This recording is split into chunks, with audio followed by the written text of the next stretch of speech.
Well, we should be live. Should be live. Make a coffee. I'll make a coffee. Wait for people to show up.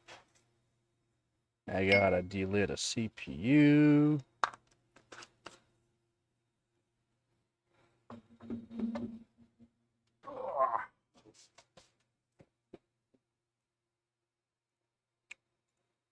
Goats.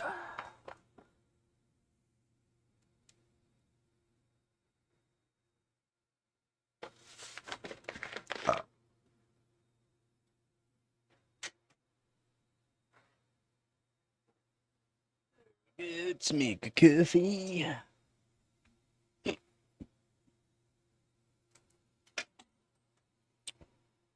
Clean off some of that silicone.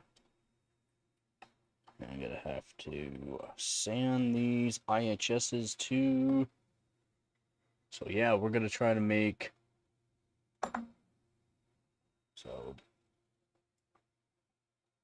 CPU water blocks. As specifically could be for LJ1366. See if I can make an IHS CPU water block. Kind of like what Intel did with their CPU, more or less for data centers. They made kind of like an IHS that's a water block.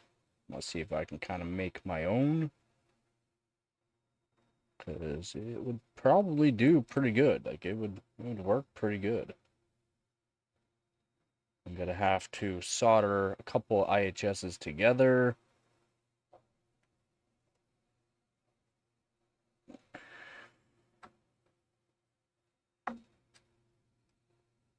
And figure out how to do that. I'm going to have to sand them down. That's with the Discord.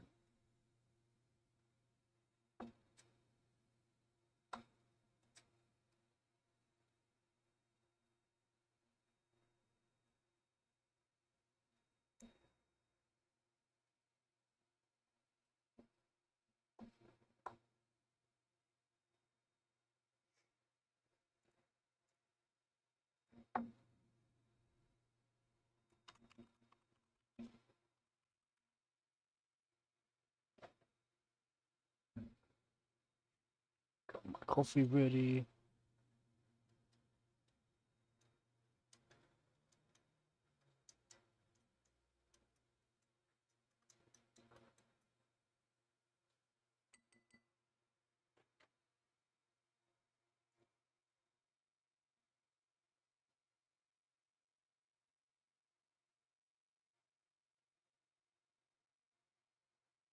So I'm going to have to delid another CPU for an IHS.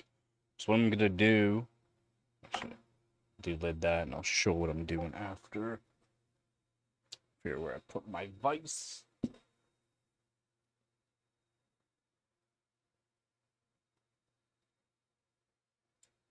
I got my vice. Big old vice. Machinist vice. It needs a freaking clean. That's what that needs.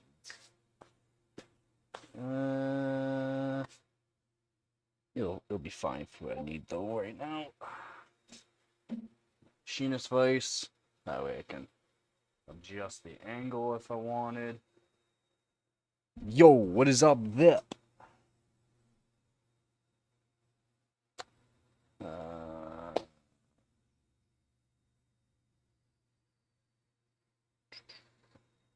Where'd I put my ruler?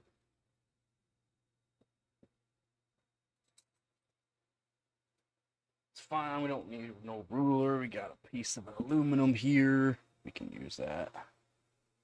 Just gonna delete a CPU quickly. Just made my coffee.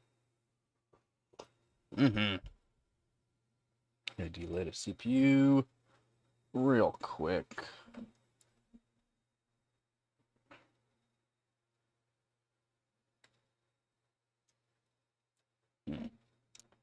That'd be too thick of a piece of aluminum though.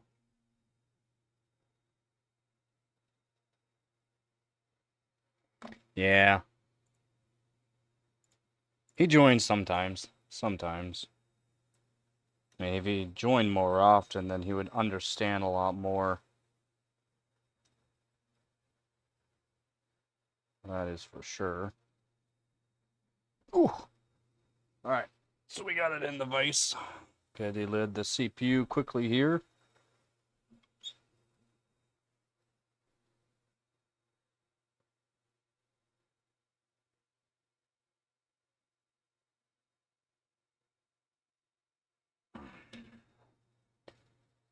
And just let it hold there for a bit.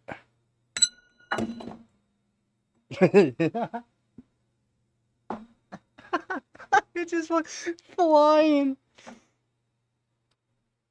I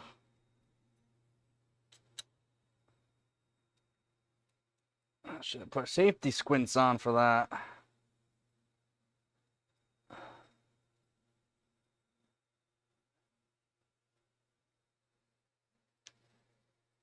Oh.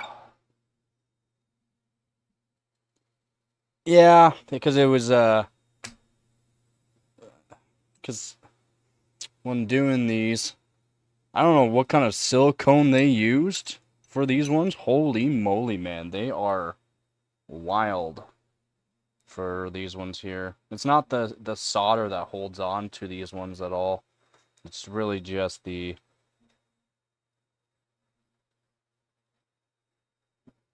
silicone. So it could be very springy, which is really annoying, but come on. Come on. Oh, come on. Work for me. Thank you. There we go. Just need to push the last bit here. Now, I'll show you what I mean there. So, we just pushed it over, right? It really doesn't take much for these. Just push it over. I mean, it's very easy to do. It's not like you destroy it. With using the machinist vise that I have it set up with tape. So, clear tape on this side, tape on the other side. Yeah, it doesn't look great, but I gotta keep it oiled up so that way it doesn't rust. It is cast iron. But yeah, fairly easy to do. And then, yeah, it holds on like that. Even if, like, I pushed it over from the other side, too, it still holds on. So I'll push it on over to the other side. I just use a piece of aluminum to push onto the IHS itself. Piece of aluminum or something that's flat, so that way it can grab on easy. And I'll push it over to the other side, which just takes a second here. And it'll probably still be holding on. Yeah, see, it's still holding on. So what I'll have to do, and of course I don't have my plastic razor blade. I like to use plastic razor blades, but you just grab underneath with something here. Like with these tweezers. Just put it underneath, and then just lift up very slowly. Pops it off very easy. Very, very easily.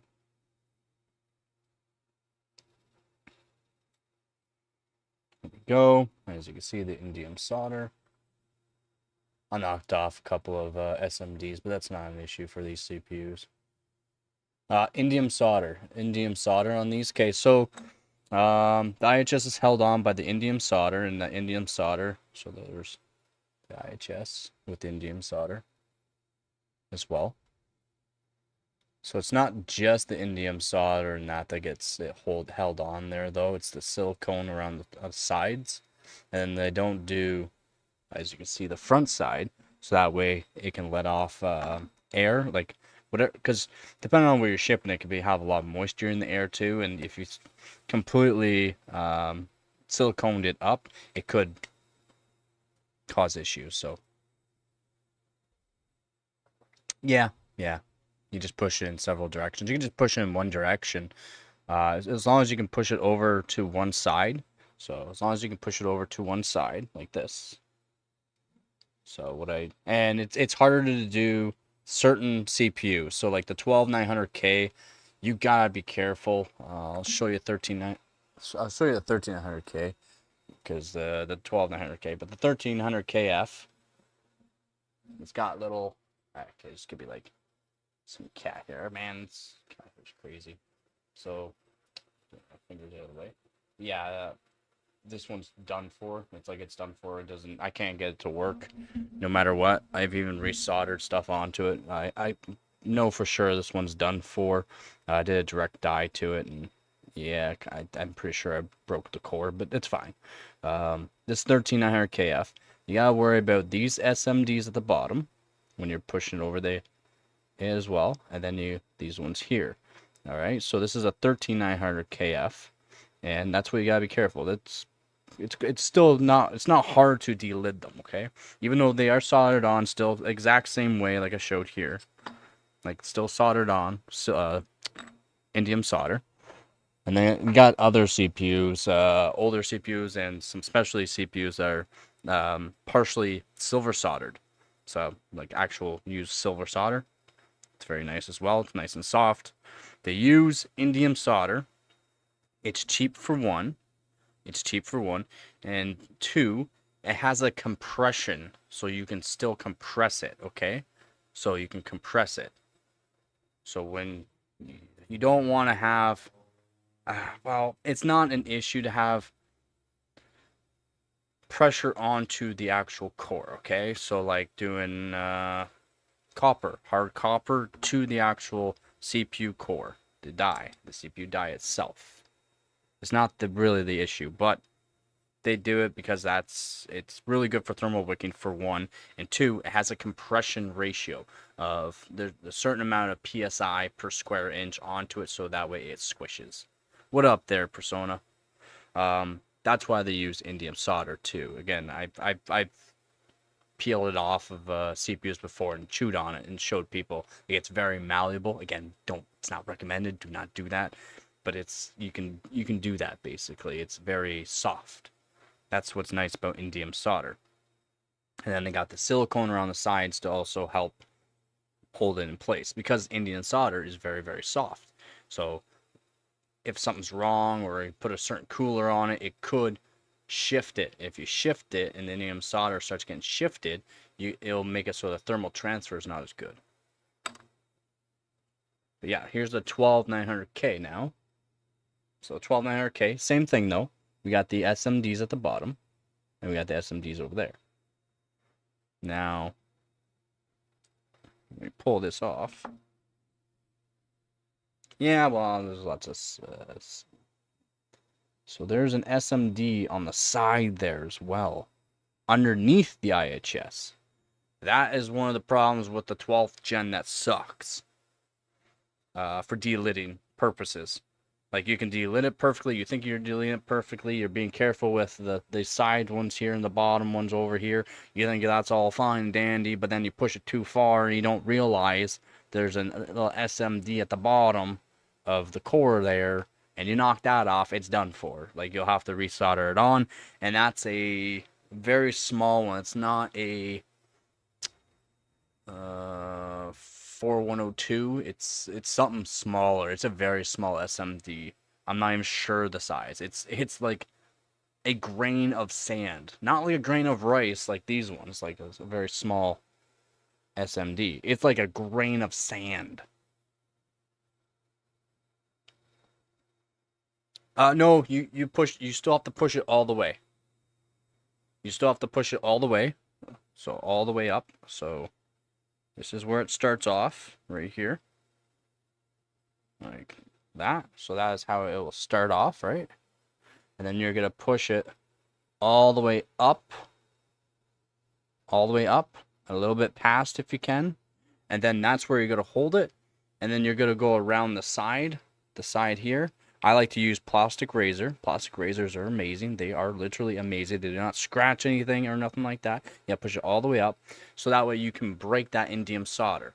And then what's going to really be holding it is the silicone around the sides, like I showed here. Like these ones.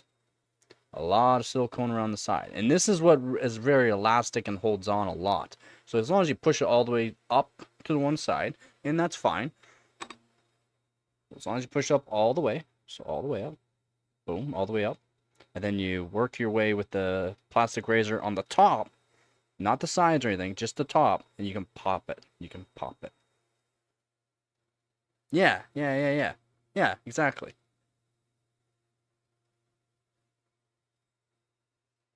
Yeah, just the 12th gen. Just the 12th gen. So the 12th gen has that little SMD. The 13th gens, 14th gens do not have it, okay? They do not have it. So these SMDs are capacitors that are around the bottom. They're capacitors. They're very, very low SMD capacitors. That's what those are. Not resistors, capacitors. Yeah, SMDs are surface mount devices. You can call it SMDs, I like to say SMDs, or SMTs, surface mount technology. SMDs, I like to call SMDs. There are two different wordings for it. I like to call them SMDs, surface mount devices, and then there's surface mount technology as well, SMTs. I say SMDs though. Some people get that kind of confused. It's not that. Yeah. But yeah, 13th, 14th gen, you don't have to worry about it. I'll clean this off. I'll clean off the 12th gen here, the 12900K, and show you. Yes, cross all SKUs. Yep. Yep. And then 12th gens, a lot of people knock off this capacitor right there. A lot of people knock off that one there, and then they think, oh, okay, well, it's no good now. I'll have to get soldered on, get somebody soldered on. You don't need it. You do not need that 100 NF capacitor on the bottom of these 12th gen CPUs. The 12900K worked without it. Again, I broke it with a direct die. It still works. It boots up sometimes. My 12600K doesn't even have one. Works perfectly. No need to have it. 13th and 14th gen, you knock that off, you will have to have it replaced. Now, that one little SMD that I'm not sure what it is, and again, I'm not even sure the size of it. It's so small. Give me a sec. I got to clean off. Yeah, the 12900K works. The 12900K works. It loads weird, though. It loads settings for my 13900K.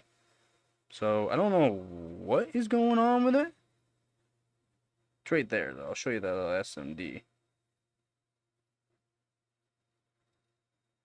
Right there.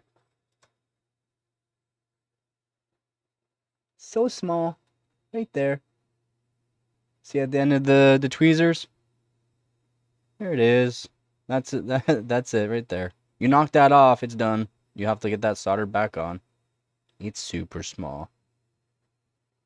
Yeah, redundancy. Yeah, redundancy. But redundancy, you knock it off on a 13th or 14th gen, that 100 NF capacitor, it will not work. 12th gen, it don't care. 13th and 14th gen, it cares. It cares a lot. It cares a lot.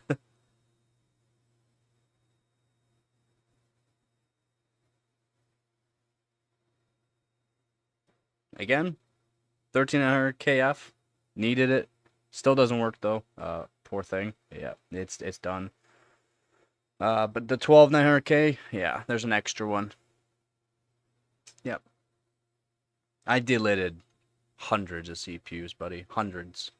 8600K, 8700Ks, 6700Ks, tons of Xeons, old Xeons, tons of old Xeons, tons of second gen, third gens,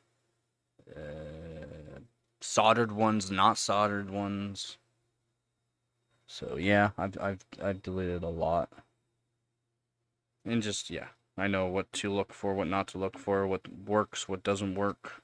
Done it all myself, so it sucks that I broke the 1300KF and the 1200K with a direct die. It's again, it boots up. The 12900K boots up. Everything works fine. I mean, it boots up, but doesn't boot up. I don't know. I don't know why. But I do see that it looks like it does have a crack on the die. It's very, very small, and I'm not sure why it boots up sometimes. Sometimes and barely boots up at all, and it won't work with certain RAM. And it doesn't matter what RAM I have it set up, but as soon as it boots up, it's only showing performance cores.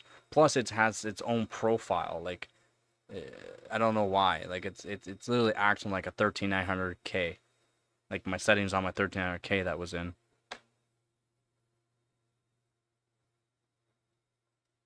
Yeah, I got tons of tools. So I mean, but yep, I just deleted another X56. It's an X5570 Xeon. I just deleted it. All the SMDs on this one really don't matter on the inside. They really don't. It works fine without it or with it. No, it still shows as a 12900K, but it's overclocked already. It's already overclocked. Uh, uh, I know it looks bad. It's been greased up because it has to be greased up. This is the machinist vice. So machinist vice I use for delidding. It looks bad. I know it doesn't look great, but it's a really good machinist vice.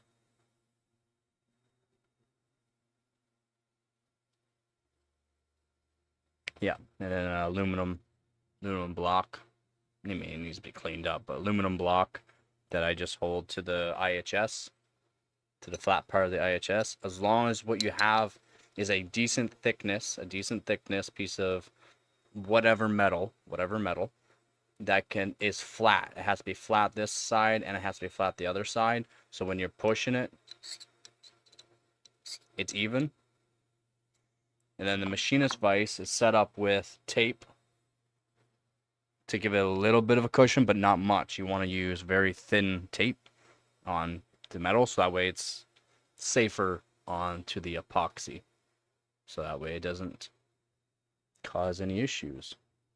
See how it's like no damage whatsoever? That's one I melted. This is the one we melted. That's why there's solder everywhere. It's one we put up to 330 degrees Celsius. And this is the one I just did. As you can see, the one I just did. No damage at all.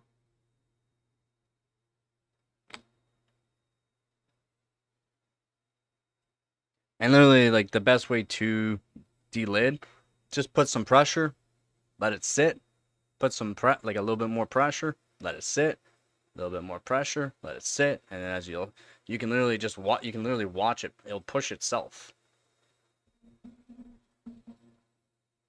I'm gonna be doing that anyways for the IHSs, because I'm gonna be soldering 2 IHSs together.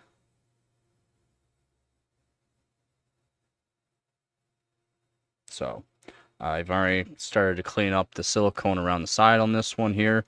What I'm going to be doing is putting these together. I'm not sure if I'm going to cut the sides off, so around the IHS, so the top plate.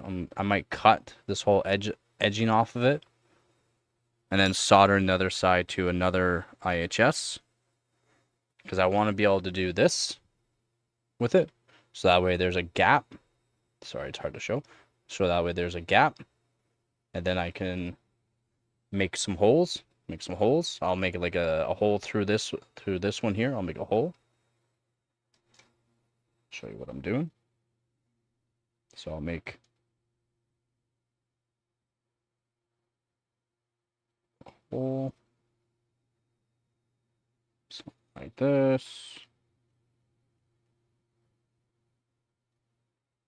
Something like this. Just something quick. And the other side, we'll have a hole. Another hole. Something like so. So one side, I'll cut this section out. On the other side, I'll be drilling holes, so that way I can put an adapter,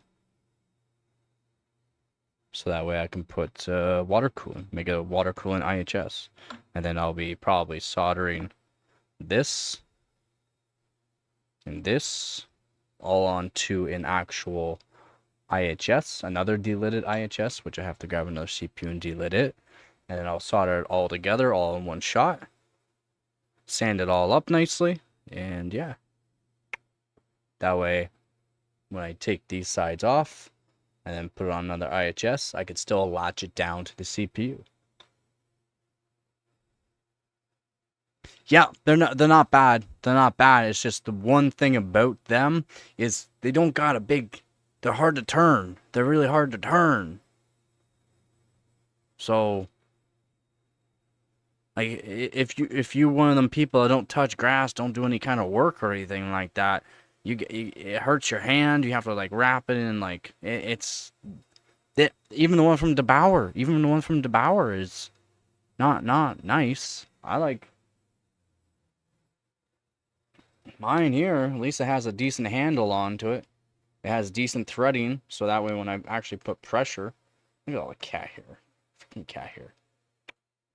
Yeah, so I mean like, you don't got that leverage.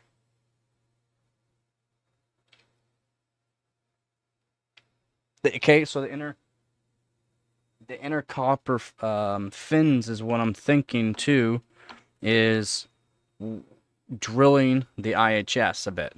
So either drilling it, or I got fancy files that I could make some grooves, but I don't have any. So I have router. I have router, and I could get a 16th bit router bits, and then technically glue the IHS down to something, and then router it out. But I mean, I don't got the money for it. I have router bits, but they're profiles. I don't have any super thin router bits for my router.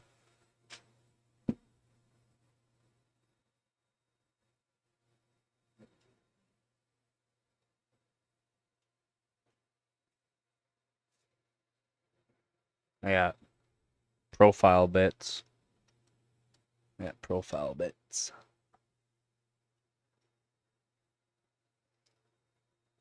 1 horsepower palm router. It's a nice one. Nice Bosch Colt palm router. Works really good.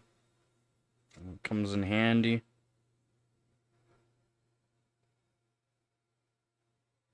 Ooga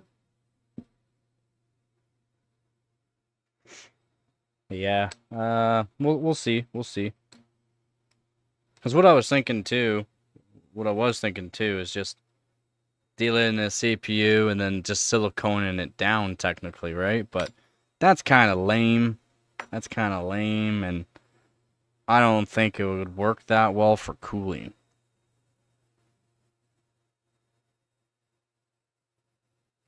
I do have some. I mean, I could just drill a whole bunch of small holes and then just like right beside each other, like real close, and then like make it so it. I could do that. It'll just take a long time to do to make grooves. I don't know. We'll see. We'll see. We'll see. Because it would be on. It won't be on this. This is literally just gonna be the block that will be soldered down to another IHS. To an IHS for it. So that way it works. And that way I can literally just clamp it down. It would work. And then I don't have to worry about putting a water block or anything on top. It is the water block. So it'll just be a water block I can use for X58 CPUs, basically.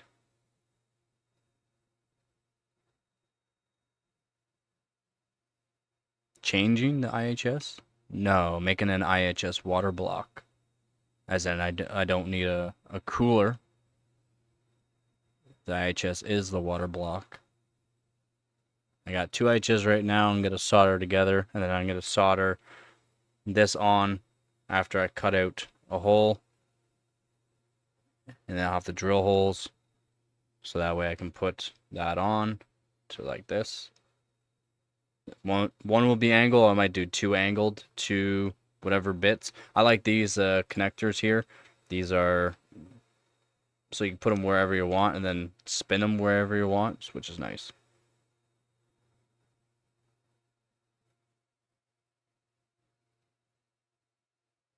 Yeah. I gotta figure out where my other IHS is. I have an IHS somewhere. I'm not sure where though. Got it to get the depth. What? What do you mean?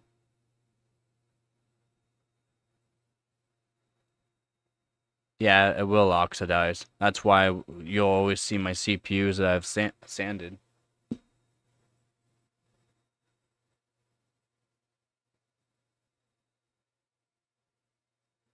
I just leave the thermal paste.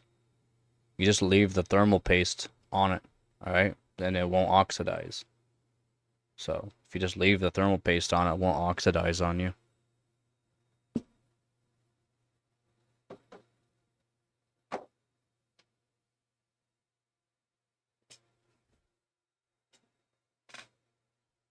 It's gonna be two IHSs. So here's two of them. Two. They'll be soldered together. One of them's gonna have a cutout that's gonna be soldered onto an IHS. So of course it'll have that depth. Does that make sense? Hope that's making sense.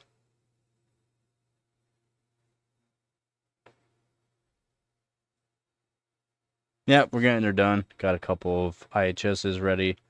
I have to figure out where my other IHS is. I have deleted already. I don't want to delete another CPU. I mean, I could. Don't really matter.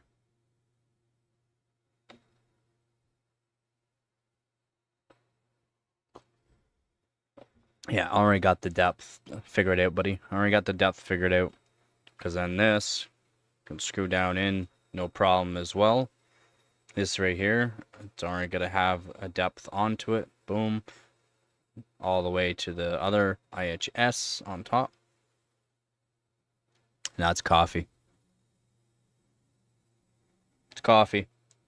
And I need to get rid of the silicone. Clean up the indium solder on this one that I just delidded as well. Then I gotta sand it a bit so that way I can solder these together.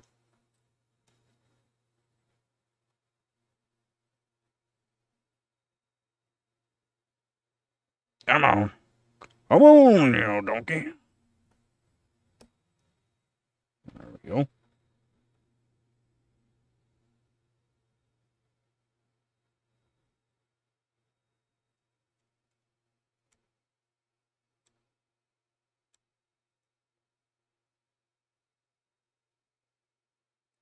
Okay, so we got the majority of the silicone off of this one now.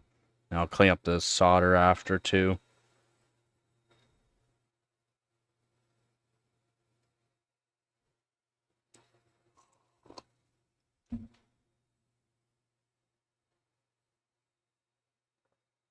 Oh, got a good itch. Yeah, that's how I'll do it. These two together. I'm gonna have to, like I said, cut out a square off of this one here. I have to sand every spot that I'm gonna have to solder together, which I'm just gonna use hot air, nice and hot, and I got a whole bunch of solder.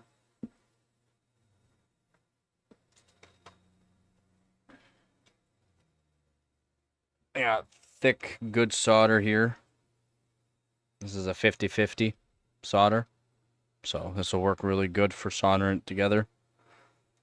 You got lots of it. I'm not gonna use my core solder. I'm not gonna use my core solder.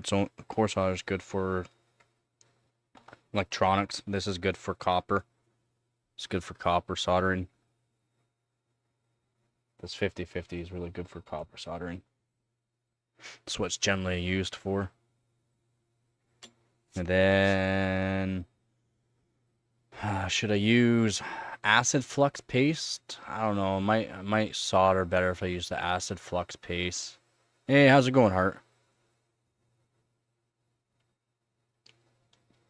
I might use the acid flux paste. It might actually help solder this together better. It'll be like a braze type soldering that I'll do for it. Just gotta get watertight. That's all that really matters. And then I'll test it out beforehand with the D5 pump on full blast to see if it holds pressure before I even try it anywhere.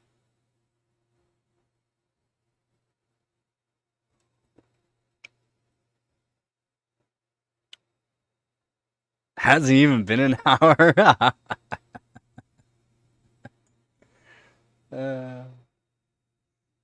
Okay, so I gotta figure out where in the heck did I put.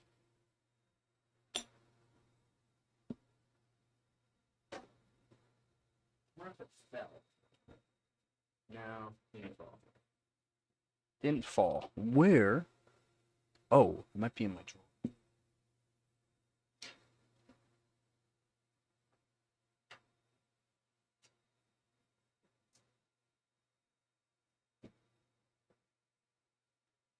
Might be in my.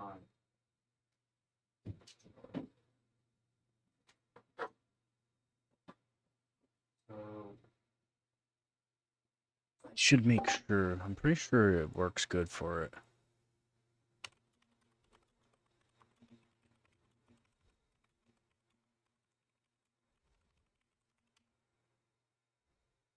Yeah.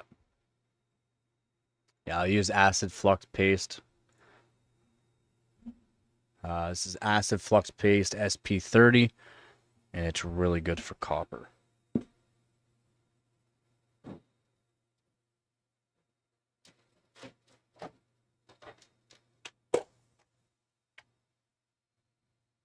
Oh yeah, there's when I broke apart the CPU. I gotta redo it. I want to redo it. I'll probably clean up. I'll clean up this one here, the one we got really hot, so that way we don't have that dent to show the architecture. I did this like almost 2 years ago now. That way we don't have. That's when I took the titanium hammer to it to break open the top silicon layer to show the die. Then I'll show close-ups of it. Yeah, no doubt. Acid reflux. No, I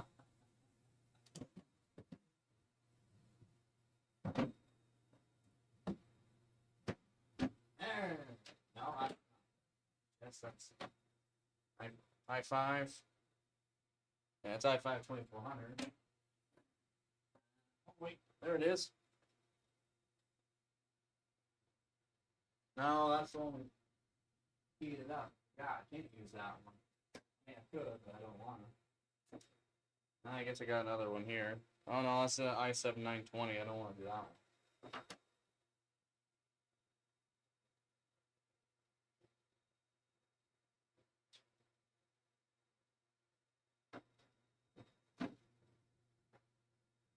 This one wouldn't be too bad to do.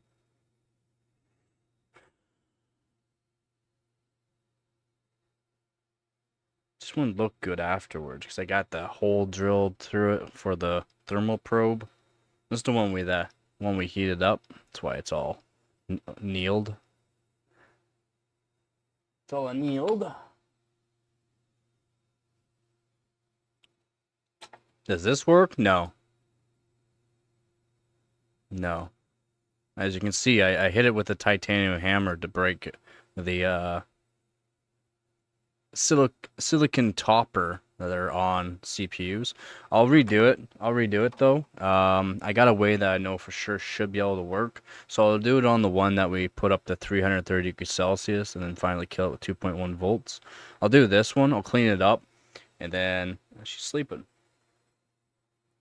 What do you think? She's sleeping. She's a cat. So I'll take this one here. I got chisels, and I'll try to hit it from the side. See if I can break that silicon topper. I'll see if I can do that. See if we can get her going. See if we can make it look nice. I'll do it that way.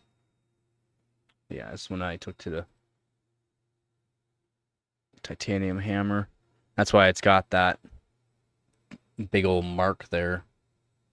Say, it took so much. It took three hard shots with a titanium hammer. 3. Yep, in the box. The box with her blanket. And yeah. Okay, so I have to delete another freaking CPU. Ah.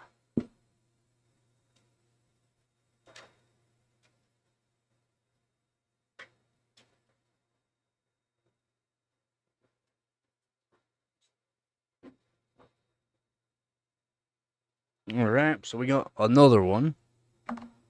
Gotta deal with that. I should do a test though on it too. Do a temperature test. I mean, I got a ton of them, so I'll just. I mean, it don't really matter. So I'll delete this one.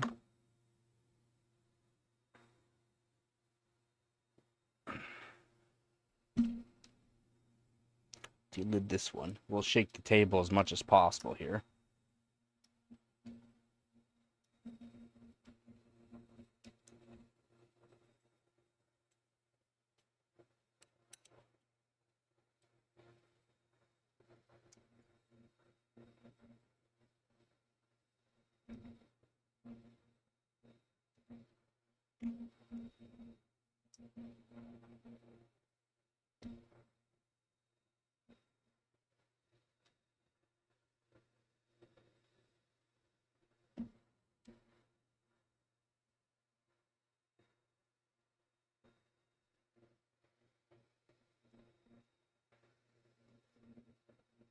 What? You still gotta use the IHS.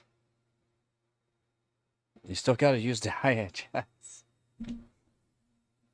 Well, that's why you can't. If you delit it and you don't have a dark dye, that's kind of pointless.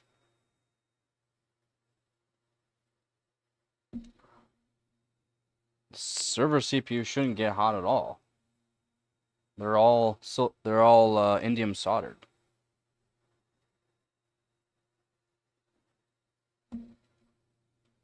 Whew, come on, baby.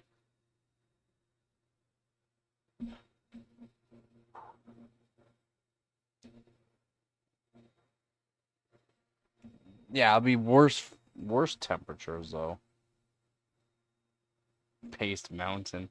Did you watch that? You watched that video? They're like mountains. Because it really is. When you got bad CPUs, it's so much thermal paste in between, it's useless. Woo! It's a rough one to delete. Time to flip it.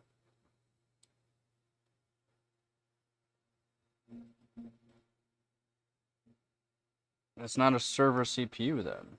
It's for your, whatever you're doing for your server. But I mean, it's an i5. If it's getting hot, that's just, you got terrible cooling. Yeah, you just got terrible cooling with, what, 35 or 45 watt CPUs?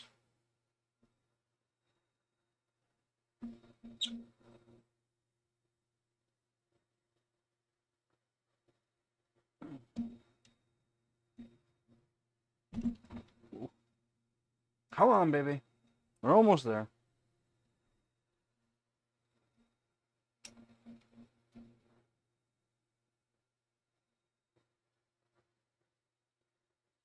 Oh, come on.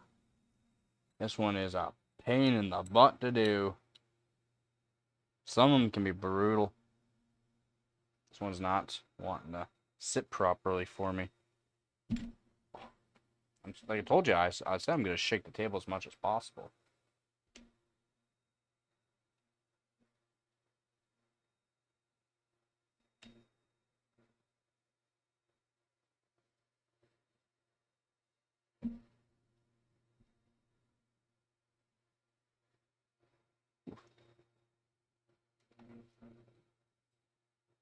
Slowly getting there. Slowly.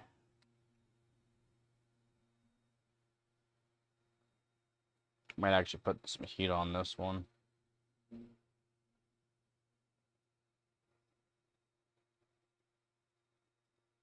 No, I'm putting a lot of pressure. Table's actually pretty solid. I'm just putting a lot of pressure. The monitor likes to move around a lot. I have a big monitor, so even with a good stand it has, it still likes to move around if you're a little too rough. That's why I need to mount the or get something to mount the camera to the wall It's just I move around the camera a lot to make other videos, so I mean, it's kind of gets annoying if I have to unscrew it from the wall every time. So I need something to mount it to, something with whatever those quarter threads are for them. God, we barely moved it. Barely moved it. This one's a pain.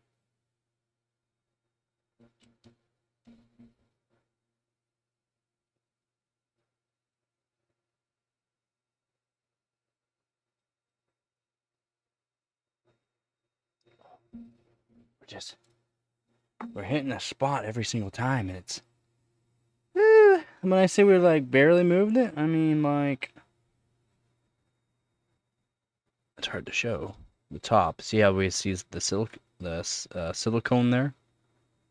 Barely moved it. Barely moved it. That's why those cheaper de-lidding tools are. Woo-wee! You gotta put some cranking power into them, and they're small, right? Yeah, they hold everything together, so I mean that's not the issue. You still gotta crank them.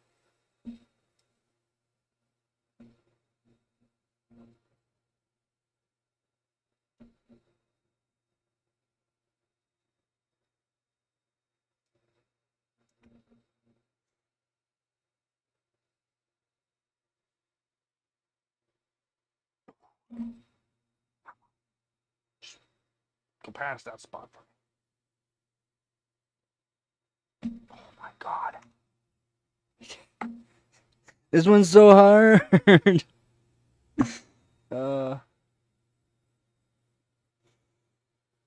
This one really is like, holy moly, man.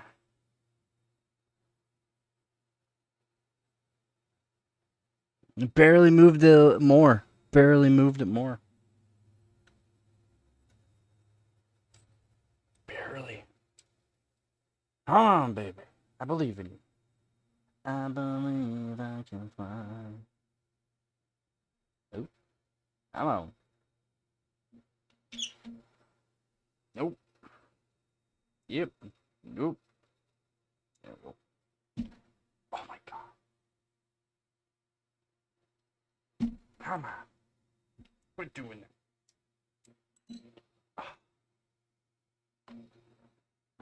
Haha.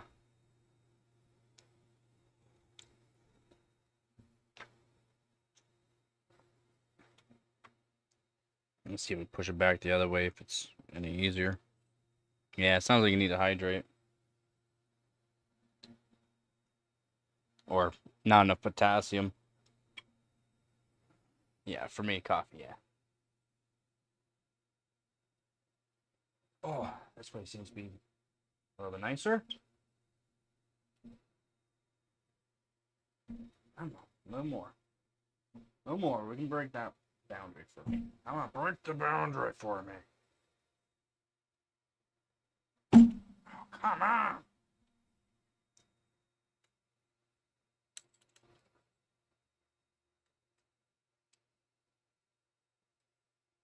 We're almost there. It's just something's holding this one strong. This one's a corn fed. That one's definitely corn fed. Holy crap.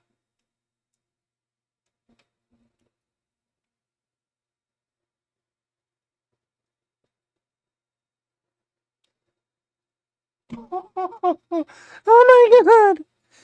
This one's corn fed. We pushed it back the other way. It's not the solder. It's not the solder. The silicone on this one is holding strong.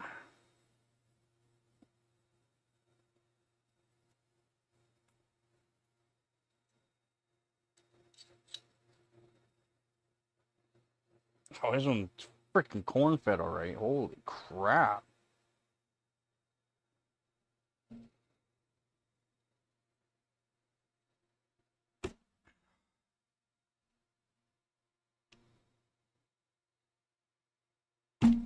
Come on. Keep popping on me because I'm putting so much pressure on it. And we pushed it back the other way. It's just hitting a spot where it's just, holy crap, man. I wonder if I can find my plastic razor and get underneath it. Oh, where did I put it, though? I don't know where I put it.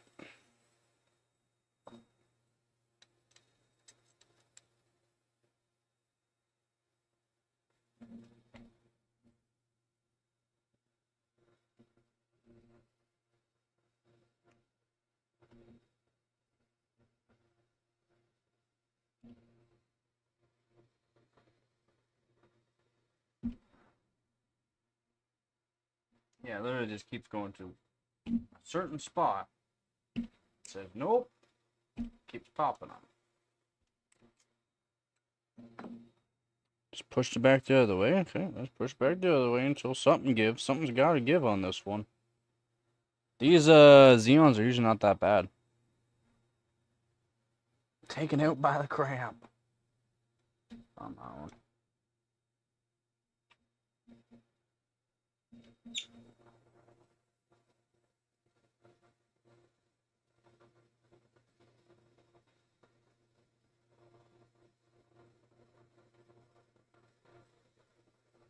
Yeah, let's hold it there for a second. He needs some milk.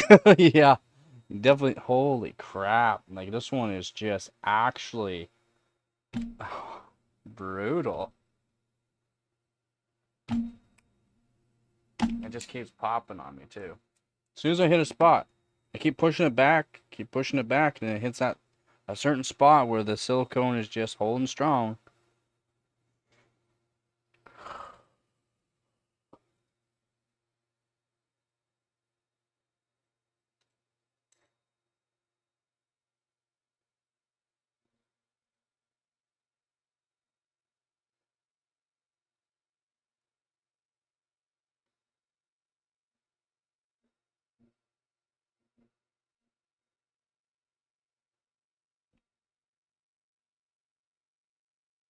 Holy.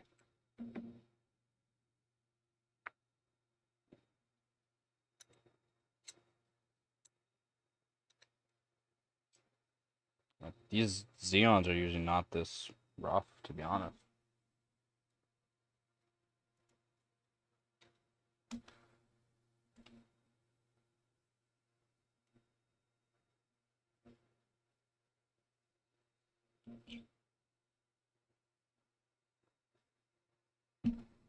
Come on, stop popping on me.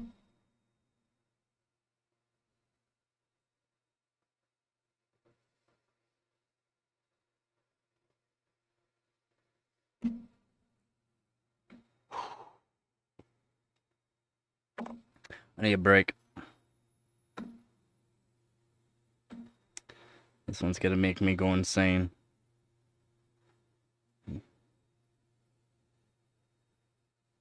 We're almost there. Why is it being such a pain, though? I don't know. I keep pushing it back and forth, but it's not. It seems to hit a spot to where it just does not want to go.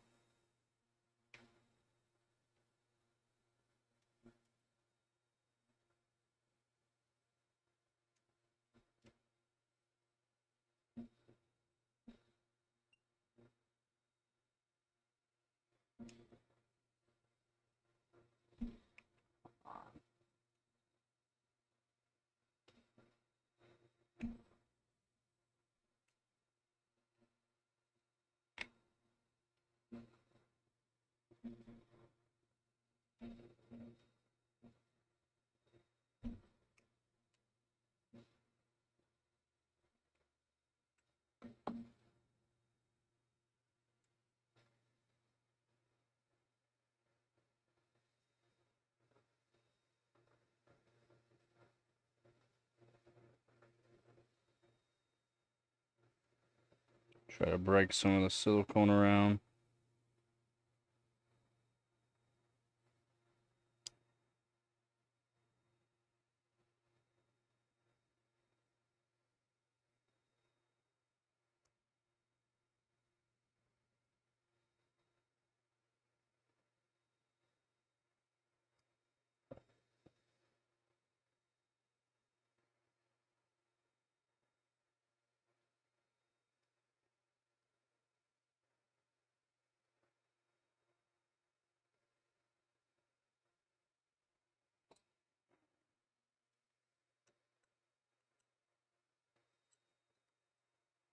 Still need to figure out how I'm gonna do the IHS though. Let's stop doing that.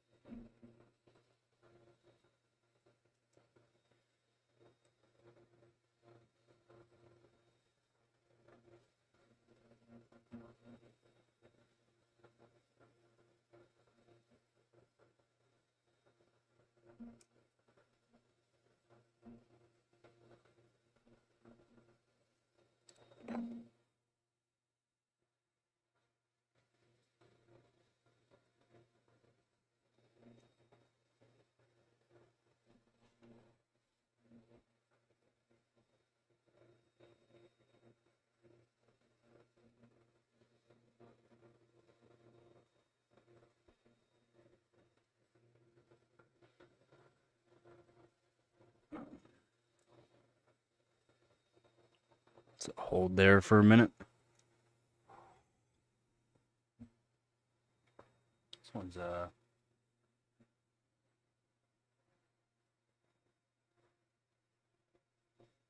we go.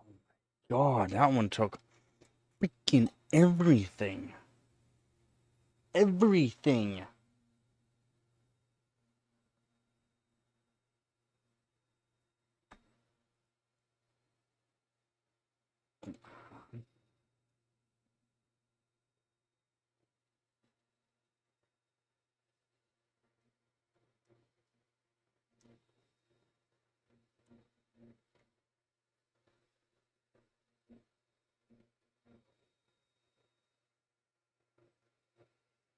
Come on.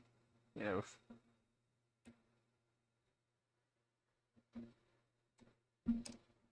Silicone is holding strong on this one. I gotta say that. I mean, it's usually never this hard on these Xeons.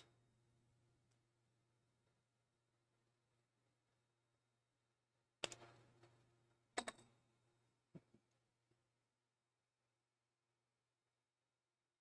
mean, the solder held pretty strong on this one.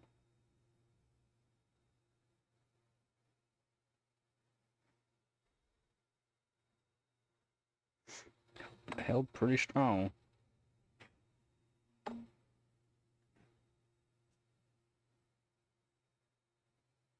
Okay, that's color that you see. See that like goldy looking flakes around the side there, up here, all that little golden type flakes. There's the cheap rosin flux they use. And I guess you can see it a bit.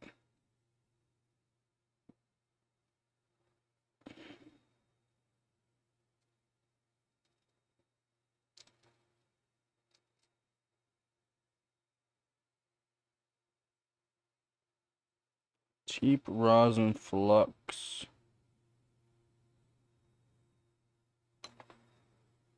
You can see it more down here.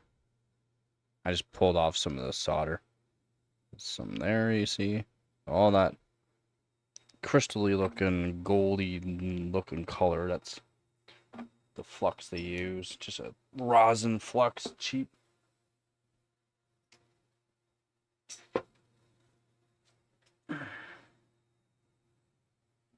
Yeah. Yep. So there's my IHS now. So I'll do it kind of like this here. Triple stack of IHSs. Still not sure I'm going to solder this together though. Because I have to solder, basically what I'm going to have to do is solder them all together at the same time. Well, no, I guess I don't have to. I can solder these together. Then somewhat solder these together as well. Again, I'm going to have to cut a hole, like a big plate out of that. And this one here I will have to drill holes through, which isn't a big deal. And then this one here I'll be using as the IHS, like to sit down back onto the CPU. And I'm not sure if I should just cut the sides off of these now. These ones here. If I should just cut the sides off of them.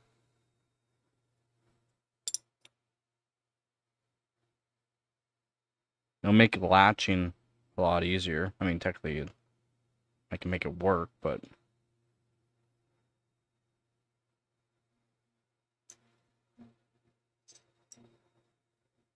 I could technically just make it work.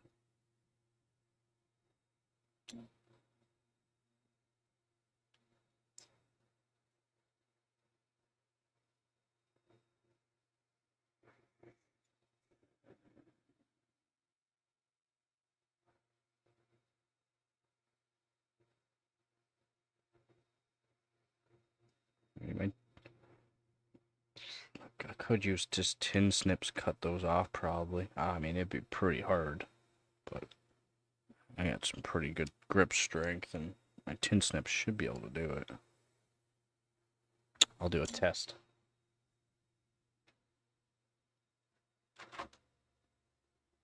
Do a test on another IHS here. Oh, like butter, actually. Is like, no, like nothing. Like, literally. Okay, that's easy. That's like... I thought it was gonna be hard, actually, to get, but it's pretty thick. I guess it's, pretty freaking easy, so... Easy to just cut that off, sand those down. Well, I actually thought that was gonna be hard. I mean, this is literally like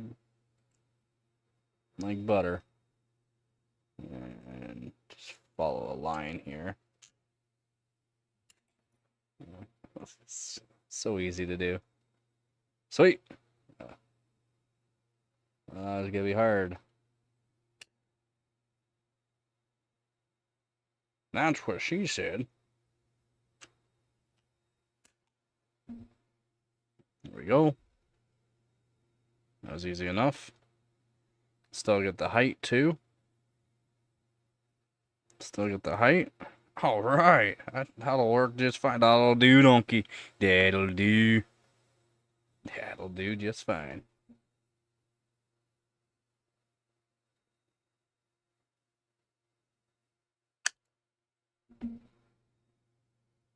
Yeah, because then we got the thickness out, so that way I can still get the height.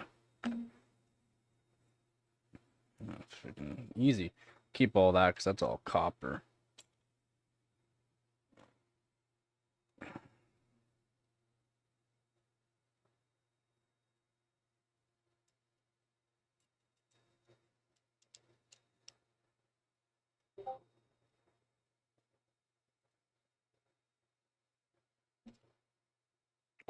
Cut through the whole IHS on this one. Whoops. Wait, stop doing that. Well, this one's a bit trickier because I'm trying to cut the whole IHS in half, and I would have if I just kept squeezing.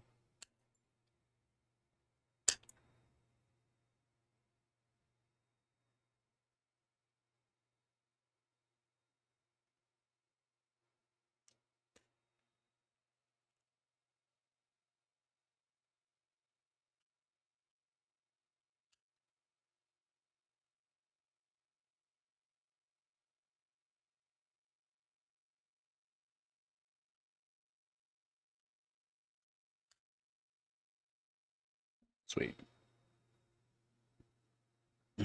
Donkey was the best. Yup. There we go. I got these plates so that I can do the thickness, right? So that way I can actually get thickness. That's way easier than what I thought it was going to be to do. Actually, I really thought that was going to be harder to do. For that, I'm going to grab sandpaper. I got it right there, though. Sandpaper.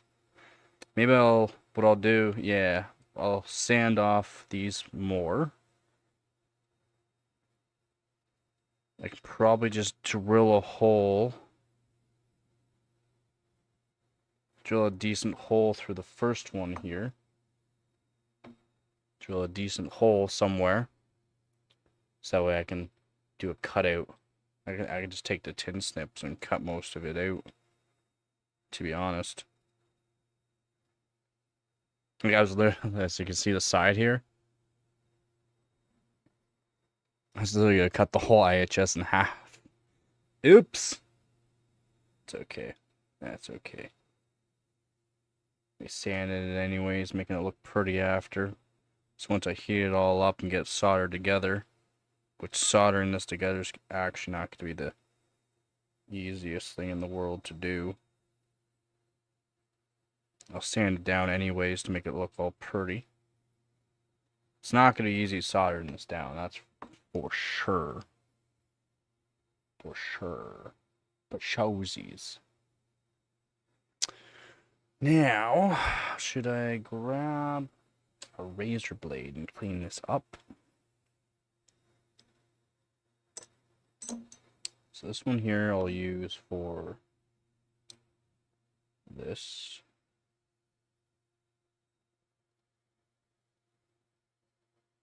And yeah, that'll work. That'll work. It'll do, donkey. It'll do.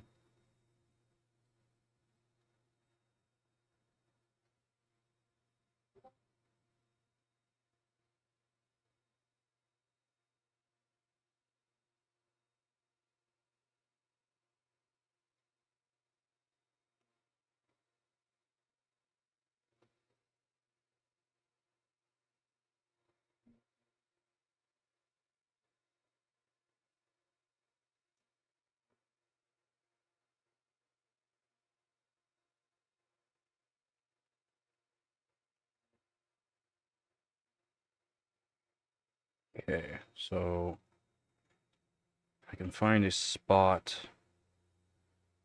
find center on that fairly easily, to be honest. I do need to find out where. Oh, there's my ruler.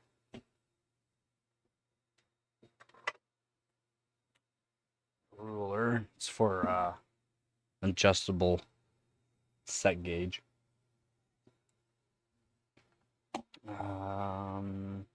Center on this fairly easily.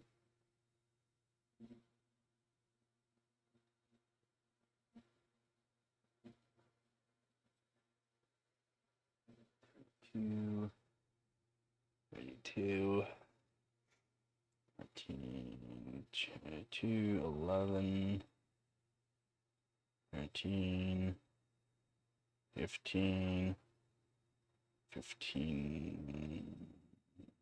Yes. Okay.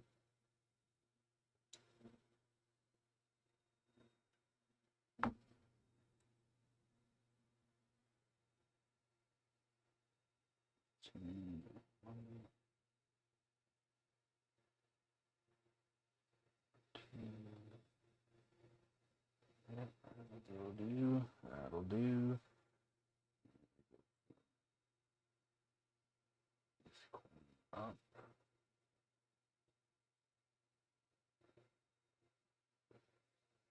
Do 3 this way. And there.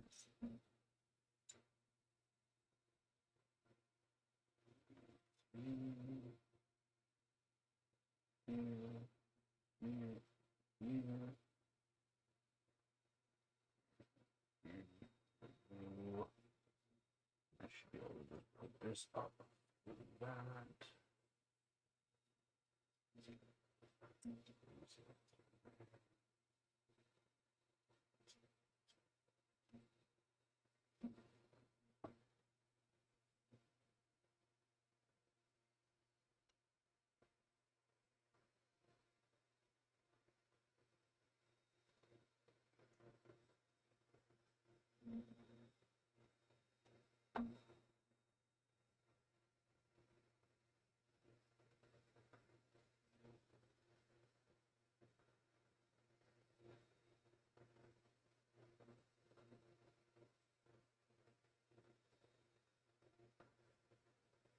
Center hole has to be there.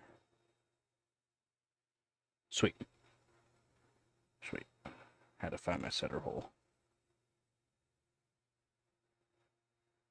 Okay, so there's where my center will be on this one.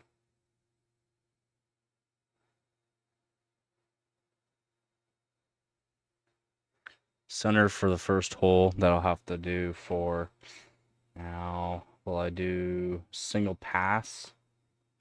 Just due to the size of hole that I need right off the bat, or do I do a step up? Step up usually helps, but also copper is annoying to work with. It's very sticky. It could pull off just because I'm not going to be able to probably, like, I don't have a press. I had a press before. I had a small drill press. I don't have it anymore, though. I had a nice old Delta small drill press. It was nice. Usually change the speed on it with the belt. What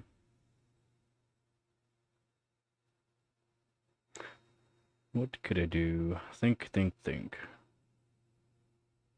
I think a single pass means it'll be really annoying to do.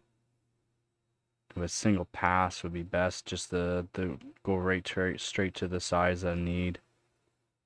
Just because I've worked with copper a lot. I've worked with copper a lot, so I'm pretty sure it's not gonna be nice to do for this. Even though the hole's not, it's not thick metal I'm really going through. That's fine though. And then this one here, I'm going to just drill a hole through it and just use snips to cut the square.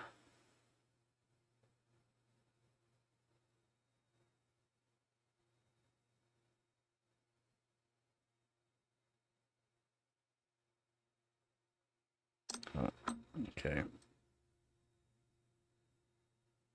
Okay, maybe I'll grab the sandpaper. Do this first.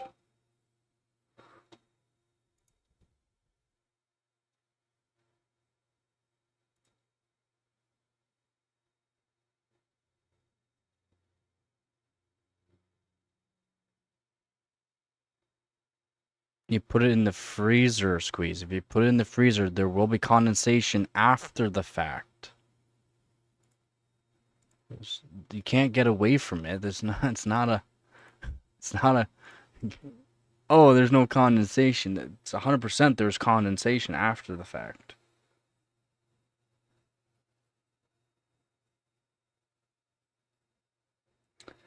That is how, and that is what we live in the world. So, you can say what you want. It's just guaranteed there will be condensation. It will. How's it going, man? Haven't seen you in a while.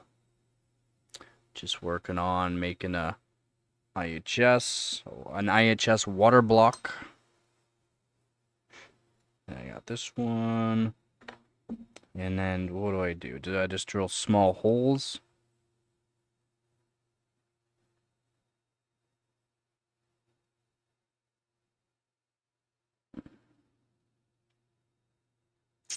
Or how? Or what? If I had a bits for my router to make it, I can actually do something pretty decent.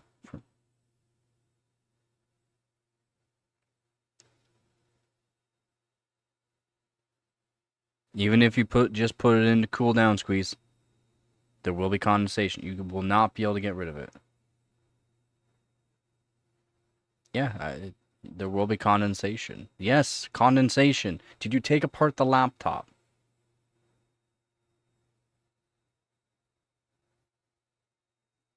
No. So, no, you did not.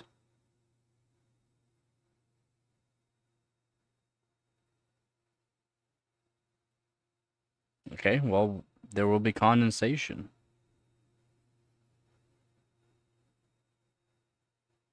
It might not have been much. Might not have been much.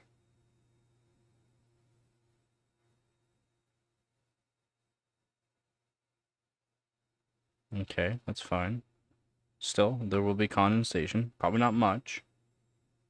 But it doesn't take much to cause issues or... So this is what I got right now. Triple stack for the IHS. Triple stack. Now I'll be soldering it all together after I get it done. The IHS though, should I do... It doesn't matter, the room was cool too. That's generally when the room's cooler too, there's more moisture in the air. Yeah, the heat sink in a bowl of ice. 100% there was condensation. 100%. There's no getting around that, Squeeze. There's condensation. But yeah, I'm not sure. Should I just drill holes into the IHS that I'll be putting onto the CPU? Like, not through holes, like, just drill some holes. Small holes. Whole bunch of small holes. And then, or just drill a whole bunch of small holes beside each other, and then use a file and make small grooves. Like fins.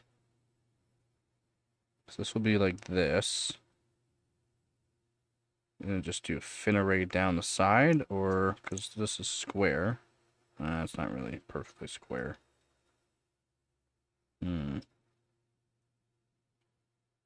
Dimples?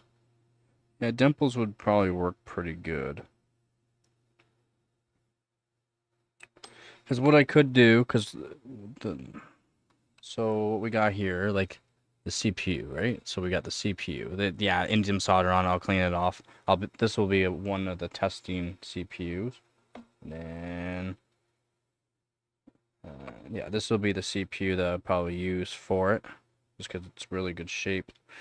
I'll clean off all the indium solder off of course. Yeah. The dimple. Yeah, that. Yeah, I mean, I watched it.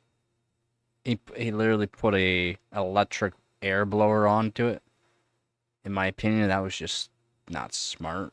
But he could have used a compressor and had more of a direct air to it instead of having such a big diameter. Plus, those electric motors put off a lot of heat. If he used a compressor, it would have been cooler air. Would have been way better to test it that way. I didn't care the way he tested it. The dimples, though, he did good on that, to be honest. The dimples that he put onto it. Except for what I was thinking, because of the way the CPU is, and CPUs are on this.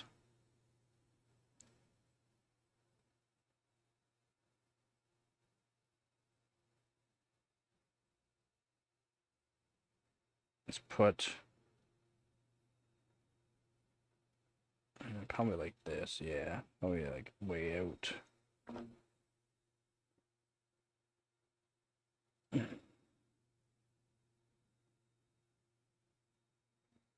This.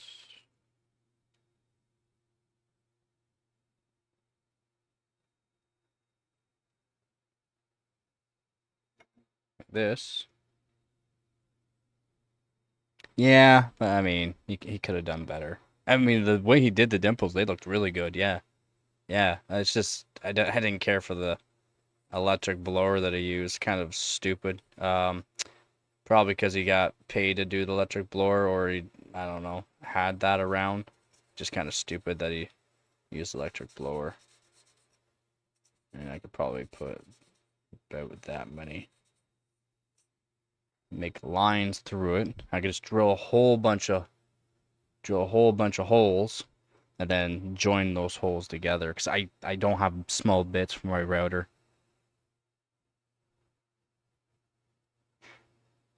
Moving room.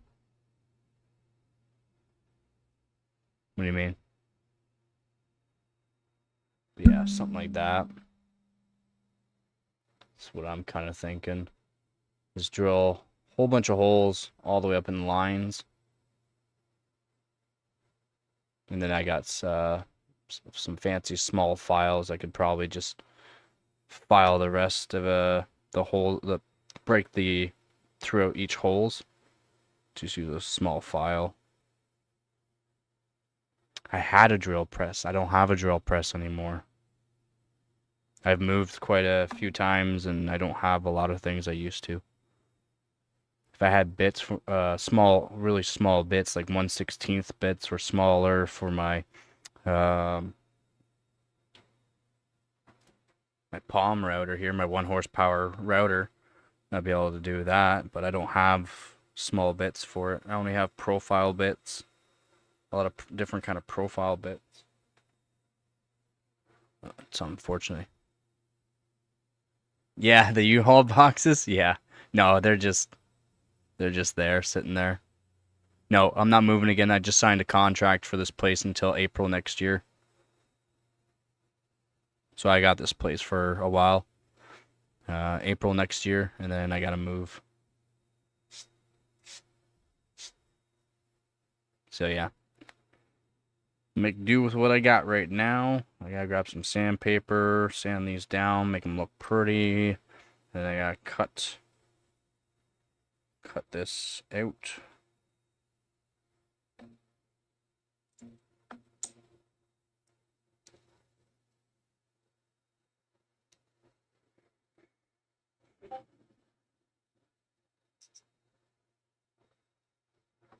So yeah, not moving.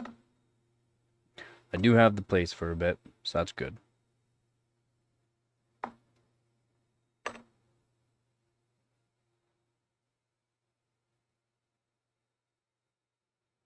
That's gonna happen. Ram's gotta be done properly. Ram's gotta be done properly, or else that will happen.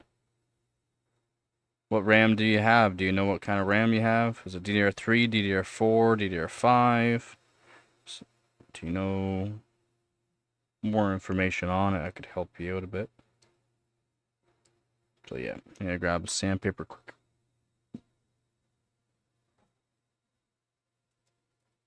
Got some sandpaper, then I'll grab my lapping block. I just got it all flat again. Had to reflatten it. Actually, it was still pretty flat, so I was kind of happy about that.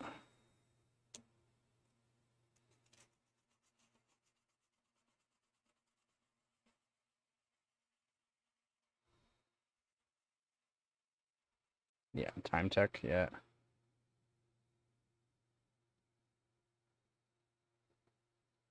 DDR5 came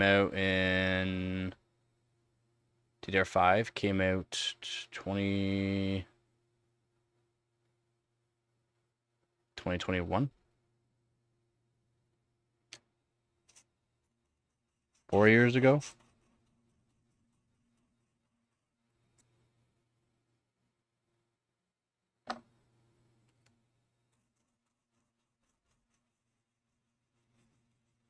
Yeah, you gotta have to raise TRFC up. You gotta have to raise TRFC up. What CPU do you have? Yeah. What CPU do you have?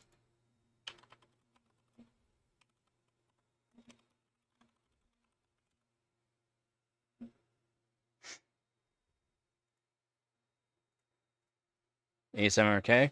Oh yeah, you should be able to do 4400. I was able to do 4400 daily for my 8700K with low voltages because my motherboard wouldn't allow it. Yeah, you have to play around with TRFC.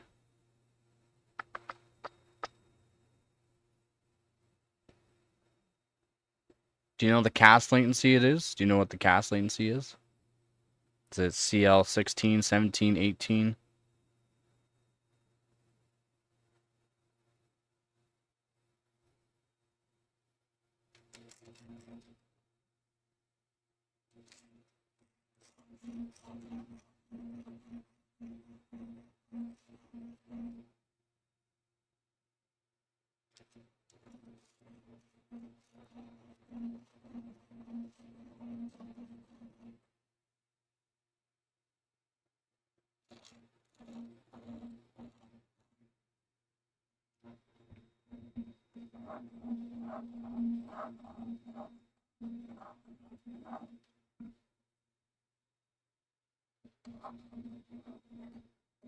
Yeah,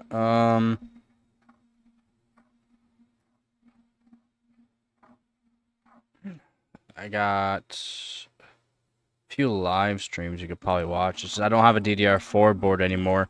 I have a DDR4. It's just I don't have a DDR4 board anymore. Else I would help you out with it. Like go into the BIOS on my end and help you out.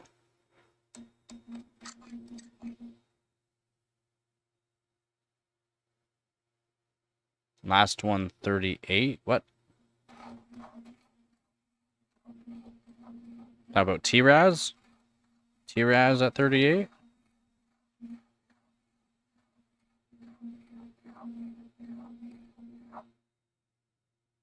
How's it going, vape?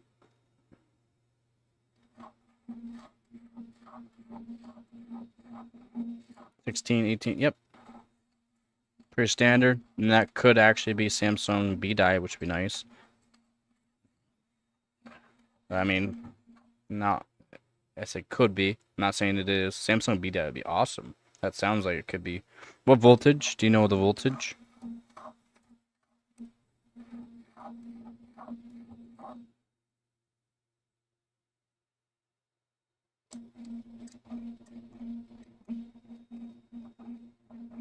.35.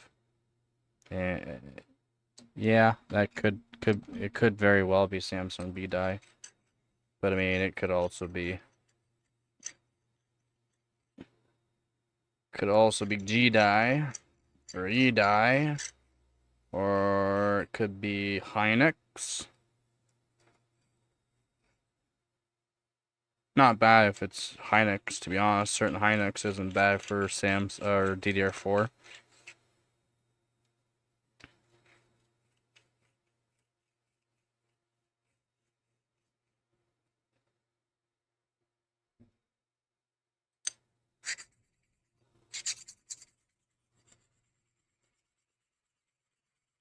Just want to make sure these are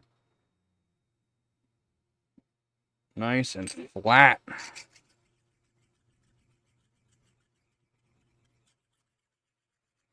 Samsung? Ooh, it sounds like Sammy B-Die.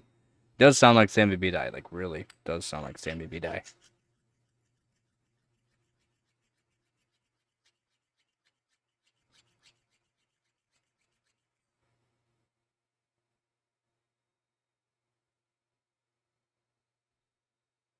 I don't care about TRC. TRFC. Do you have hardware info? Do you have hardware info? I want to know what TRFC is, because if your TRFC is too low and you try to go up higher, it'll crash. You'll have to raise TRFC. 1.35 though, Sammy B-Die, you should be able to get 4,000 working. Should. Not saying you will. At least I was able to on my Samsung B-Die in 8700K. I was able to do 4400 actually on my 8700K and Samsung B-Die at 1.35 volts. I was able to do 4400.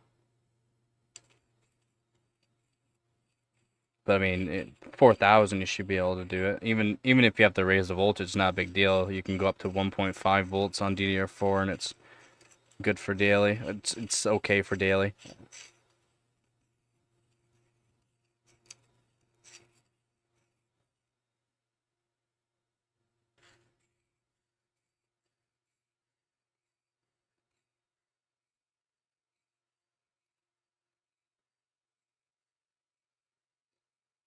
Yes, what? Yep, X58 stuff. I am just working on sanding down the IHSs that I'm going to be soldering together. So I'm going to be soldering down these two IHSs. I've already cut the fins off of it, but then we also got these lips that I can solder together. So I'll be soldering these together here, so that way there's that gap. And then also there'll be a bigger gap, because I got the IHS here that I'll be putting onto the actual CPU. And then we'll probably drill a whole bunch of holes in a line and then connect the lines with a small file, hardware info. So go to hardware info, open it up, and then click on the memory tab. And then let me know what TRFC is. No, not the 5650. 5650 I'm going to leave. It's a good 5650. and eventually I will be doing dry ice and LN2, so I don't want to delid it. There's CPUs I will not delid. The 5650 is a good one. It's good for voltages. I'm hoping it can go cold. I'm really hoping it can go cold. If it can go cold, it'll be awesome. If not, well, that sucks. But no, 5570, and then might do the 5667. This 5667 I have isn't the greatest, so I might do the 5667. I might do i7-920 and i7-930 because they're also not the greatest. 5570. Yeah, I have 100 of them. Well, 83-ish of them. I have about 83 5570s. I've already deleted 2 more. 560? Yeah, it's too low. It's too low to it could work if you put in a little more voltage. If you put in 1.4 volts, it might be able to do it. But yeah, 45 nanometer. Yes. 45 nanometer for the 5500s and 32 nanometer for the 5600s and the i7 920s and 930. Yeah. 55 nanometer, yep.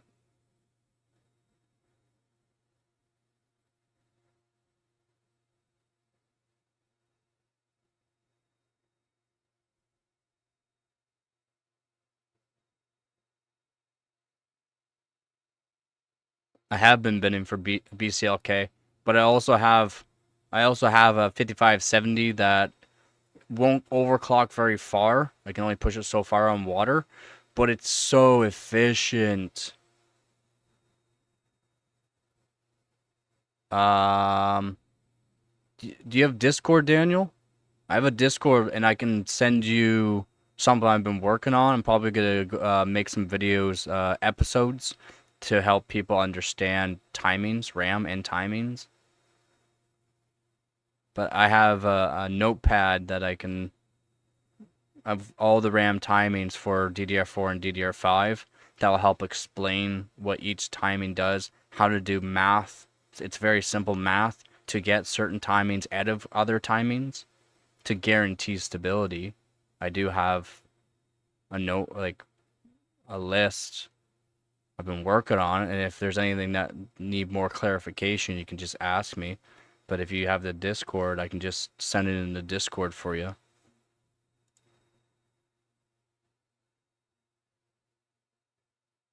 What channel should I just put it in?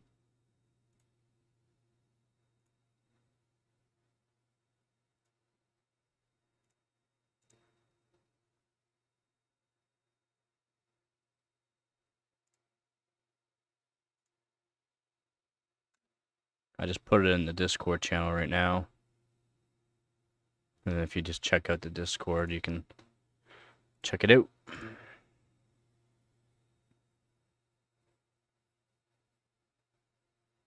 Okay, so we got this.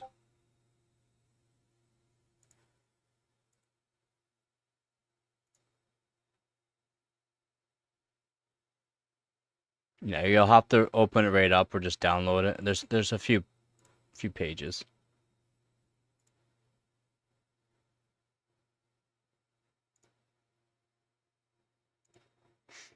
And then that should explain a lot. Again, if it's still not fully done, I'm trying to get it so that way it's good.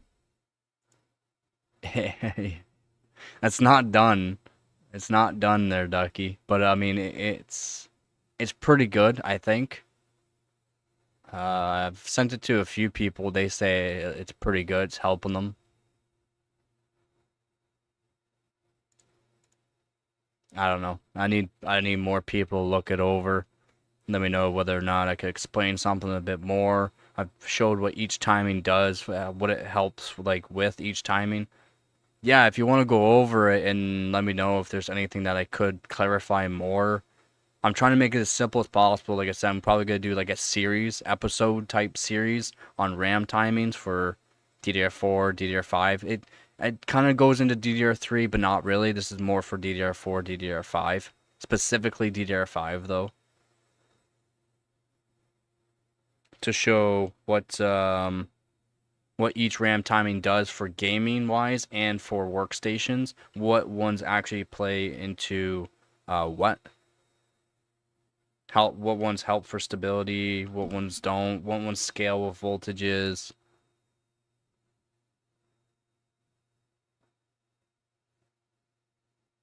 Yeah, sure.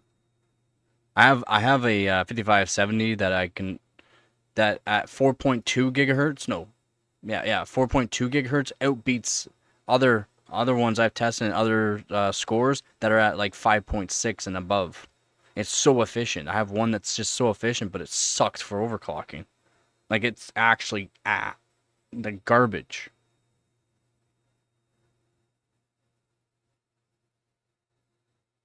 Okay, so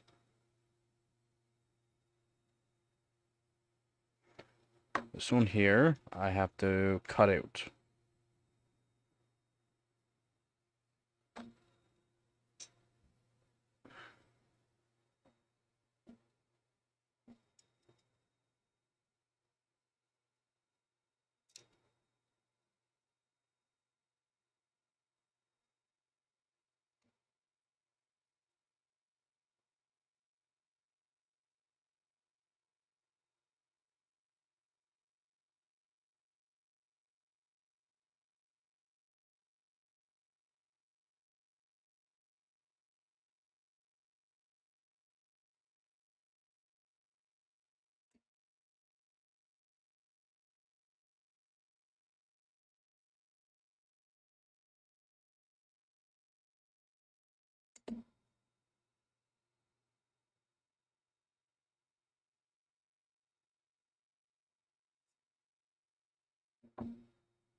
Okay, so I have to cut that out.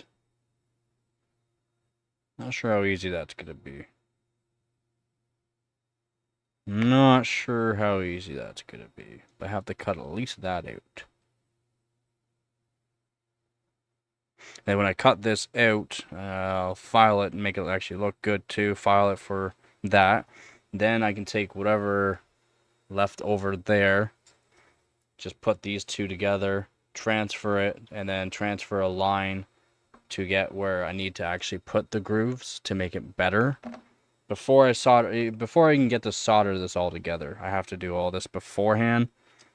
And then this one I still have to again drill the holes through so that way I can put the fittings onto it. So I have to figure out how I'm going to do that.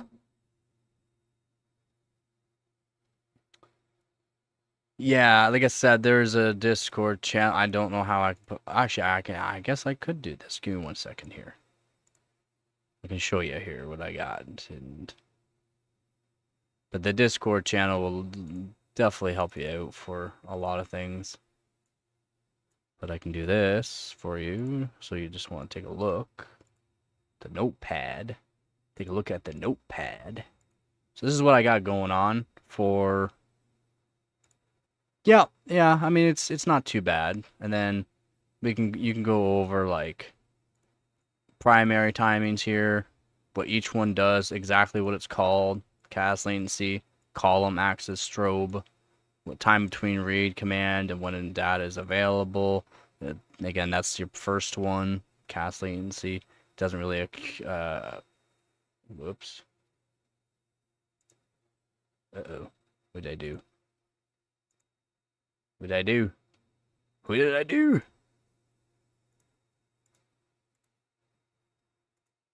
Give me 1 sec here. I did something.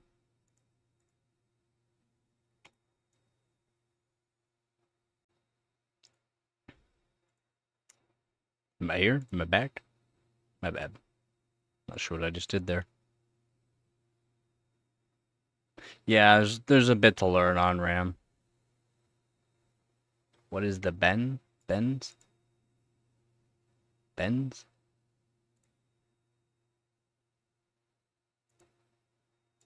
What do you mean? The benefits? Big gains. Big gains. So again, This is what I got going on. I'll make a whole bunch of videos, parts and that to go over, but there's a bit on RAM, and then I went over timings, and I'll show in each video. I've done it in the past, like for videos. If you like watch the Marvel Rivals video, it's a fairly recent one. It shows XMP, so literally XMP. I just changed the primary timings on the second one, and the third one I changed all the timings. I tuned them all, and you'll see that from XMP to primaries is not much of a change in for gaming. And then the actual secondary timings, territory timings, they're actually a lot better performance. Like, we're talking big gains. 1% low is way better. Average frame rate a lot better. And for certain games like CS2, Fortnite, and Valorant, for CS2, and again, CS2, Fortnite, and Valorant kind of like the same type, fairly same as in high frame rate, CPU dependent games. CS2, from XMP to tune RAM, it was an extra 60 frames per second. Extra 60 frames per second. Big gains just from tuning your RAM. Big gains. Yeah. What was the response to my 57 comment? Had to do something, so missed it. What? You had a 5070 comment? Oh, I just saw the 5070 is top. New Gen GPU, duh, it's the only one available. And not rip you off price, yeah. I mean, it is. That is, actually. It is. It's a good price for the GPU. And if you get it at MSRP, it's even better. A lot of people are knocking the 5080. The 5080 is still pretty good. It's just, the price to performance for it's not the greatest. It's still a good GPU.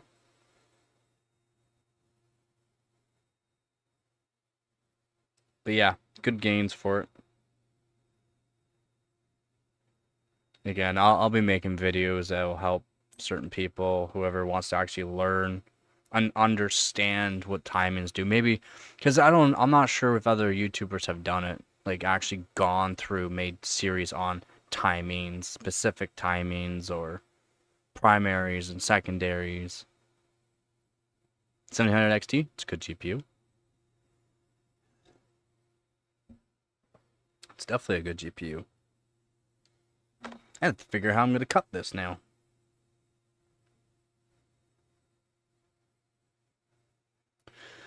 Set to 20x UCLK, you're limited by IMC. A lot of it if you're going above 5 yards on core for valid cold runs, you need to bin IMC so you can run high BCLK 210, 220 plus. Okay. Did they say anything about voltages for it? Like, from testing, 1.45 volts more or less gets me to 4.6 and 4.7 gigahertz on water.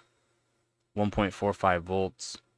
And that's really where I just tested at, just because I don't want to put too much volts through them to go farther. I should be able to do 1.45 generally, 4 around that for all X56. Yeah, okay, yeah. It is good? Okay. Because there's always a limit on CPUs, and from testing, again, I do have a couple of them. I'll have to grab them, but I have a couple of them where they won't even go past 4.2 gigahertz at 1.45 volts, but they're extremely efficient, as in like really good scores at 4.2 gigahertz. It's just, I try to validate them around 1.45 volts. I'm fixing to put together my Z790 with i9 for 10K. That's what I'm trying to figure out. Oh, yeah, you need a decent motherboard for like actually getting RAM speeds. But if you're just gonna get a decent board, then a good board for RAM overclocking or RAM itself is just a 2-DIMM motherboard. They cost a lot though. There were 0 deals on AMD GPUs. These states unless you have a micro center. No, Canada, we don't have one. You could VRF tune a bit and hope for, yeah. True. I never really tried the UCLK. Yeah, yeah, hyper-threaded will just, it's only reason why I'll be using the 5570, to be honest. All core. I won't worry about doing anything besides all core for it. Maybe I'll do a CPU frequency for one, but I don't really care to do that for the 5570s. Yeah, yeah. At 2 core, it's 22. That's 2 cores. No, single core. 2 core, single core. It's at 22 ratio.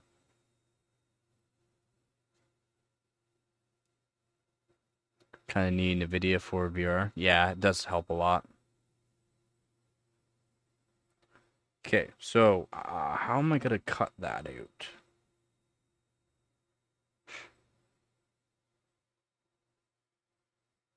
How am I gonna do it?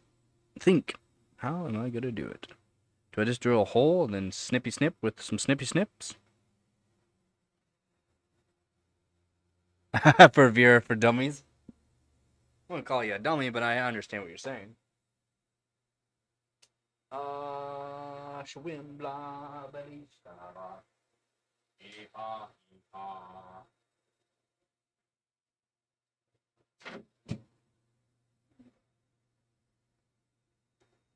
Bucket of water still? Now we can still be here. Oh, I just pulled my mic out of the stand. There we go. There we go.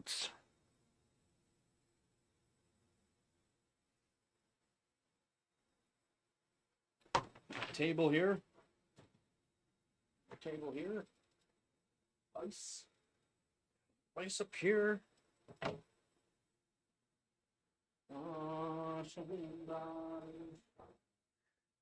Hee-haw, hee-haw.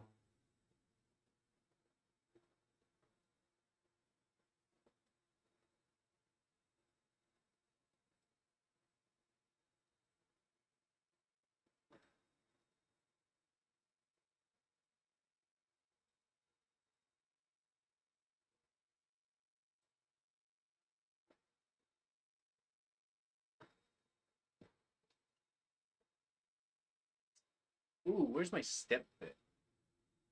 Where is my step bit? Actually, this might just work.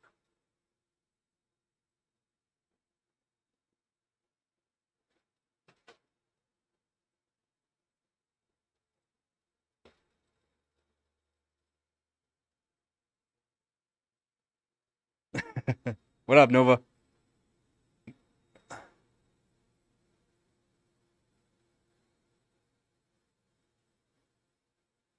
And he looks like crap with. Really? I'm not sure. I just know VR has always been good for NVIDIA. Not sure about looking like crap. But...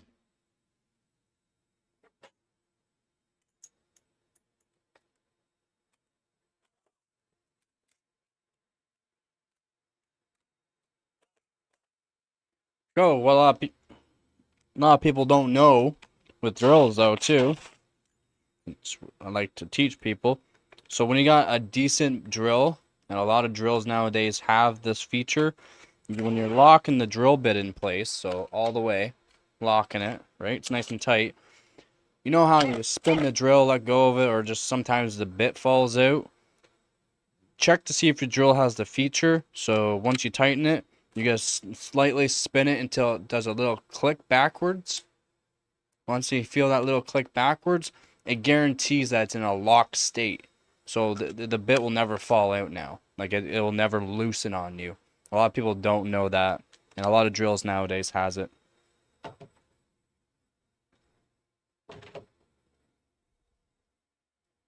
Encoders? Yeah, I mean, maybe with the newer AMDs it'll be just fine. Because they are about the same nowadays. The encoders do go play off of like GPU power too, like in a way.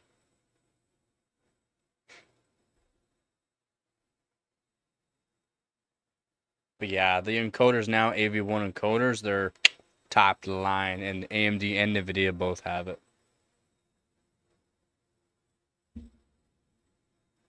Give me 1 sec here.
All right.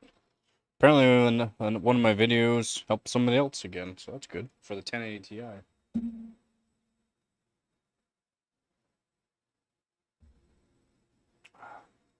Apparently, he's getting about 90 FPS now in Marvel Rivals, so that's good.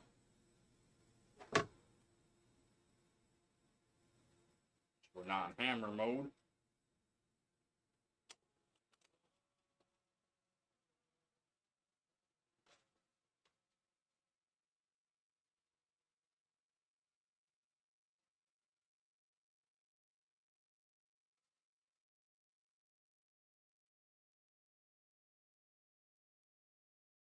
I'm gonna take my time for this.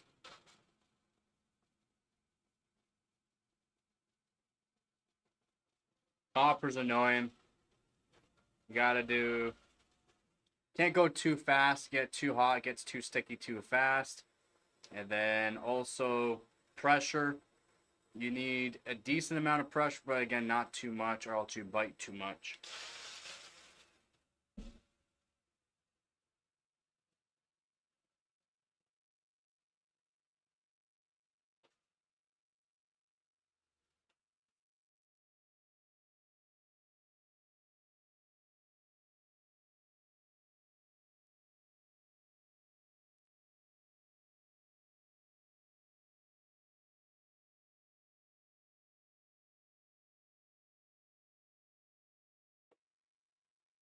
Let it cool down a bit.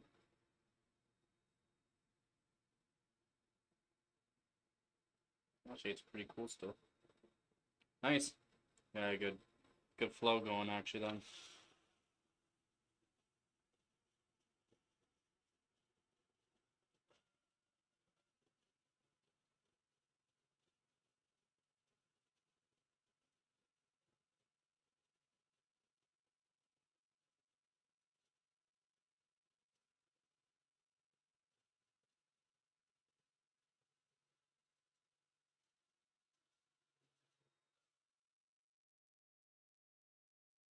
I'm not even changing the speed at all.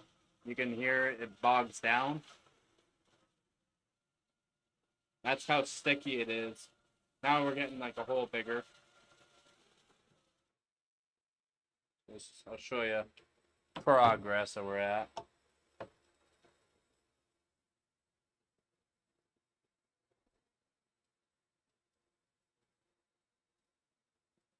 Here's the progress that we were at. We're almost broke through.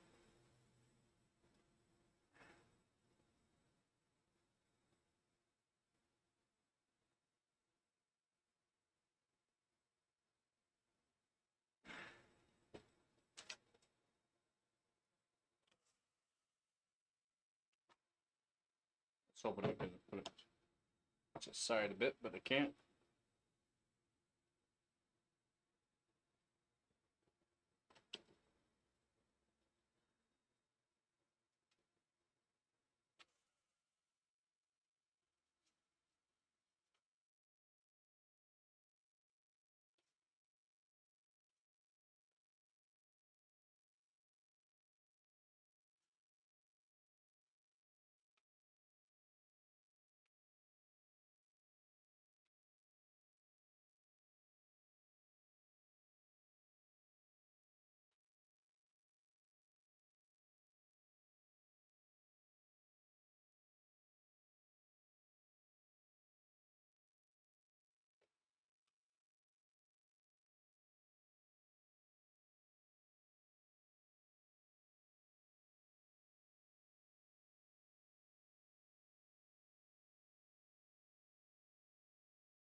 Almost there.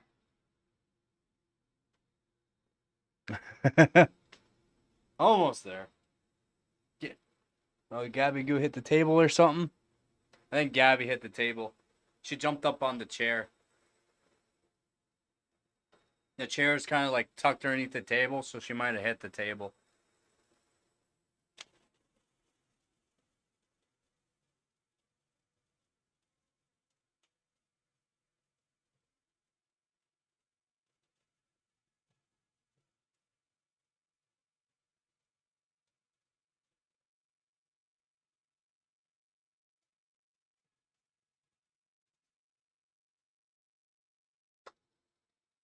We're almost there.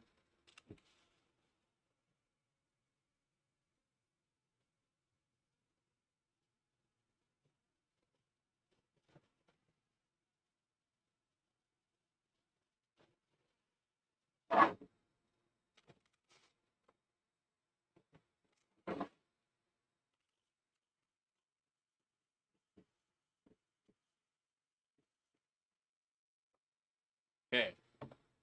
So now that we broke through somewhat, I'll show you.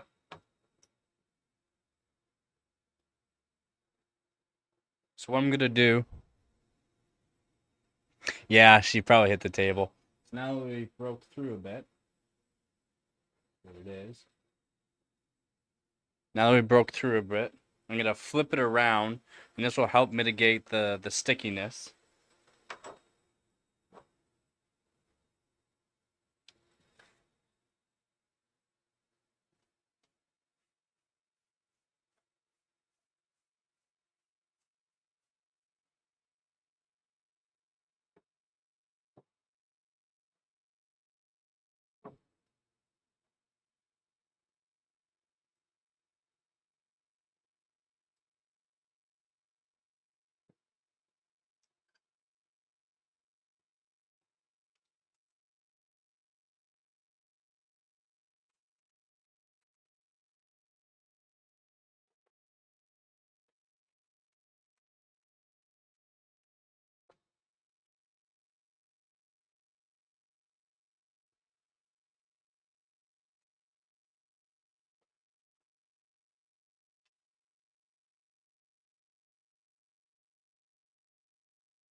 Got a hole.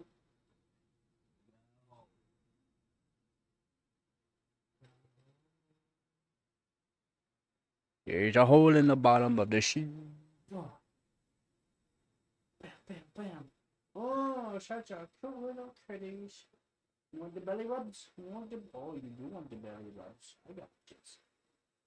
I got you. I'll put them babies. Don't like me. She's a happy. She's like, I want the chair. You can't have the chair.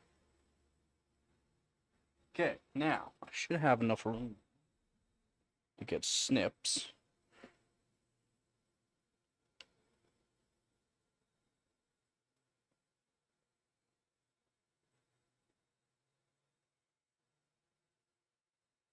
Oh yeah. Oh yeah. So that's gonna be a pain in the butt. I really don't want to overdo it.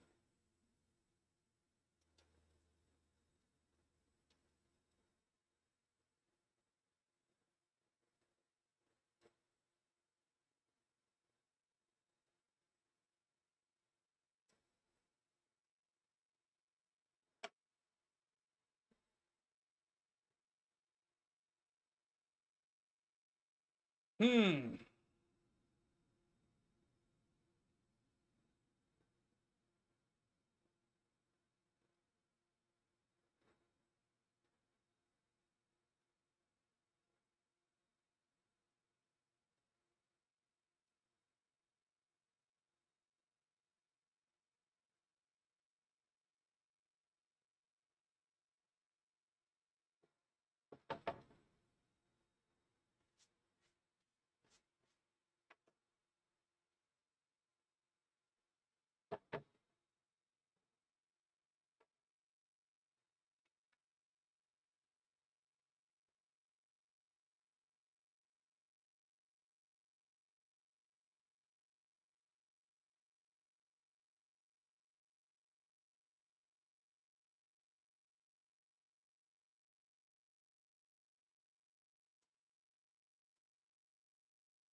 I'm out.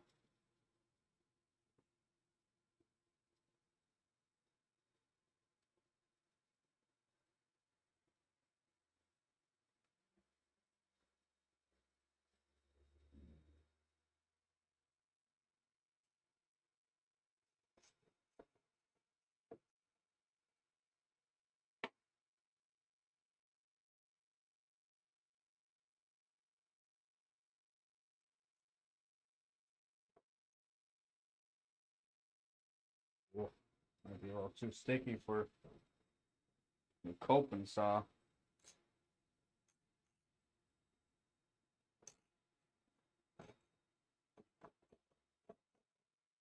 Yeah, it might be a little too sticky for the coping saw. That kind of sucks.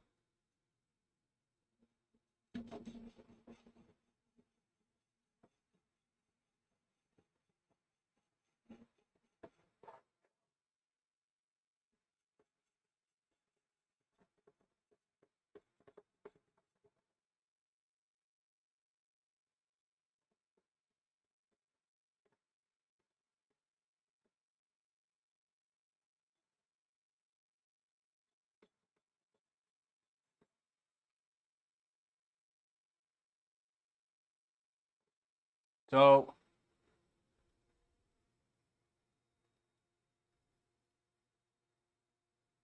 yeah, so tin snips, you got tin snips. These are lefts, right? Like, not left-handed. Technically, you can use them left or right. I use two snips at a time when I'm doing circles or cutting O's. They're lefts, and then you got your straights. They're not perfectly straight though. Got a coping saw in it right now. So yes, This is a wood coping saw. So non-ferrous, like aluminum and copper. You can literally use wood tools and cut it. You have to worry about stickiness. That's about it though. So I have a coping saw through the IHS, the one I have to cut the square. I already drilled a hole through it, a 1/2 inch hole through it, so I can put a coping saw or try to cut with the tin snips. But with the tin snips, I can cut it, but it's going to start bending the IHS up, right? So I don't want to do that.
Nice. So this is gonna work actually pretty good. It's actually gonna work really good. It's gonna take its sweet time though. But it's good to take your sweet time because the stickiness of aluminum and copper on tooth, like again, you can use literally a hand saw, like a wood hand saw. Like the old hand saws, you can literally use that to cut copper and aluminum. It's just you gotta be careful with it, or else you'll start breaking the teeth, the hardened teeth off of your tools. That's one thing you gotta worry about with dealing with copper and aluminum.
Huh.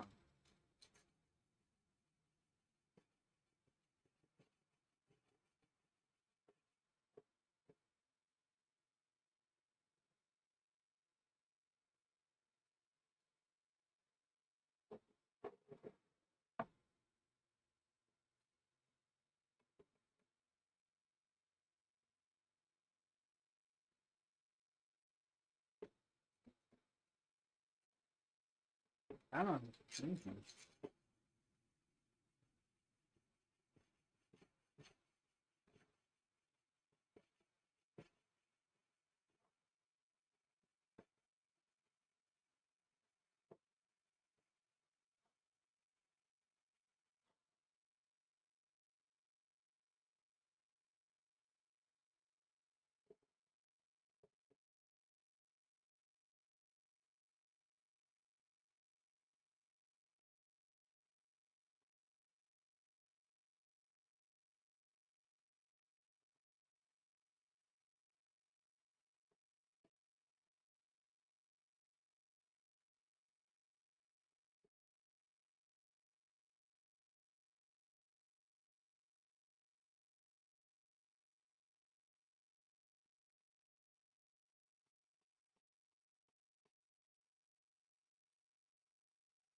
Some people probably like, why are you not using a jigsaw? Well, that was part of tools that were stolen off of me, so I don't have a jigsaw anymore.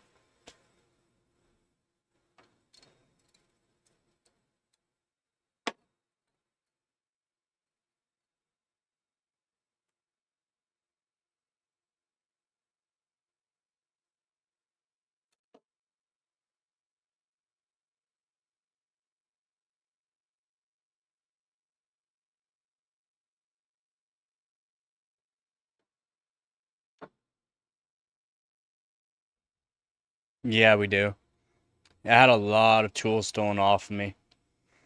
Batteries that were worth about $300 a piece. I was all cordless, so a lot of my stuff was cordless. A lot of really expensive hand tools, jigsaw, sawzall, batteries, a lot of like sawzall blades and jigsaw blades. We're talking for jigsaw blades for drywall, metal, wood, all various kinds. Like like I don't know how many packs of them that were worth like 10, 15 bucks a pack. I don't know how many packs of them, all in a backpack. And yeah, I'm gonna use it to overclock. Yeah, on X58 or LJ1366 CPUs. I'm gonna be using it. Oh man, it's insane. I've had a lot of money stolen over the years for tools. A lot of money stolen. Like the sawzall that was stolen was $600 just for the sawzall.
A lot can be stolen from a burnt house.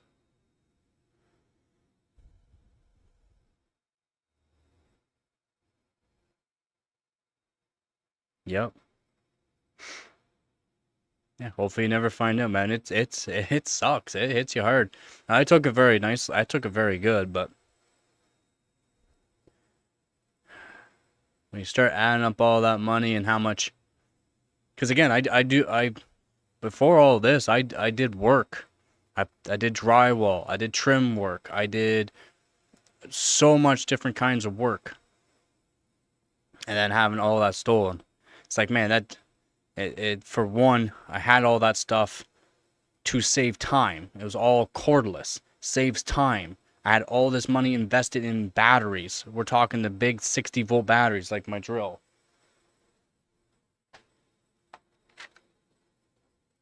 The big batteries, the big 60-volt batteries for 60-volt tools. You can also put in 20-volt drills though.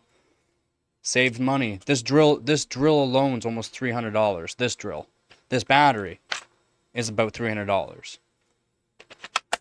Bunch of batteries stolen. Not just the 60 volts, a bunch of 3 amp hours. Those are good batteries actually. 3 amp hour high output ones for DeWalt. Those are expensive. They're about $150 a piece for just the 3 amps. Yup. Backpack was 150. No. 200. The back alone was 200. Then everything in the backpack, we're talking bunch of hand tools, stuff for sawzalls, jigsaws, again the batteries, drill bits, a whole bunch of cobalt drill bits. You know how much cobalt drill bits are? Oh my God, you don't want to buy cobalt drill bits all the time. You'll go broke in a week.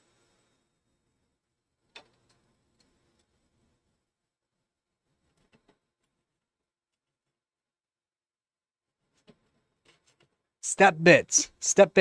The step bits I had were $120 to $150 a piece. A piece. Just one step bit will cost you $120 to $150 per step bit. Why? Because they were specially made for certain gauge materials, as in they weren't for light gauge step bits. They were all the way up to 1/8 thick metals. Hardened. It could be hardened metals, and they were good for it. I bought certain things for a reason. Oh, it's brutal. Yeah, it's always gonna be tools, man. It's always gonna be tools.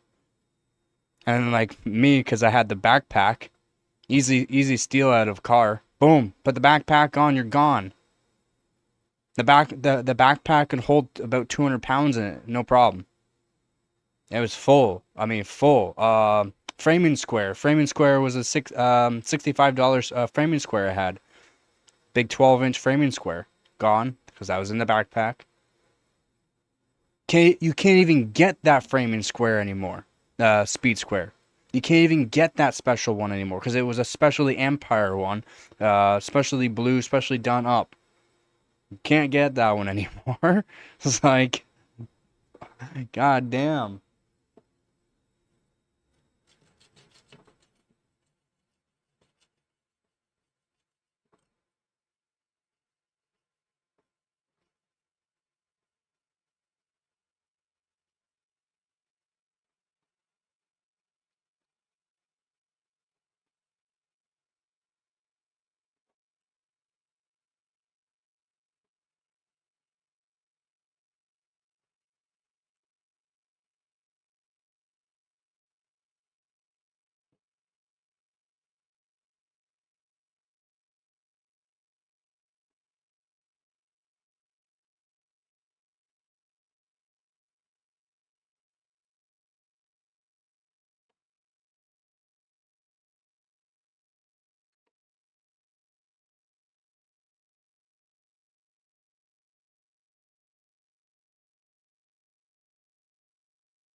Yeah, from truck.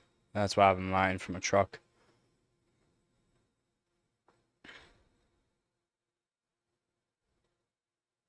That's kind of good, right? Because if you claim it on insurance, well, there goes your insurance going up.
Exactly. Not gonna claim, yeah, exactly.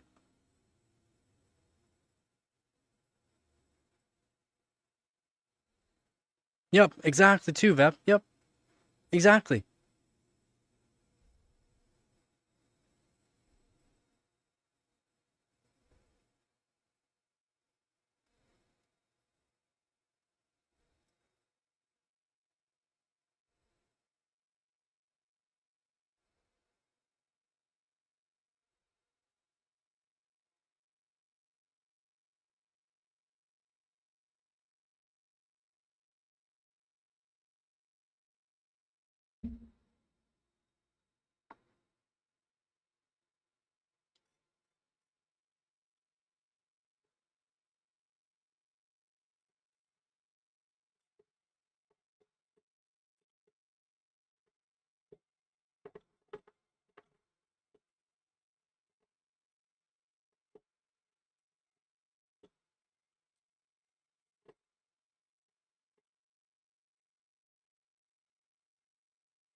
Someone who needs.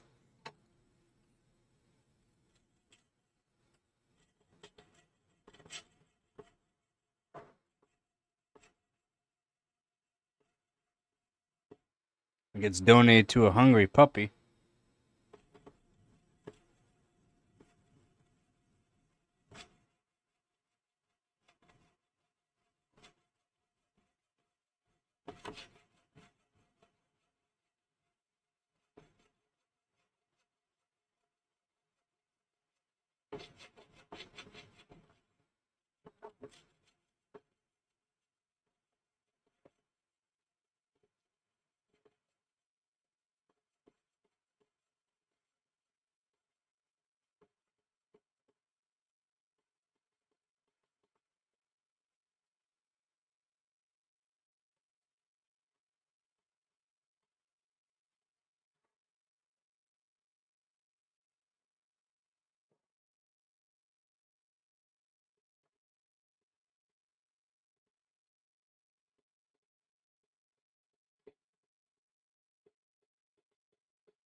True.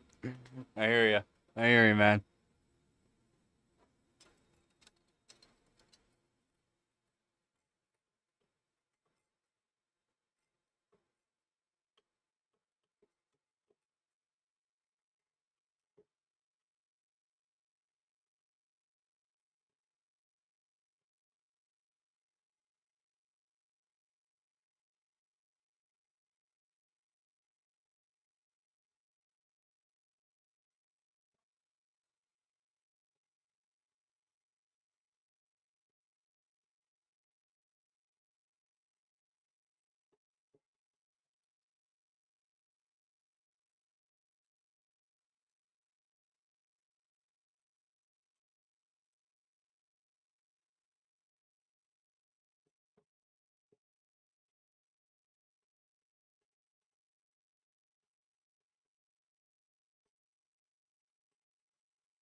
That was a while ago.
Used to be better at this. Come on. Come on, baby. I got no abs now. Hurts. It hurts to do.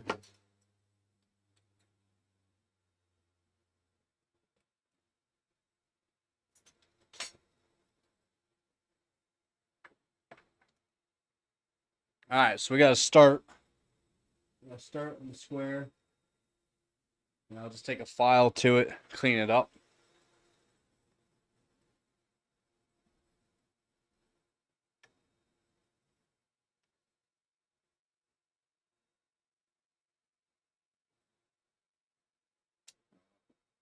Will a big file fit? I don't think it will. A little bit.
Yeah, figure one of my files is that I need.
Oh, okay. Took a while. I found it. How's it going, Zardy?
Yeah, it is a good car, yeah.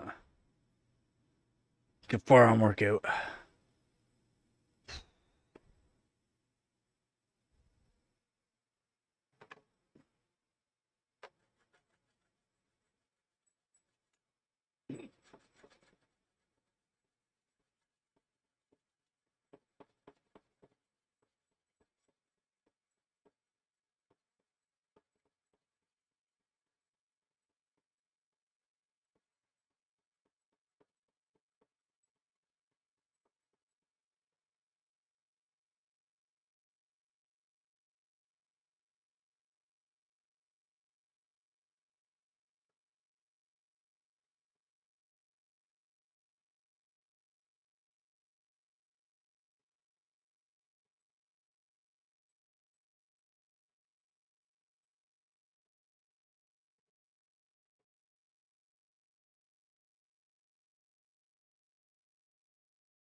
One part. One part done.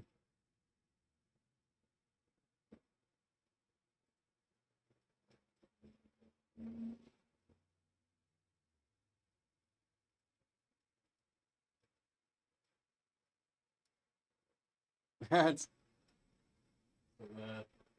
the markings that I did. They line up perfect for the size of the hole. Like literally like perfect. So that's, I mean, that was just quick sketch of the size that I need done. And it's literally perfect, so I'm actually really happy with that.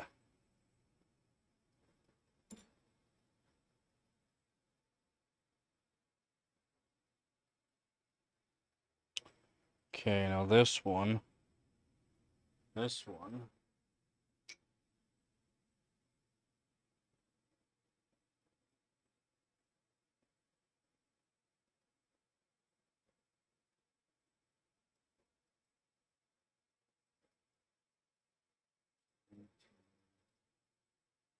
Make sure this.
Good old cobalt. This is a DeWalt cobalt. I like these bits. For the stepper. These steppers work really good for pre-drills.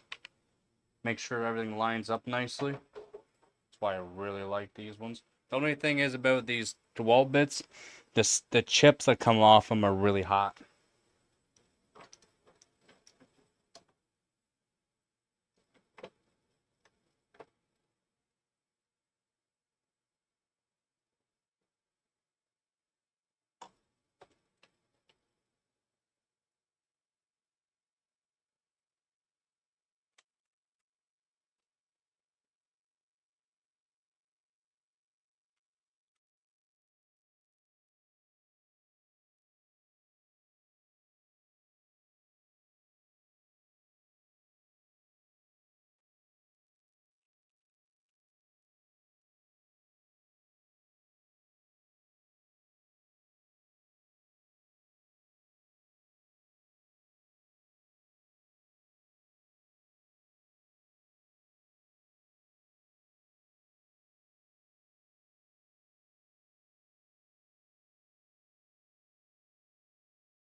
I know, sorry, Nugget.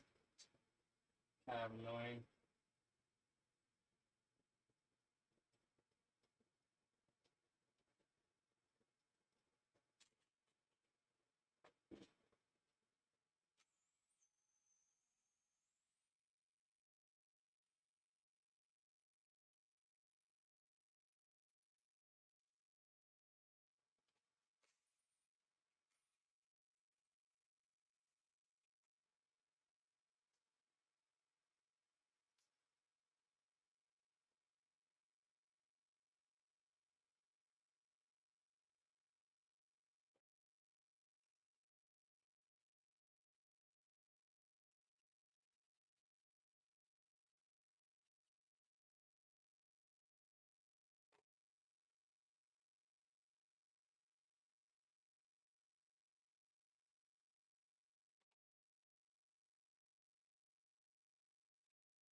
Hi, Cutie Pie.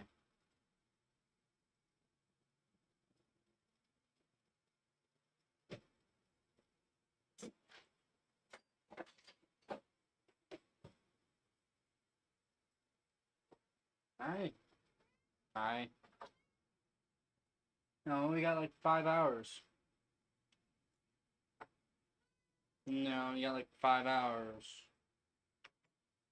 Poor thing.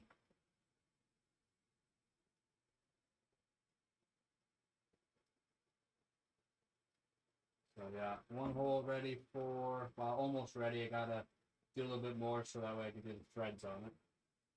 There's the other one. I'll have to solder. All these will be getting soldered together. So yeah, we're getting there. We're getting there. Pretty good.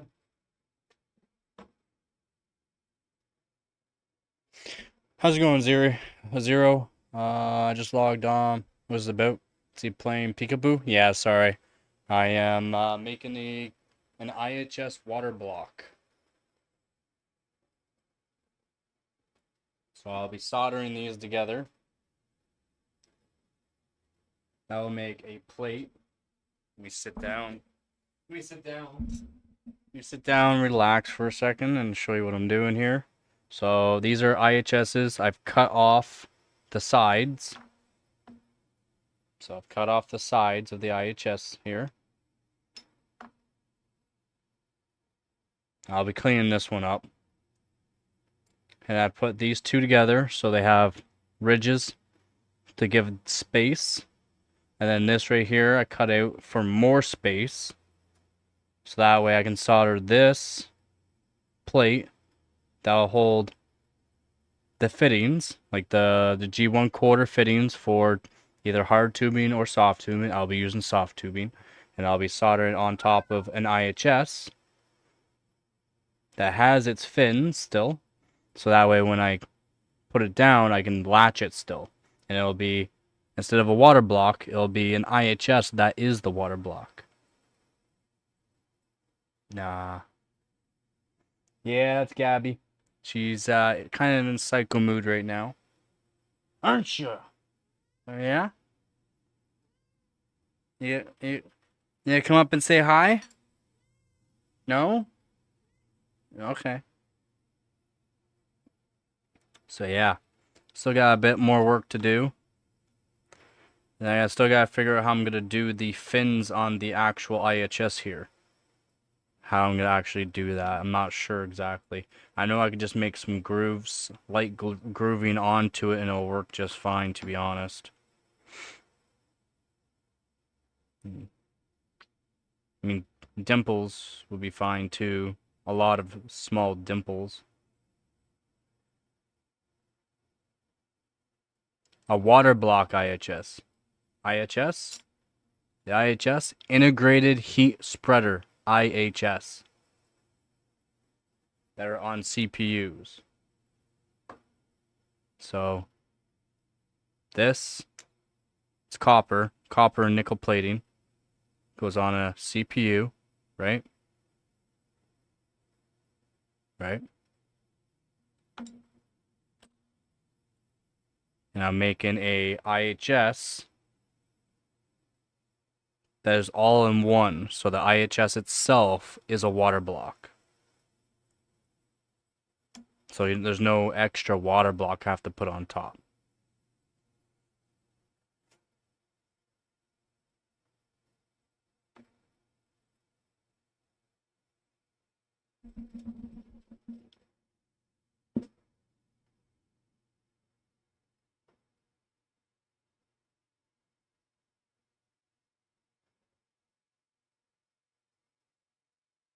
Why they're fitting. Just had it. Just had it. Where did I set it? Mark it? No.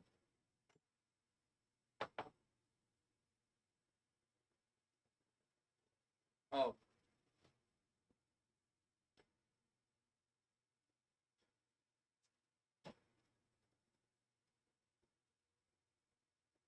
No.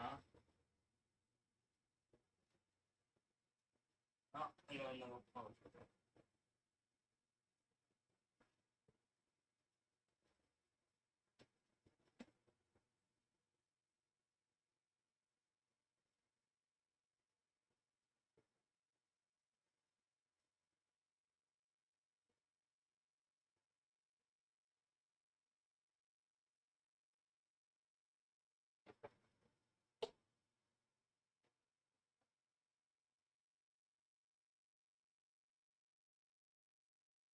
Yeah, they're talking about cars right now. Yeah, they're talking about cars right now. It's chill here, man. I'm just doing my thing right now, so like I'll stop periodically and talk. It's just I'm doing my thing so that way I can yeah. Yeah. My PC has some her spurs. Yeah, I'm just doing my thing right now until I can get the everything ready. Then I gotta sand everything down to copper, so that way I can solder it all together. Then I'll sit down and I'll solder. I'll be more maybe talking more, but I just want to make this nice. I want to again. That's why I'm making everything look nice, right? Because I want this to turn out nice. So I do my thing. I'm sorry. If you have any PC questions, please let me know. Yeah, of course she does.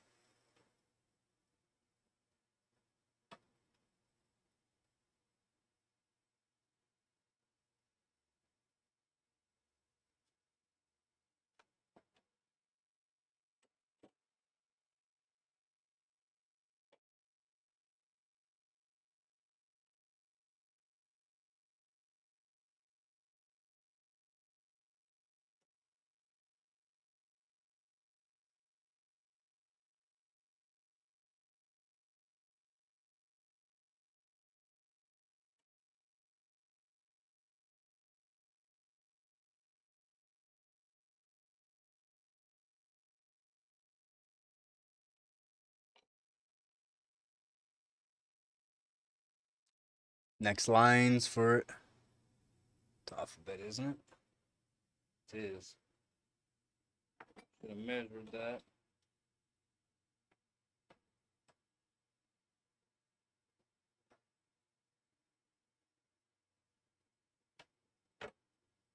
I mean, it's basically there anyways. That's one spot.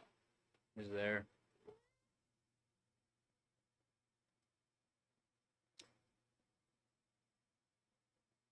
Still rocking 2002 Saturn.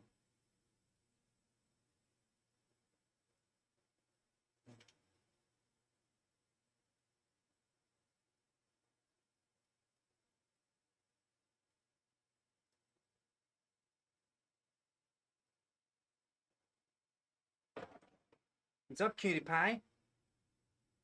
What's up, cutie pie? What? No. No, you can go back up on the chair. Hi.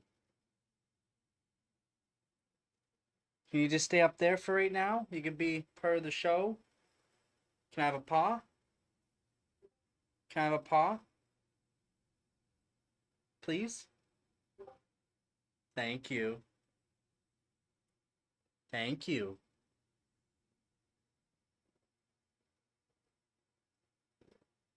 Yeah. Yeah, I hear you there. I hear you there.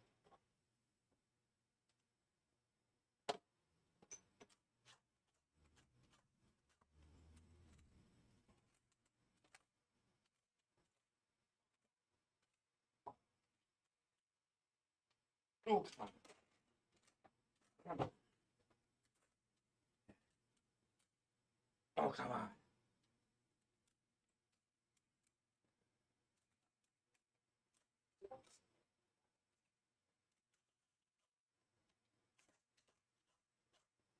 Ooh.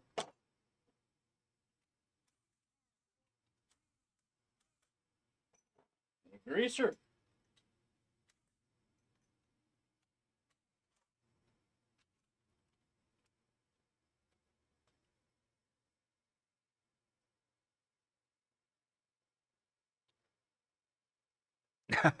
The lights inside bother you? Yeah, I don't care for any LEDs on mine either.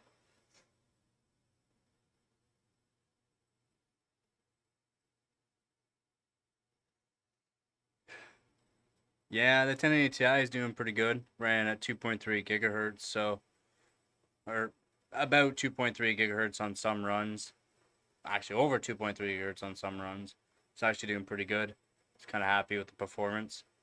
When it gets colder, I'm hoping to get closer to 2.4 gigahertz onto it, which would be really nice.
I know, I'm sorry, Nugget's loud.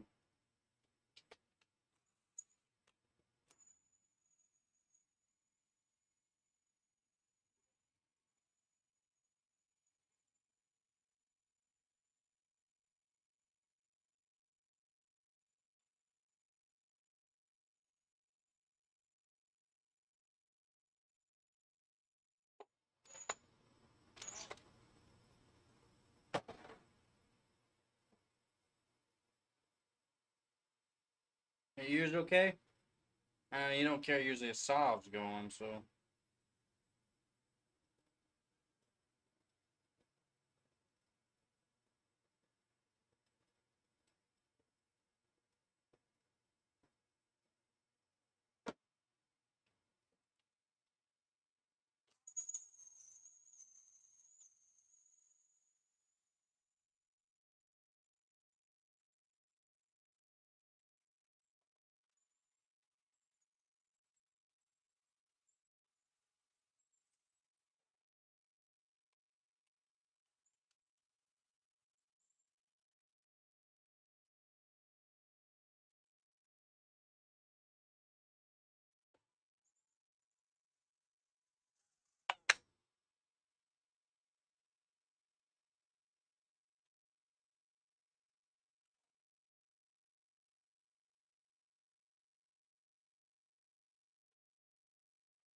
That's gonna help.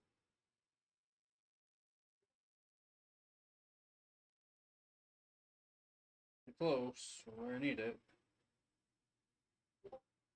Maybe a little bigger would be nicer.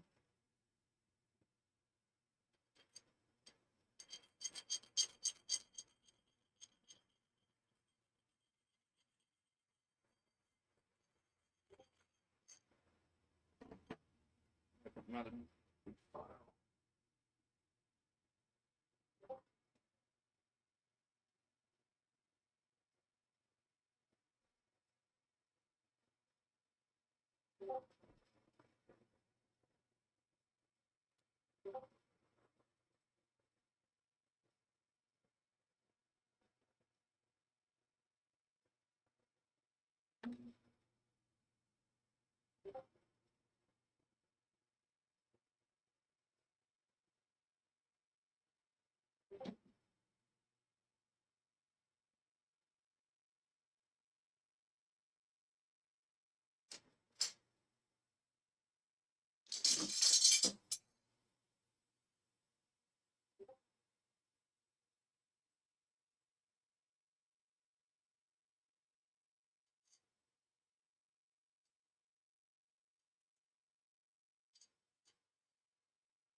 Oh, almost.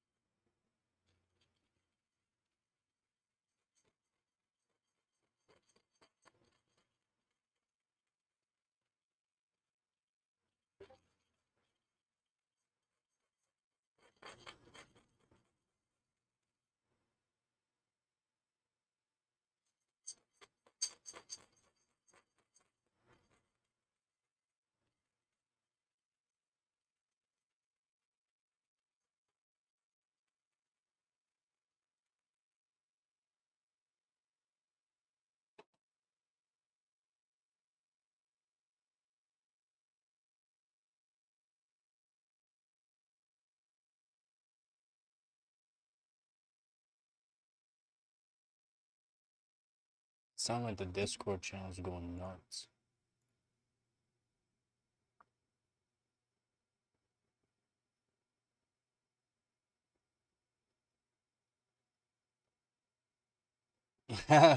And juice some volts into your ICs. Only on DDR3. I mean, DDR4 is alright, but not that high.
do.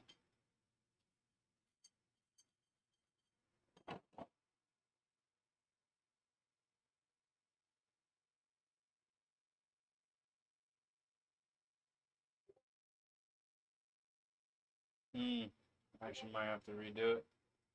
Like, I don't know how that's actually gonna work. Push that farther back. Somehow.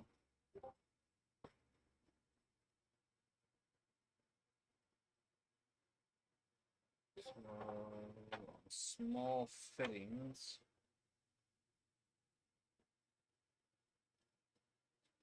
That's gonna be difficult to do.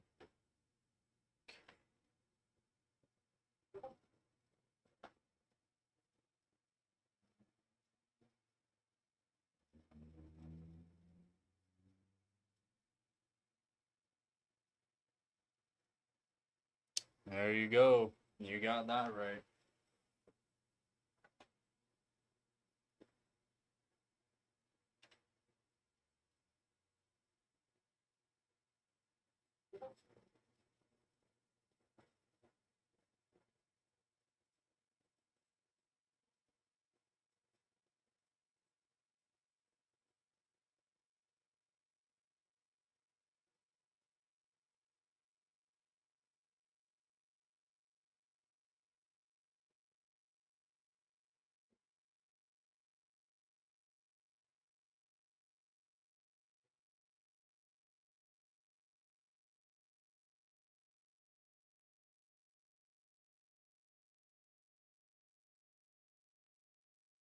I might actually have to redo the one IHS. So, show you what I'm got going on here. Come on, Gabby, I need you up. I know, I'm sorry. Come on. So, show you what I got going on. And why I'm pretty sure I have to remake this. And I don't know how this is gonna be so difficult to actually get this working. Is you got the O-rings, right? That's what really makes sure it's watertight, the O-rings. And put it on here like this. Right, so that'll sit down in there once it's all screwed in. But as you can see, we're all over top of this one here.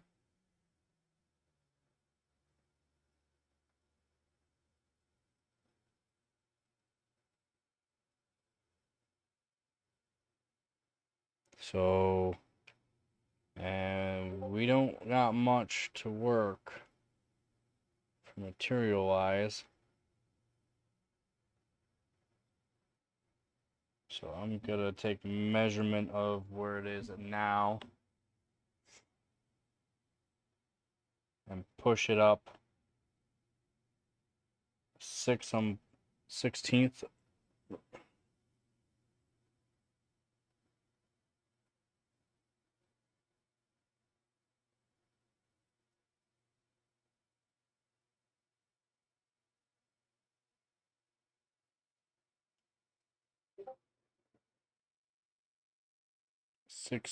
Both ways. Yeah, 16th both ways apart. So that way I can give enough space. If not, it won't work. It just won't work like right now. I thought it would have been good for where it is.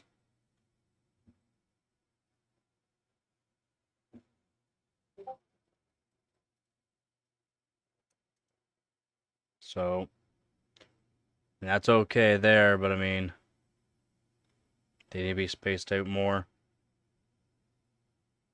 It needs to be spaced out more. So that way when I put it on there, I mean, if I had a longer CPU to do it with, but these ones are not that small or big, long. They got the same surface area as LJ 1700, but and same as AIM 5. It's just they're square. They're actually square.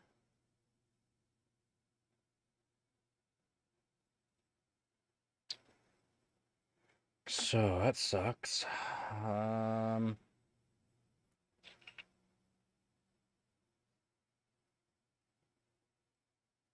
Yeah, just from looking at it, it's just not gonna work. They don't make fittings thin enough. Unfortunately, they don't. I'm gonna have to move it at least.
That's how much I gotta move it. Not much. I thought that would have been fine.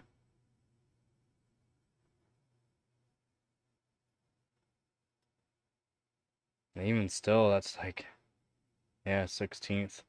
And that's to the holes, not to where you see, not to where you see it right now. As you can see, the copper on the inside there, that has to be moved over. That part. So, and that already got be a pain in the butt to do. It's going dab.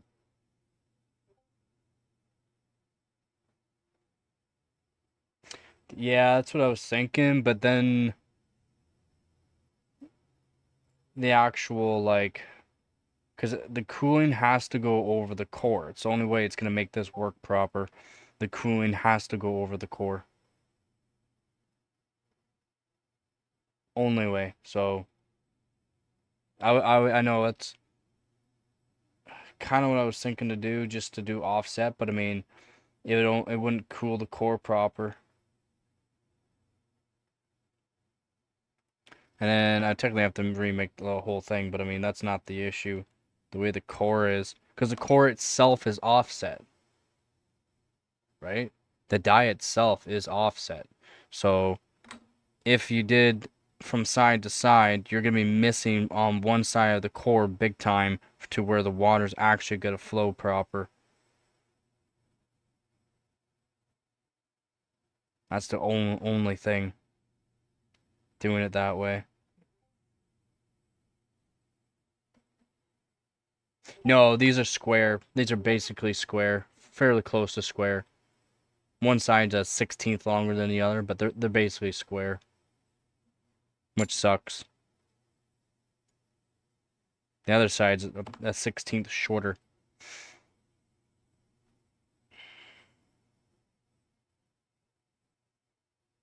And then it's also, I gotta figure out how I'm gonna thread it, which I might just use the fitting, get it to thin the walls enough to where I can actually just thread it by itself, because it'll be brass and the copper. Brass is stronger than copper, so. Or do I just super glue it in for now until I can figure out a way, or until I can afford a new tap and die set. Another thing that was stolen, a tap and die set. So I don't have a tap and die set anymore.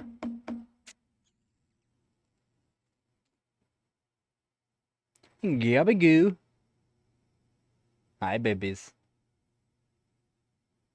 What you doing?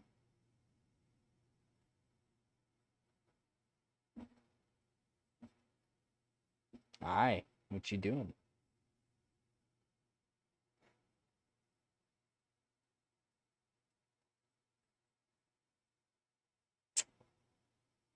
Yeah, I mean, do I just glue the fittings in? This will be one of the fittings that I use because I want to make sure when I do this, this fitting will go in and the tube will go off to this, like the side to it, and then this right here, this fitting here can actually spin, right? It can actually spin, so I can change it so that way I can make sure it's not interfering. It's not interfering at all with this fitting. But as you can see, this fitting is just overhung the hole. Oh, it's like it's almost on the side of this one. And they don't make fittings, like I said, they don't make fittings any smaller. And they don't have adapters, and the adapters that they have to actually like raise it up are not any smaller than this diameter. This right here. Not the G1 quarter thread, but that there.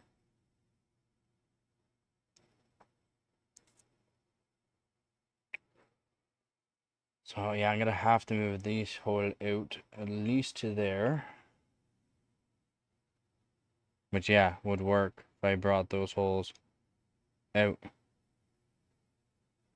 Technically the fitting itself will overhang, and then it'll have enough flat surface area to where the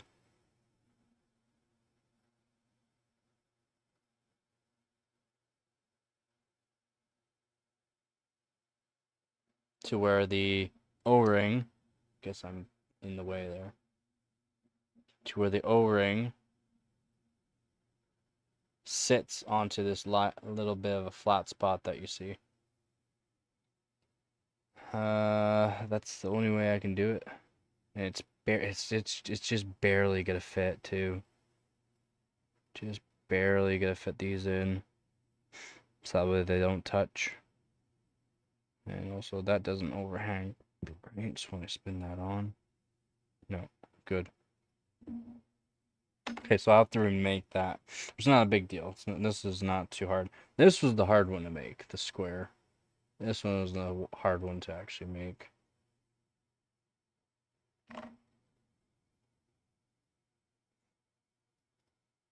Yeah, they will technically be overlapping. I thought I had them spaced out enough, but then doing the trial run, see that? So if I put another fitting beside it, it'll be touching each other. But then if I have it out far enough here, same thing with this one, move it out just over about a 1/16 of an inch, it'll technically work. I don't have calipers. I only have a ruler, a metal ruler. I have tape measures, but the tape measure wouldn't give me the most accurate reading either, even though I have metric and imperial. But the same thing with the ruler, it's metric and imperial. I thought it would have. Thought I had it measured enough, but apparently not.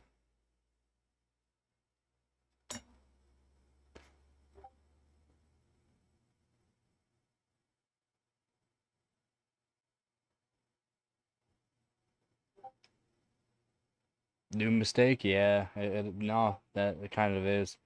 Um, Plus the drill bit. I should have punched the copper, but I thought if I used a certain drill bit first, it wouldn't move too much, but it moved a little bit too.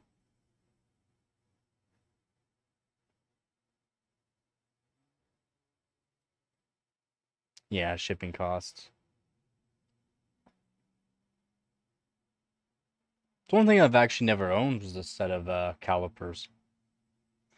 Never owned a set of calipers. You get them fairly good price nowadays.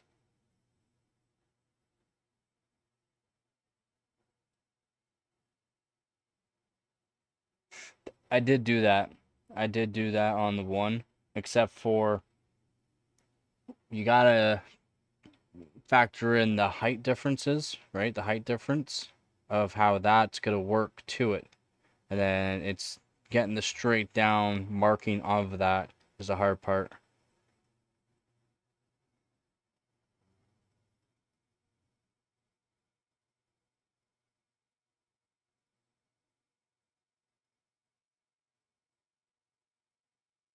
From the States? Nope.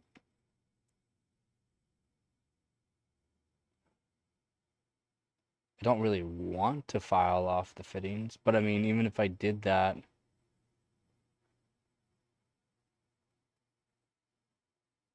no, I mean, I just don't have the money right now to get more fittings, or else I would do that, to be honest. That wouldn't be bad to do. I could easily file fittings down. It's just brass. I have a whole bunch of hardened files. It's not an easy, that's not the hard part.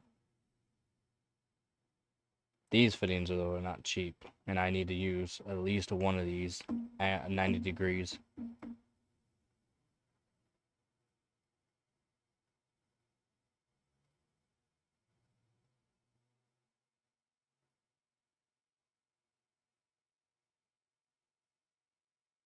Yeah, I guess I could do that to their Persona.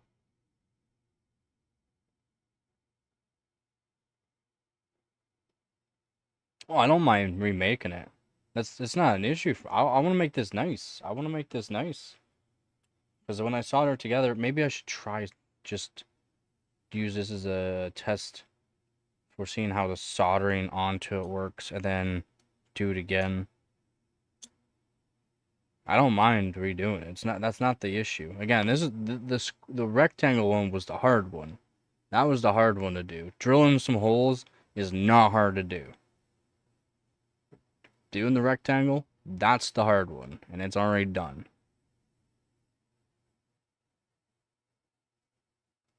Well, I've been thinking it through. I've definitely been thinking it through for this. Maybe I'll try that now, though. Because what I have to do for soldering it together is basically solder all together in one shot. That's the hard part. And I have to sand everything down to copper to make sure soldering is a lot easier too. Plus sanding everything down will flatten it so that way better contact, less solder, better technically. But I have to solder all in one shot. All 3 plates.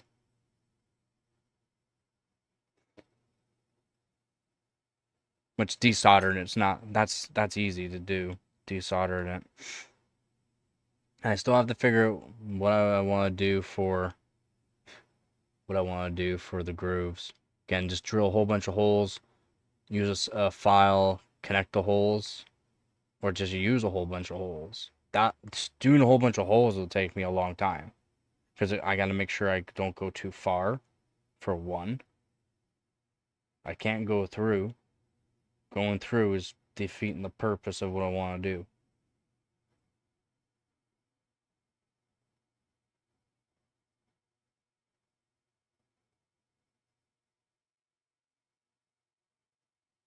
Yeah, the actual IHS that will be touching the CPU right here is the jet plate. Right there.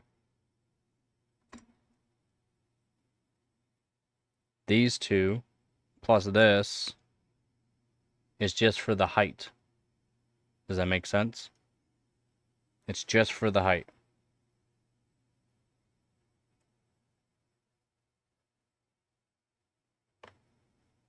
So there's the height there to surface area where it needs to go. That'll be soldered onto, like that's the surface area. And then this It'll be like that. Does that make sense, what I'm doing? But I have to remake this one for sure. I mean, there are probably other fittings that I could use. It's just I don't have the money to get other fittings to make it so that way it fits onto here. And then I could fit just a G1/4 to it.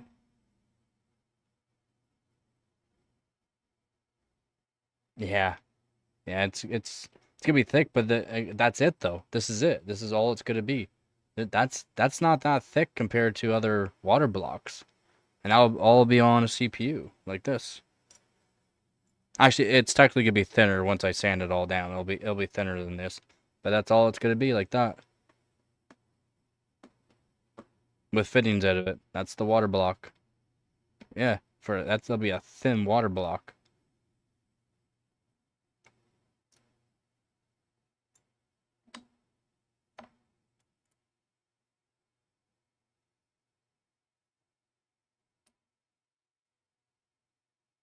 And yeah, technically it's gonna be thinner because I have to sand everything down.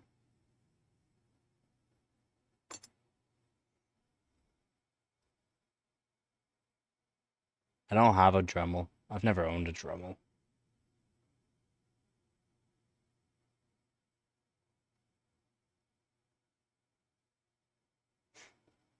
If anything, I can just use... What do I got that could work? I don't have any router bits. Router bits would be awesome. Some thin router bits for it. But I don't have any.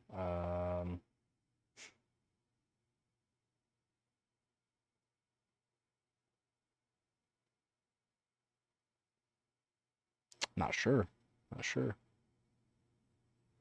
Yeah, I've never owned a Dremel. Never needed one. Knurling?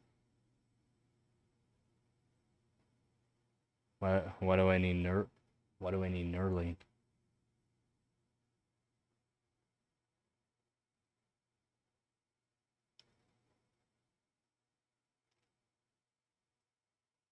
Why do I need knurling? I know what you're talking about, knurling. But why? Why would I need it?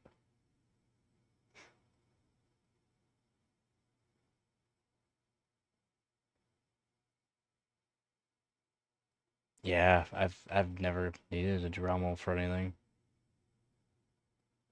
Gabagoo.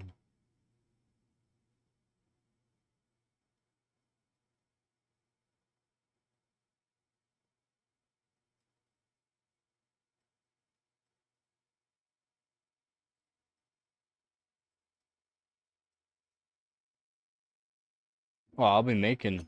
I can just drill holes. Not through it, just drill some holes and just use a file to connect the holes to make fins. It'll be kind of like a CNC style, as in they're not going to be super spaced apart. But I mean, that's not an issue. Since the water block is literally the IHS, that will have good cooling as is. I technically probably don't even need any. Because again, the water block is literally, what, a 1/16 of an inch away from the die? The water itself will actually be like a 1/16 away from the die. That'll be pretty good. Yeah, someone's already said that. I've seen it. Kind of stupid the way he did the cooling, but I mean, yeah, it works. I thought it was pretty cool. He did some pretty good drilling on it too. I'm not sure what he used for the drill. I just skipped a lot of the video. It's a very long video for no reason. Yeah, so we got this CPU and we got the IHS, all right? It goes on top like that. That's the IHS that you generally put an air cooler or water block on.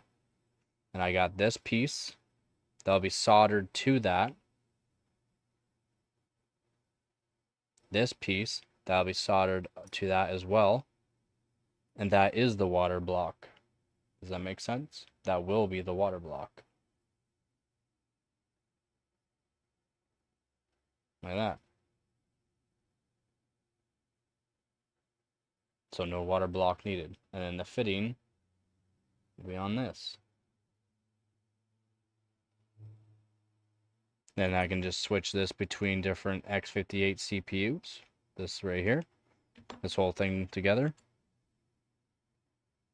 And now, again, like I said, since it's so close to the die, I don't have to have the perfect fins or anything like that for it. The thing is with holes, the dimples for this. Yeah, see, I don't have a drill press anymore. Again, I have had a lot of things stolen from me over the past few years, so I don't have a drill press anymore. I had a nice little Delta, but yeah, I dimples would not be the greatest for doing this. Fins would be better, and again, I could just drill a whole bunch of holes close together and then just finish it off with a file, which would be alright to do.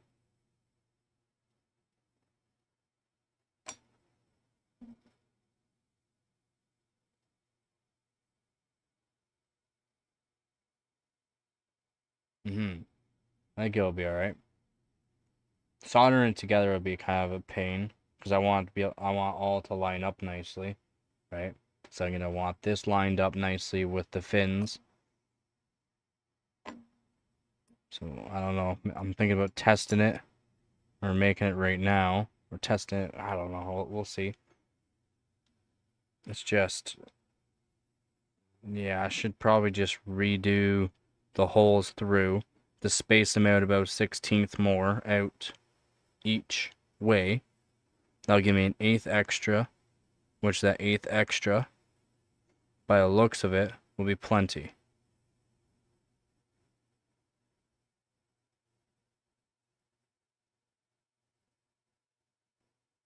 You know, it should be plenty.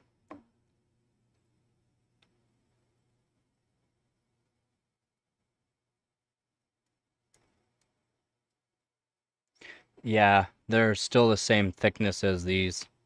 They don't make fittings any thinner than these. I know, this is for a hard line tube, but it's just a 90-degree male to female 90-degree that you can actually swivel head.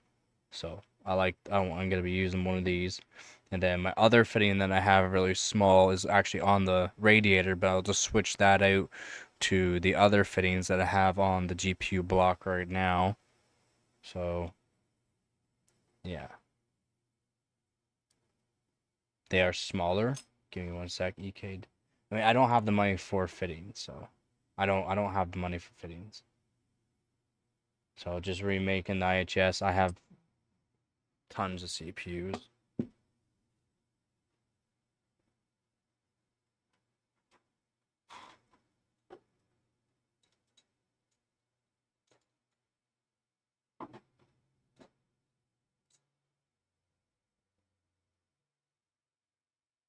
So there's another CPU I can use.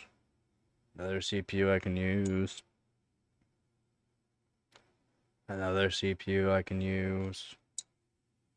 So it's not an issue there. Plus I got another 50 or 60 in the box there beside me. So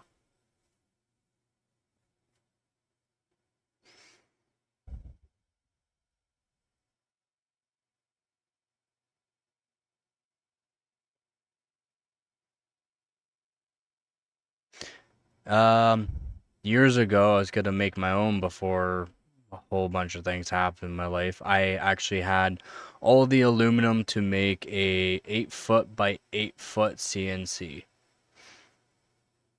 I was gonna use a 1 horsepower router. I had all the motors, screws, the aluminum extrusion for it, and I'm talking big boy 6x6, 4x4s, 2x6s of aluminum extrusion for it. I was gonna make a CNC. I was going to years ago, but a lot of things happen. Peace.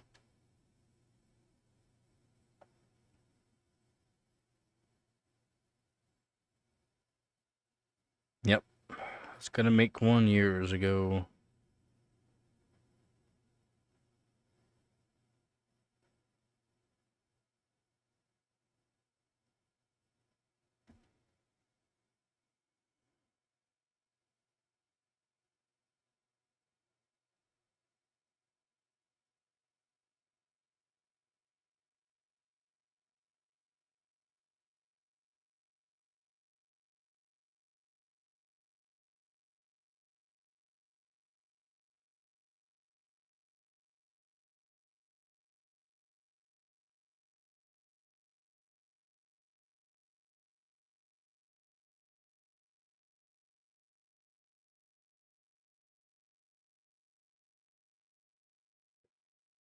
Kitty going downstairs? What are you doing?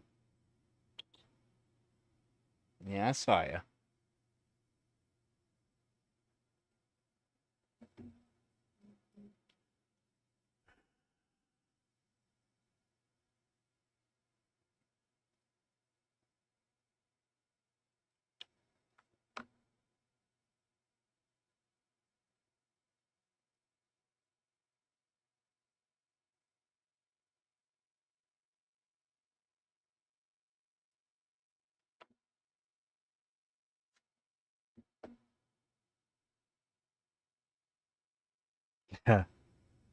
Hey man, yeah, it's doing something, right?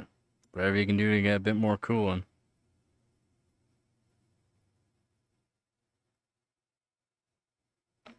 Okay, I'm gonna take a quick break. I need to make a coffee. Did not sleep much last night again.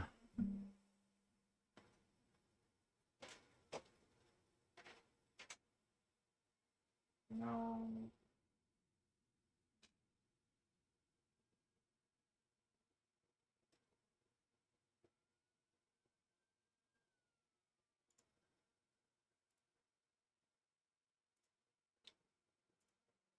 Yeah, I know. Um, Frosty needs to look at it. Nice. Glad you got working there, Debatron.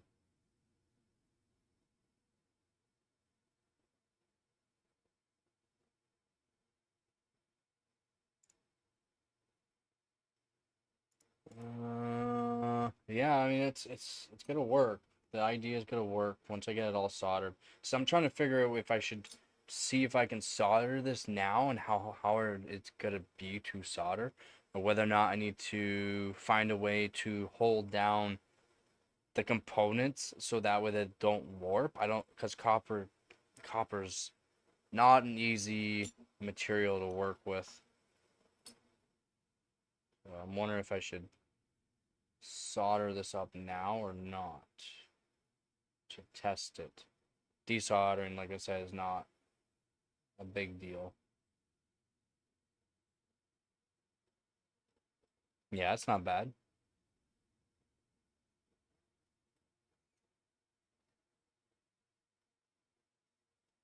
Yeah, I did. Yeah, I have to make videos. I have to. Yeah, it's not easy. Yeah. Yeah, I made a video. It's not the greatest, of course, but I mean, it's something.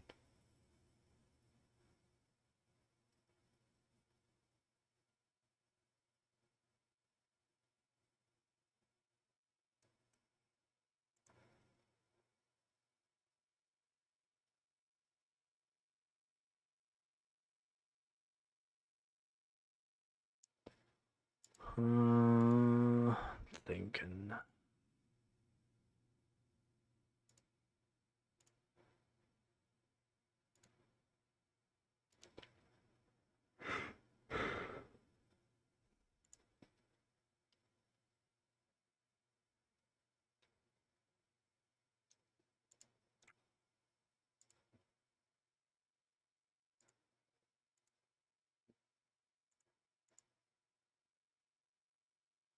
Talking about brass.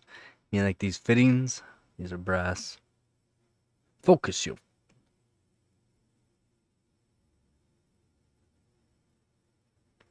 The brass.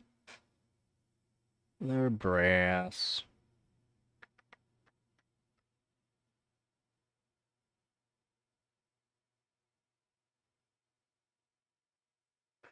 Okay, yeah, so since I already got that figured out, what I'll do is drill out one more step on my bit. My step bit. See if that makes it so it goes through or not.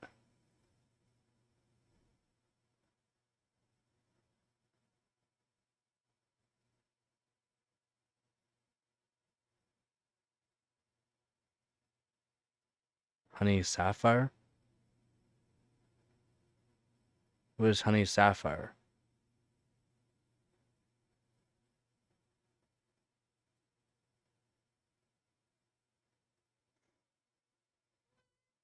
Matt. Hi, cutie pie. No. No. No. No. No.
So it does go through.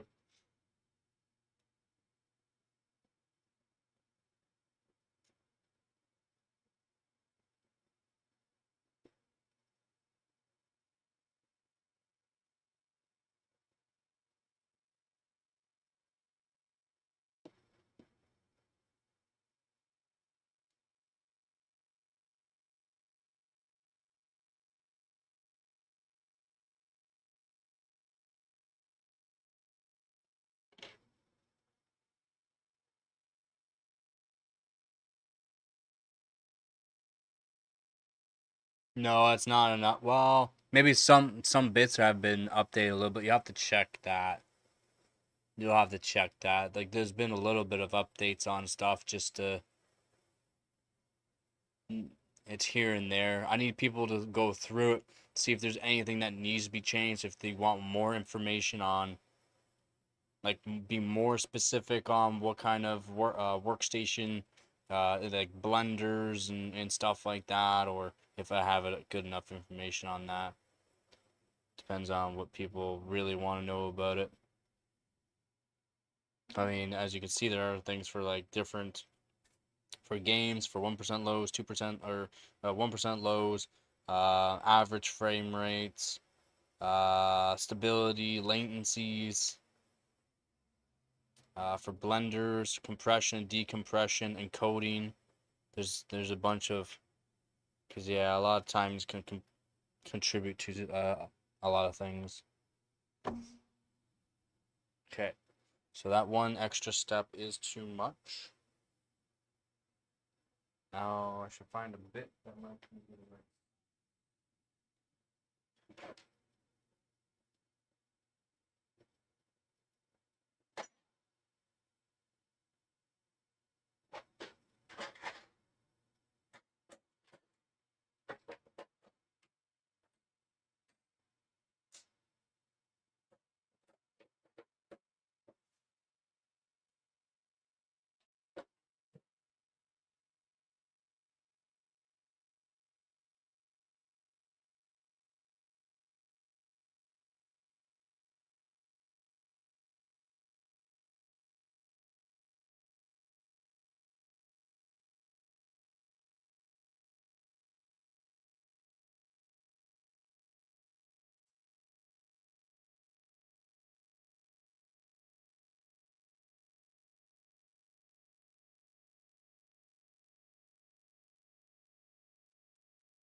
Happens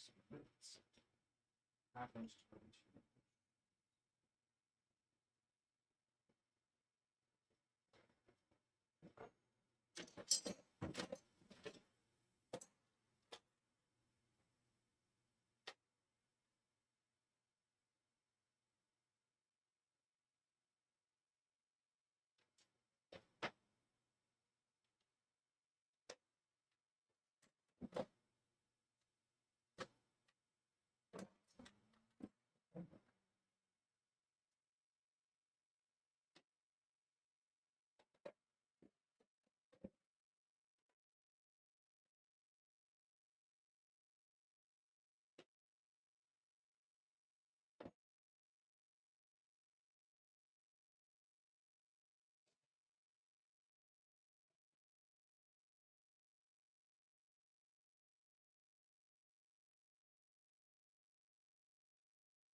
Oh, gotcha.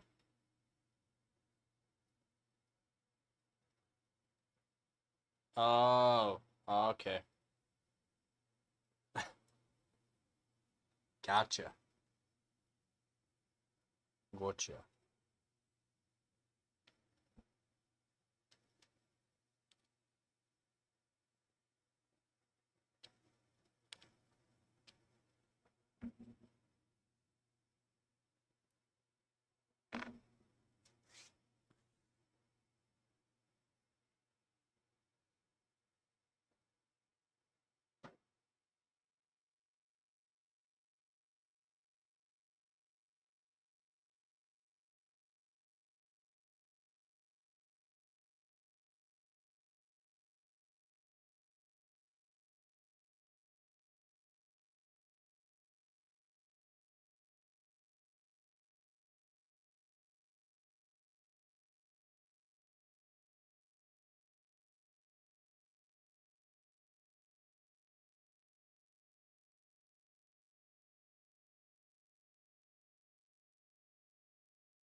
Good name.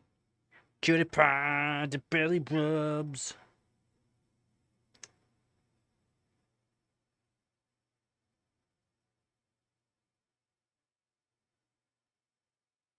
Yeah, you need to stop licking so much.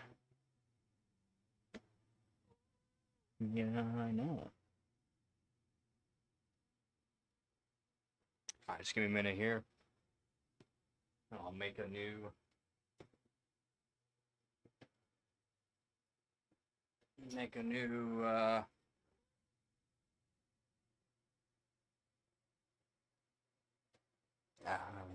it is what it is.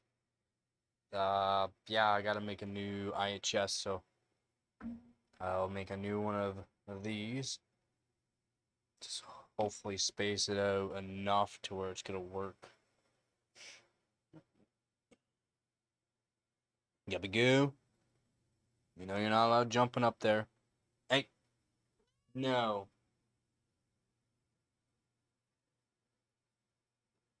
You wanna go?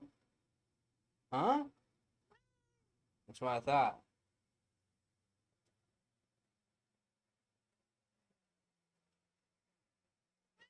No, back up. No. Sorry. No.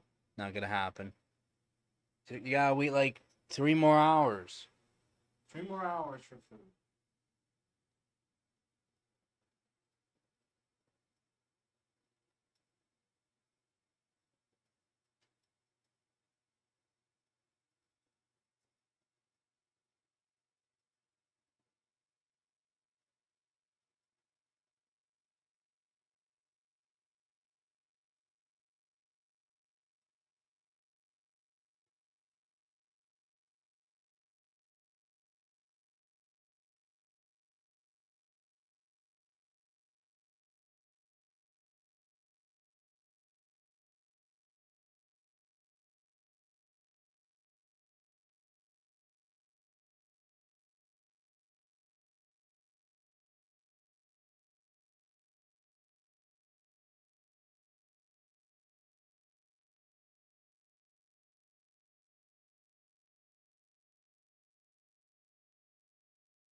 What's the delid? Delid another CPU, which is fine, because then I got other CPUs to test. Huh. Huh.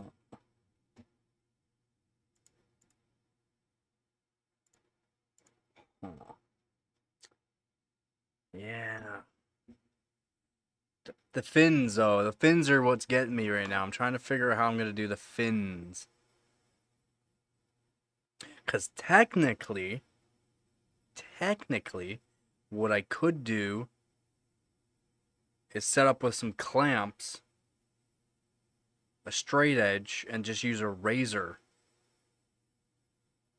And just cut in the same spot over and over, move it over a little bit, cut over and over. That would actually work pretty good. Because then I can get a lot of fins, a really high fin density. And it would work. It would work really good. So I might actually do that for the fins.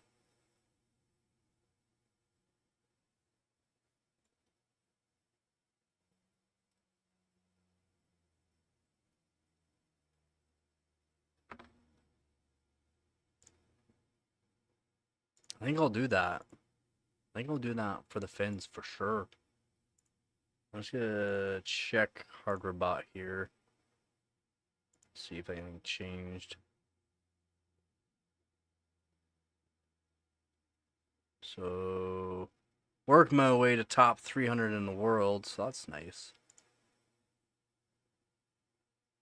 For career-wise. 11th place in Canada for this season right now. And 11th place in Canada career. So that's pretty good.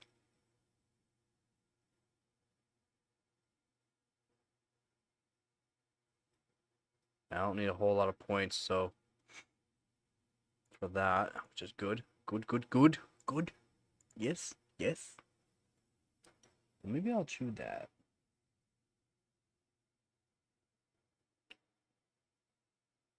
What? Just like right there.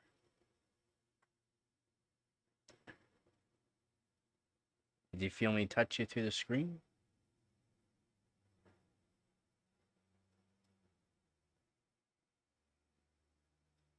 Oh. We don't need to hear about that. You and your preteen stuff.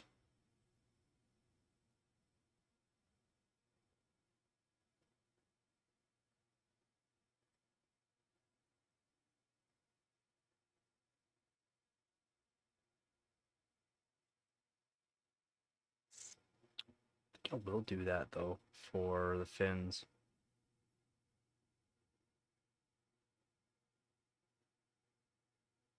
Figure out how to clamp it though. Gotta figure out how I'm gonna clamp it to run the razor blade a bunch of times through it. That is gonna be the difficult part. Ghostbusters!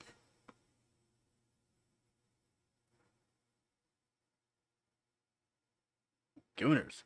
Ghostbusters.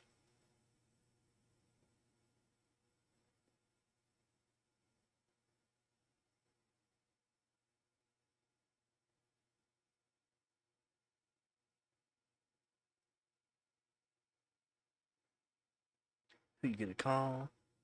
Ghostbusters.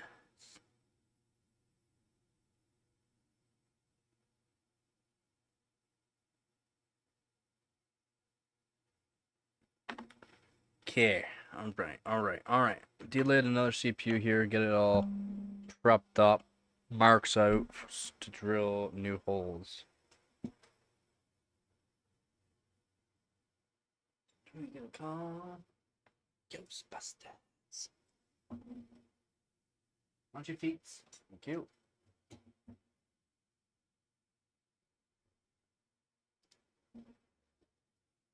Oh, they're definitely not 800 pounds. Sorry, those CPUs are about not even $35 a piece. No, sorry, they're not. No, they're not that expensive. Sorry. That's $10,000. No, your little Optiplex PCs are not they're not worth that much, sorry. If you paid that much for an Optiplex, you got screwed over.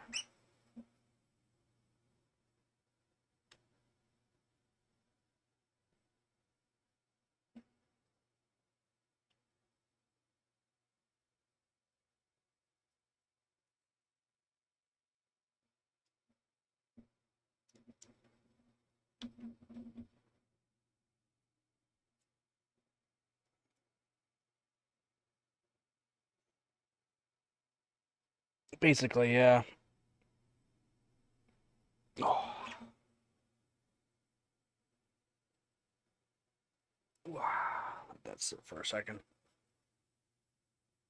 Which one's needing some torque? Ah. She's needing some torque. Needing some torque.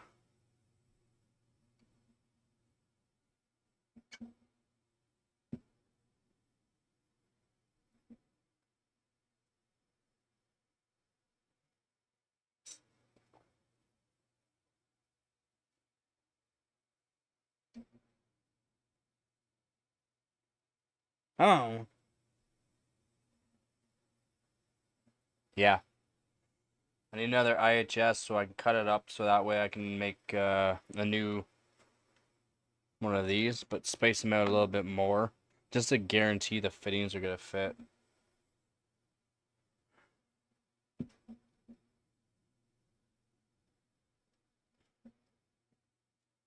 My hand's getting sore even with this one here. So I just grab a pair of vice grips to make this easier. Oh, actually I am. Vice grips. Vice grips. Make it a little bit easier on myself here.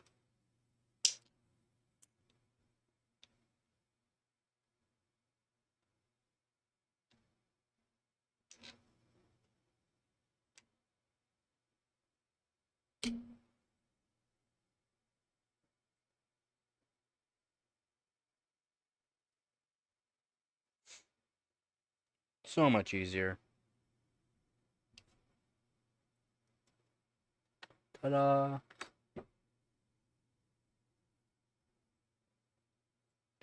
Ta-da.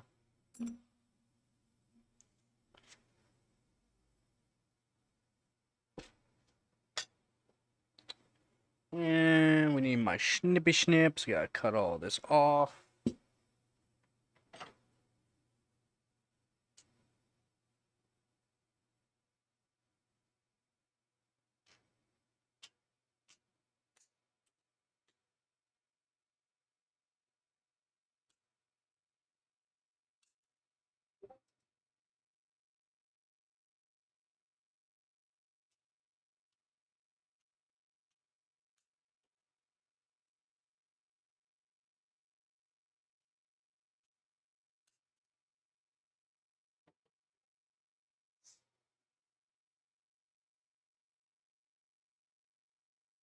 Yeah.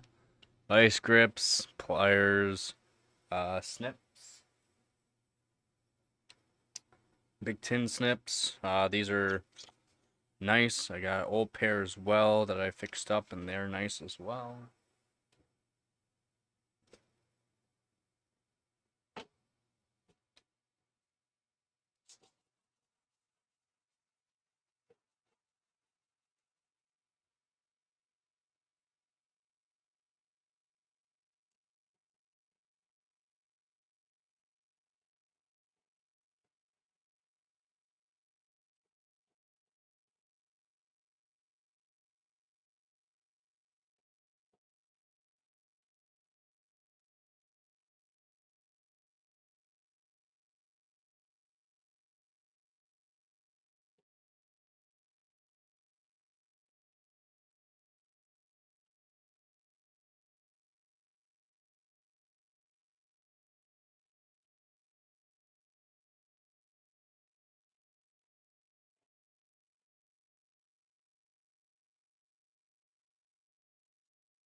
Yo.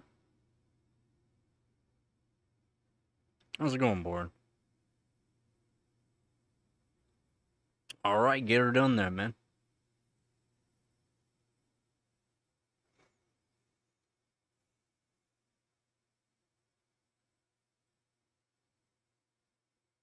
Yeah, I got everything you can think of for ductwork, roofing, metalwork, mostly everything for metalwork. I have, again, a lot of things stolen, but pretty good. I got a lot of top 10s for everything that I did. Top 10s and a couple fifth place. And I got one record.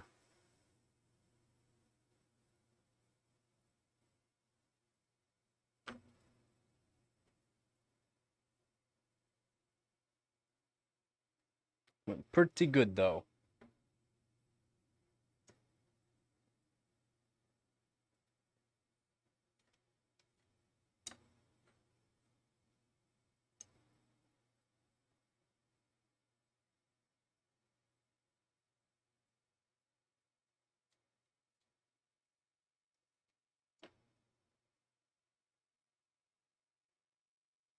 Yeah. Then we'll be revisiting it as well with 13900K though. I'll be putting 13900K in the system. And then be doing some other benchmarks.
Figure out where I need to put it.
Yeah, right there.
This could be closey.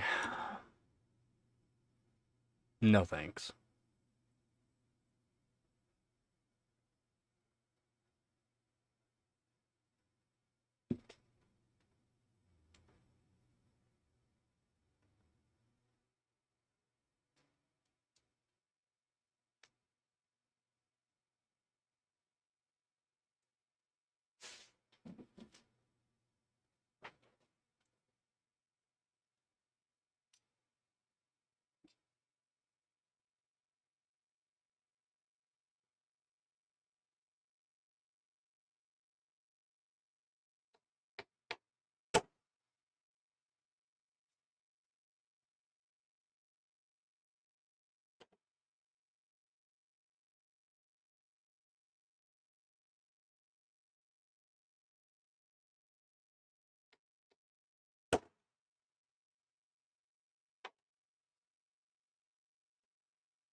Tight tolerance, but see how it does. Ah, yeah, spitting facts.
That's still not to be far enough over.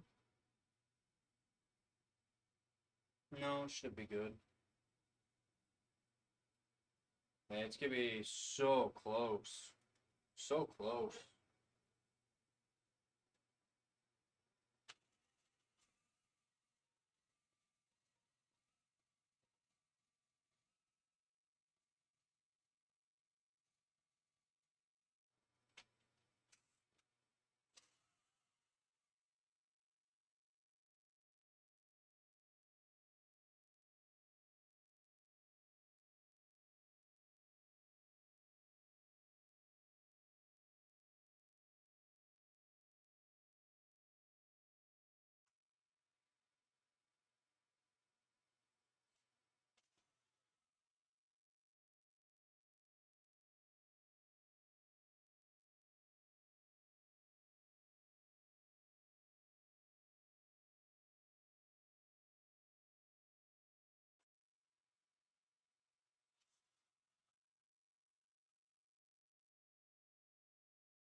That one might have been too close. It pulled off on me. Uh-oh.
Pulled off on me.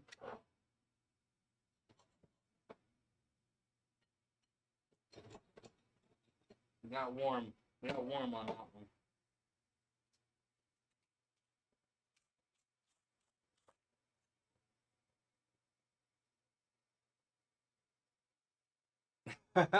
Allegedly love child.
You know, I stamped, it still pulled off on me.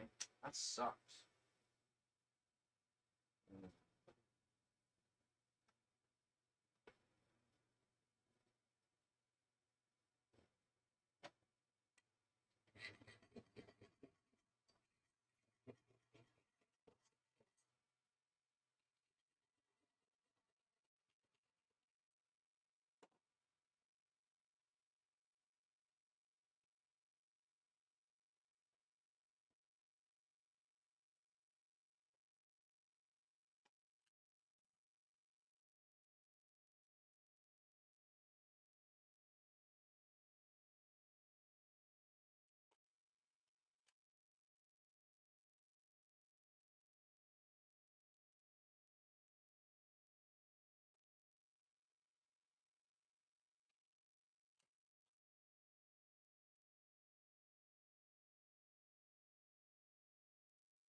Of course. Thin.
Alright, so that'll work. One side pulled off mommy quite a bit. But still fine. Still got enough surface area for it for the O-ring, which is good. I think it's just enough for it.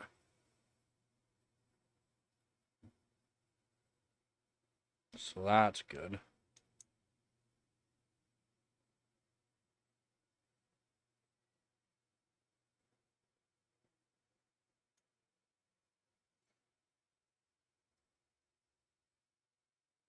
$50.90s for everyone. Yeah, buddy.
How's it going, Jimmy?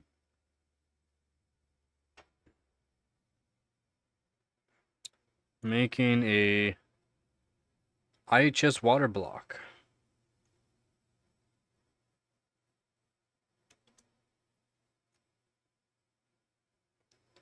Bam. Bam. Sand it down right now. Getting things ready. Nice. What kind of universal GPU block? The Corsair one?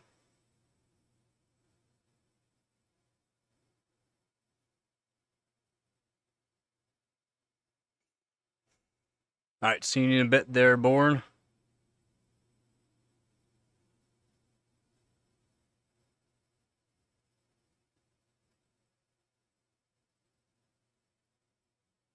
Yeah, that pump isn't the greatest, but it's alright. It'll work. As long as your loop isn't too long, it should be alright. Oh, yeah. Yep. I know which one you're talking about. The one for 129 or something like that costs 129. Yeah. Even still long, and then with the fins it's got to go through, puts those pumps way down. They don't have enough backflow. 45 ship, yeah. Good price. Good price for sure.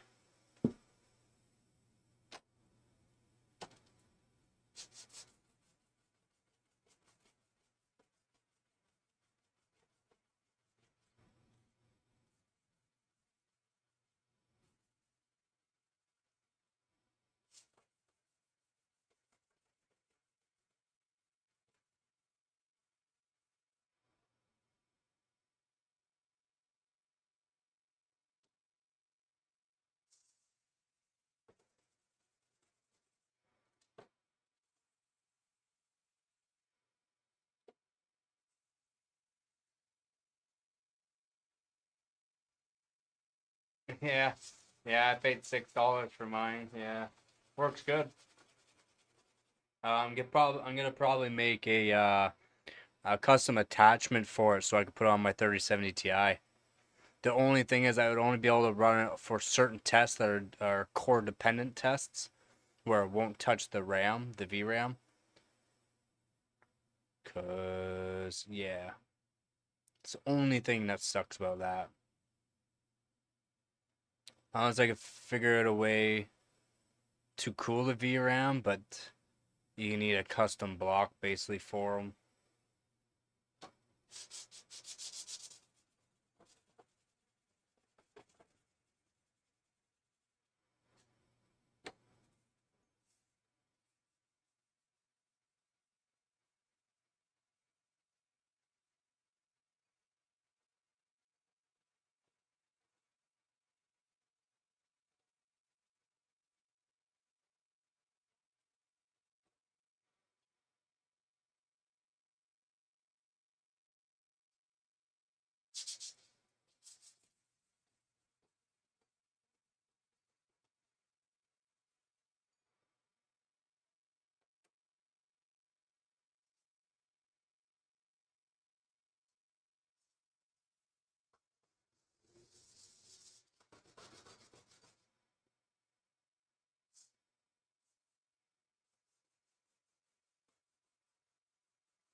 Oof.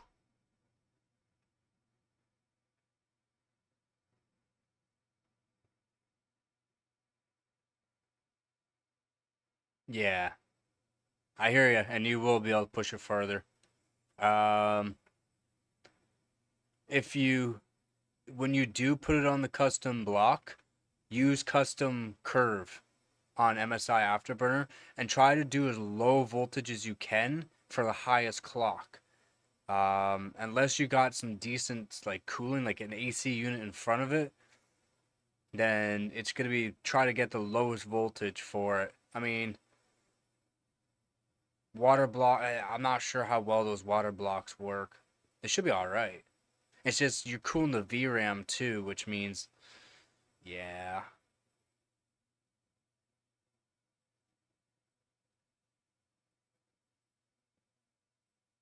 Oh wait, the VRMs are not sorry, the what block? What block did you get? Yeah, you only be able to go. Is it is it 1.15? I'm pretty sure the limited is strictly 1.1 volts, aren't they? Are you sure it's 1.15 volts? That's pretty good if so. I thought they were limited. Nice, nice.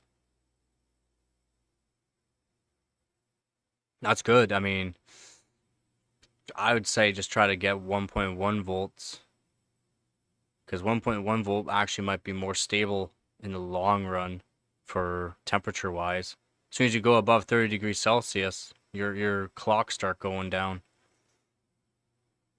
I mean, and then as soon as you hit 40 degrees Celsius, it goes down even further. So, depends how good that block is, though. Yeah, I was running the GTX 1080 Ti on the $6 water block, GPU block, and got 2.3 over 2.3 gigahertz working. And then I did some tests on my 3070 Ti. Almost 2.4, well, about 2.4 gigahertz I got running. So I'm hoping when it gets cooler, and also if I can get it on the water block, probably do 2.5 gigahertz on it.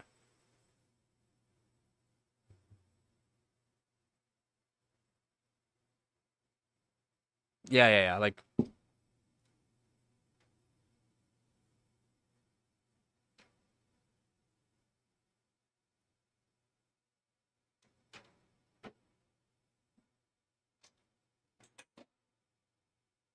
ah, ah.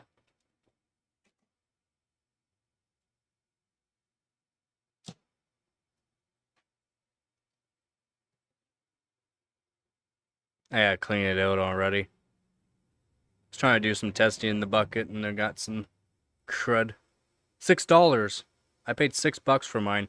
Then I had to custom modify it so it fits um, GPUs with plates.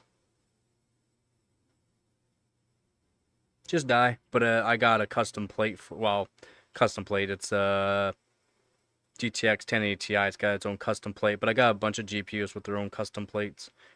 VRAM cooling and VRAM cooling.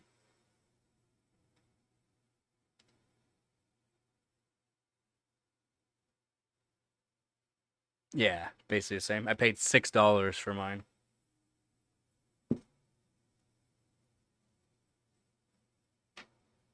I got links and videos of that I posted and live streams links for it. You can find that exact one on sale all the time for $6. If not, it's $20.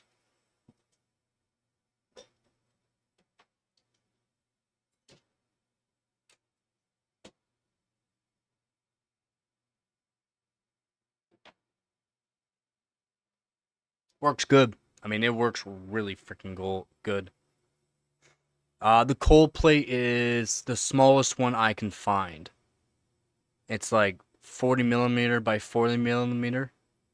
Because again, I wanted it as small as I could, and I still had to modify it. I still had to cut the corners off of it to fit the GPUs with the plates, and I wanted to be able to do that. But it works really good. The GTX 1080 Ti was probably pulling around 500 watts. It worked good. Yeah, 50/50. Yeah. That's the is that the black one? Is it the black one or is it the clear acrylic too? I'm pretty sure I put a links for the black one as well. That's the 50 by 50. It's a black one. I'm pretty sure it's what's that? It's not acrylic. It's not acrylic.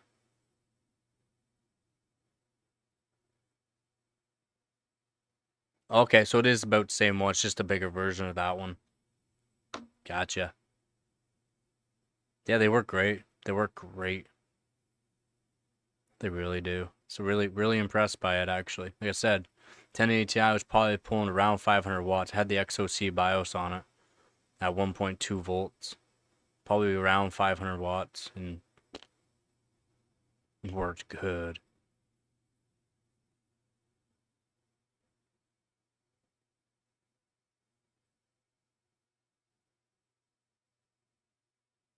I was happy with it.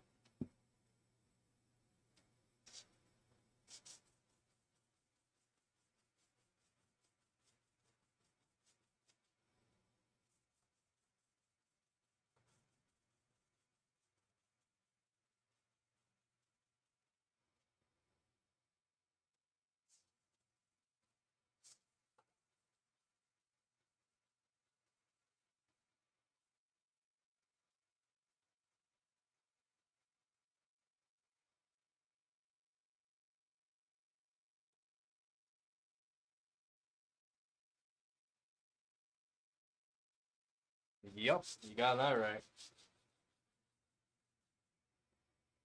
Yeah, I really couldn't pass it up for that price on sale.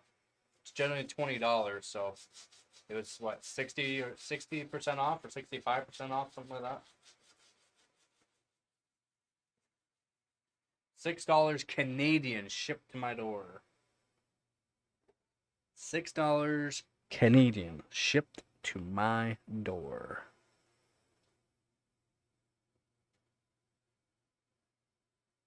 Okay, so I got that almost all perfectly copper now. I have to get it copper because again I'm soldering it together and I'm gonna be using acid paste flux, which has to have contact surface because the acid it's just the best for soldering, and I want to make sure the solder is really good because it's gonna be has to be 100% waterproof. Yeah, it is less than a Big Bang.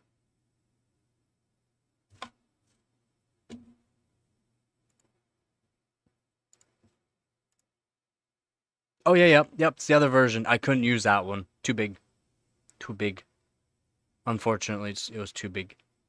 Yeah. I was looking at that one. Yep. Should be good. Should be good. Again, it's the pump. The pump will be the downfall. What radiator did you get? Did you get the R Cooper? Sorry, not R Cooper. R Rich. Rich R. Copper radiator. I have links for all those too, and that. I have affiliate links. I've been putting affiliate links all in my videos now.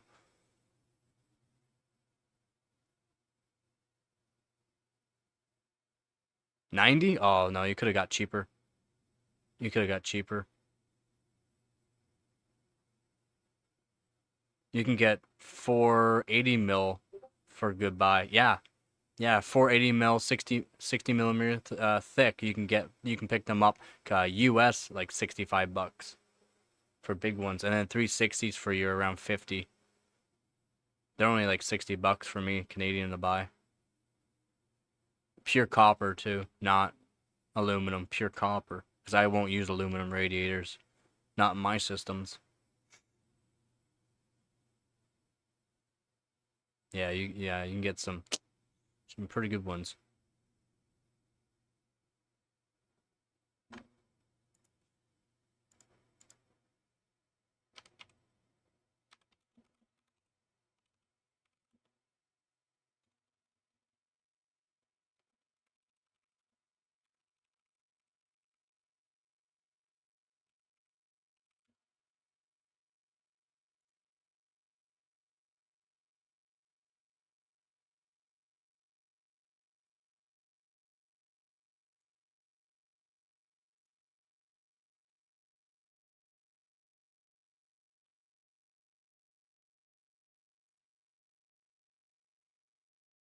Richer R.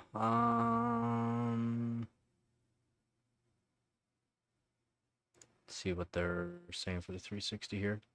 $71 for a 360.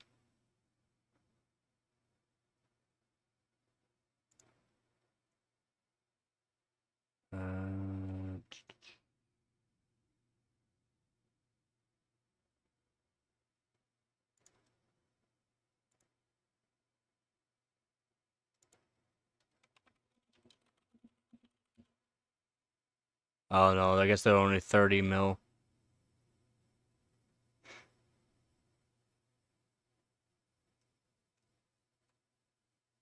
It's only about 30 mil or so.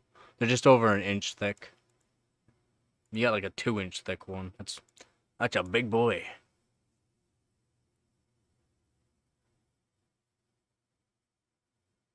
Yeah, you can get, yeah. They do 120, 240, 360, and 480.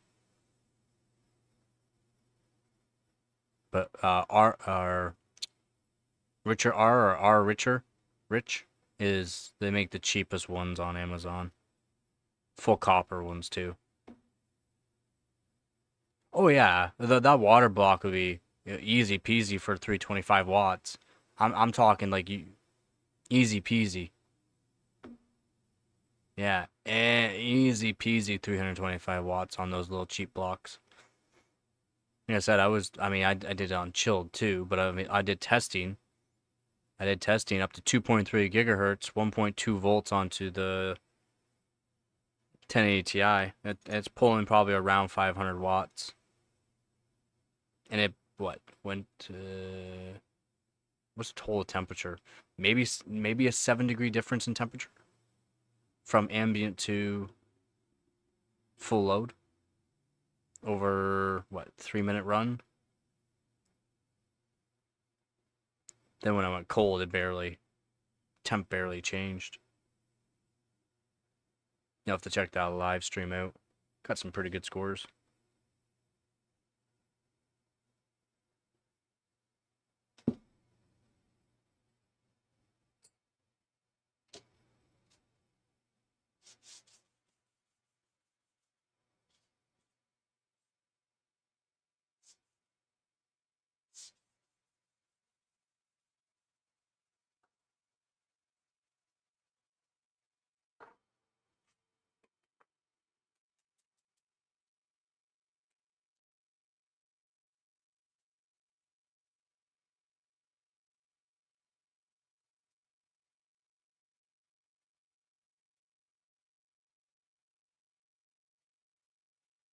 Which one?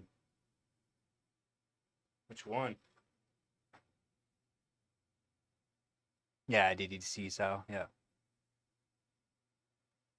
This hopefully has enough oomph behind it.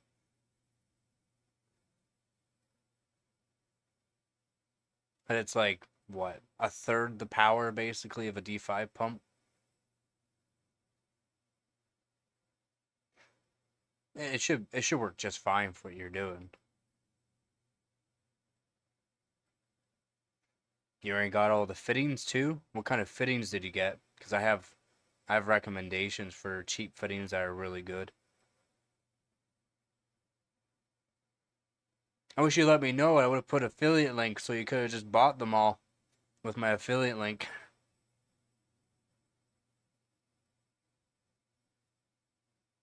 Yeah, it should be enough. Like I said, it should be enough. Yeah, 5 meter head pressure though.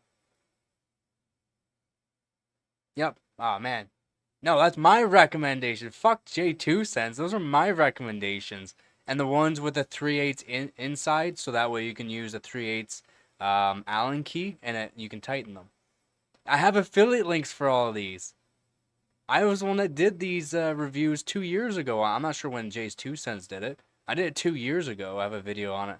All recommendations for those fittings. Yeah, I have recommendations for those. And then there's two kinds from them that you can get. One of them has the 3/8 inside, so that way you can put a 3/8 Allen key. So that way, let's say you don't have strong fingers, perfect.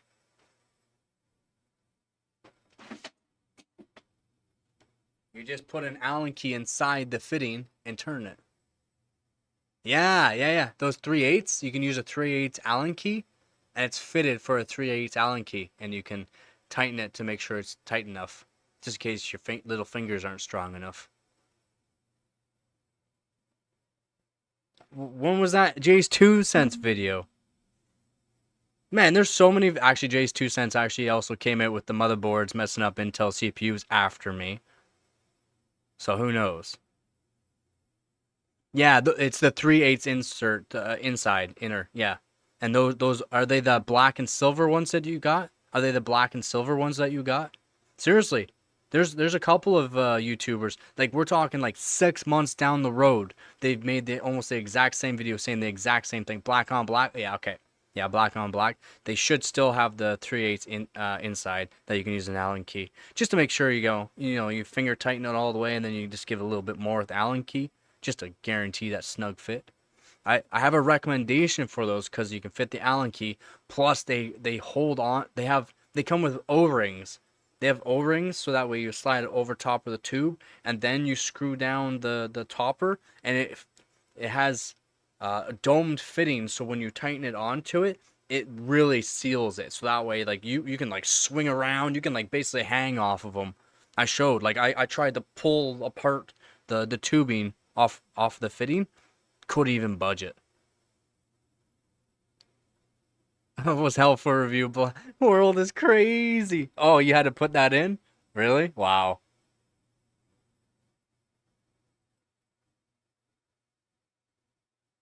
Yeah, definitely. No, not unless you're top of the other ones, which again I recommend the other ones. Yeah, yeah. I also recommend them. Those don't have the Allen key though. They don't have the Allen key. They're 3/8 inside, and then they're what, $2 cheaper? You should have got the other ones. They're $2 more, and technically they are better. I also reviewed them on the same video. Yeah, yeah, those are the cheaper ones I have. I have both kits. I have all those kits. Again, you're talking to someone that has two custom water loops, built one custom water loop with D5 pump for $200. And I have a video out there showing how to do it. Oh, yeah, yeah, they're still strong. I still showed the pull strength. Like I showed.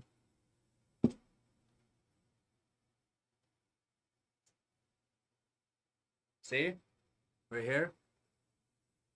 I want to make sure they're tight though. See here? Oh, apparently I didn't have it tight.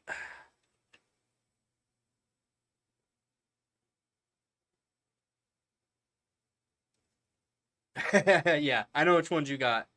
I didn't have it tight. So this right here I had on to the system doing the chilled, and I cracked open the fittings.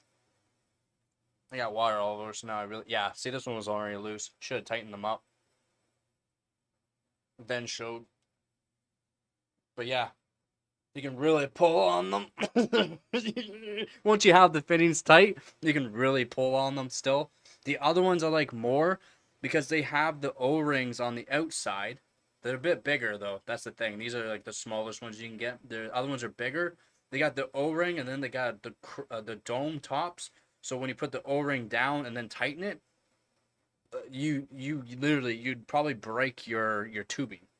But yeah, these are really good. Like once you like tighten them down. But like I said, I had this on. Yeah. What up there, squeeze?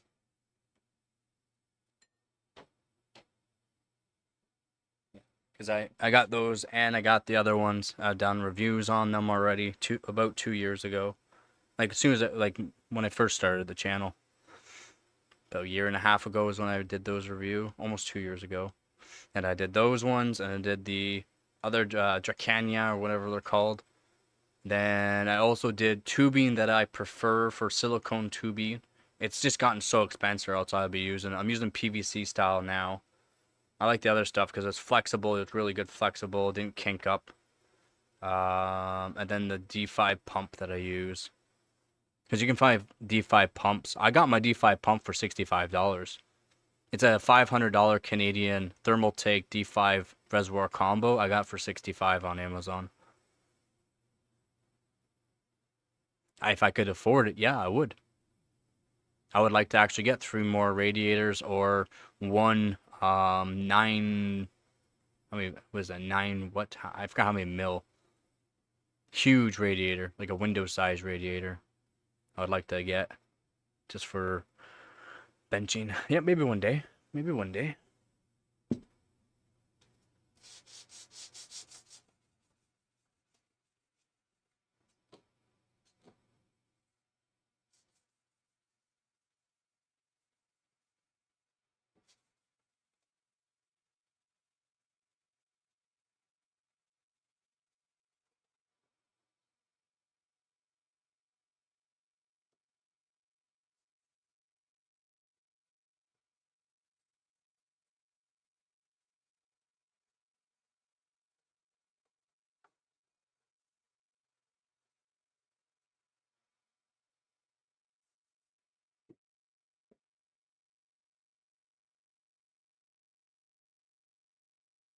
Automotive black? Yeah, it's probably PVC style. It's probably PVC style tubing. Stuff I got, but my PVC style is clear. Yeah. Yeah, it'll be a PVC style. It's fine. It's just bending radius on them kind of suck. And then when the system heats up, you have to retighten all your fittings. That's the only thing, because those thick wall, it's when you put it together, it's cold, right? And then when things warm up, you will have to, while it's, I don't know, warm up, like everything's warm, retighten it. Retighten it with your fingers, all the fittings. And then you won't have to worry about it later on after it cools and warms up, cools and warms up. I know your pump isn't as strong as the ones I use, but that's, yeah. Okay, gotcha. All right. Okay, all right. I like to use automotive and 4 hose separated clamps on the AIO tubing. Whatever you want to use. I just got recommendations for the stuff I've used because the silicone tubing that I like to use it's really good. Especially if you have a small PC. You can do ultra tight. Again, you can watch the videos, old videos on it. It's the bog video. I believe I call it bog video.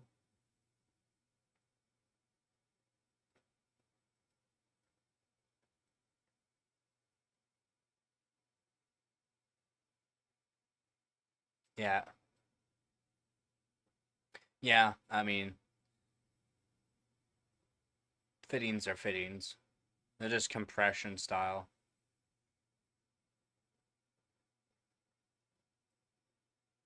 Bam. Nah. There's copper. You stay down. I don't even want you touching up here. Nuh-uh. No. No. Do I have to move the chair?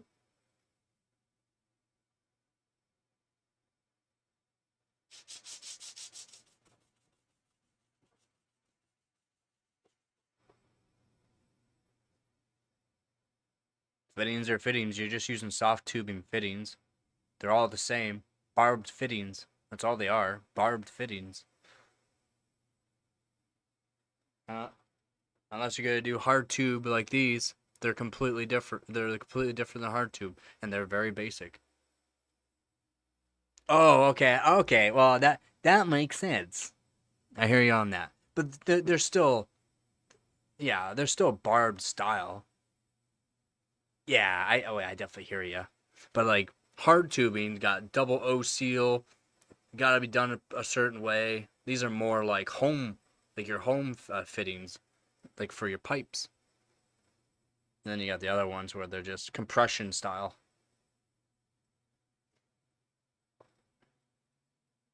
Still works, whatever works, right?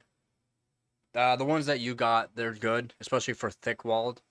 They're really good for thick walled. It's just when you have it all together, retighten them when it's heated. You'll just be able to tighten them up by hand. Minimum 20C. You're saying 20C drop? My room temperature was 20C. The GPU ran at 20C. When I was benchmarking it around 500 watts, it went up to 23, 24C. That's at, 3 and 5 minute runs. So we'll see how long. 360 mil radiator will probably saturate within 10 minutes. So within 10 minutes, you'll saturate, and that will be your max temperature. It's night and day, man. It's night and day going to water. Night and day. And since you're only putting what 325 watts, you said, it'll be you might see after full saturation 27, maybe 30 degrees Celsius. We'll see. We'll see. You also got really thick radiator, 360 mil. It should saturate within 10 to 15 minutes, so like max 15 minutes it'll saturate. Oh yeah. The flow rate should be fast enough to wick away the temperature and also slow enough so that way when it hits the radiator, it has enough time to cool before it gets back to the GPU. It's more or less the saturation on the 360 mil. You also got a really big thick one, so it should be fine. Like temperatures won't go high at all. Oh yeah, you should be able to. Yeah, you should be able to get another 200 easily. It's just if again, as soon as you go over 30, I mean some GPUs around 35, but 30 degrees Celsius, that's when it starts boost clocking down a bit far. Like doesn't hit the full max overclock. I'm not sure what your ambient air temperature is. I did ice chilled and around from 2 degrees up to what I think I saw 7 degrees max. Yeah, it's night and day though. I'm Canadian, man. I'm Canadian. That's what's that? It's, 19,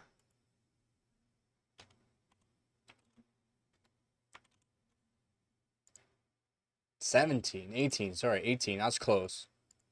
18. 18 degrees Celsius.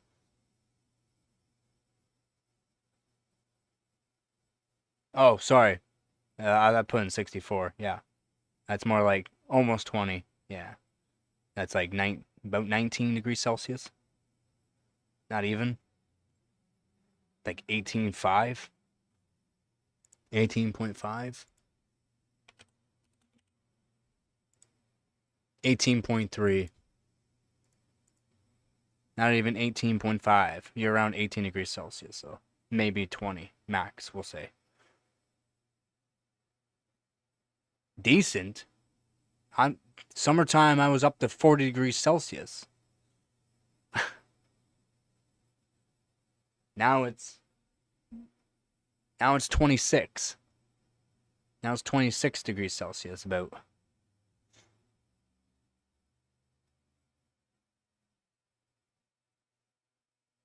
A push pull? In my opinion, all you need to do is just a pull. Just a pull, so that way any your fan spinning at max creates extra heat. Don't want to put it through the radiator. You want pull, but I mean, if you want to do a push pull, why not? It's up to you. You'll push enough air. I mean, you'll pull enough air through it anyways. Well, I mean, it depends on the fans that you're using, how much static pressure they got, but they should be probably fine. I'm not sure the fin density either on the radiator. Team Reg has way more points than the whole.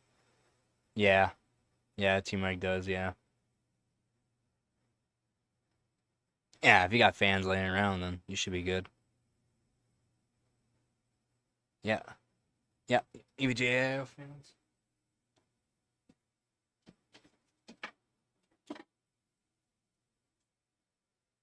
Something like this. Oh, she's getting a little dusty. Something like this though. Yeah, something like this.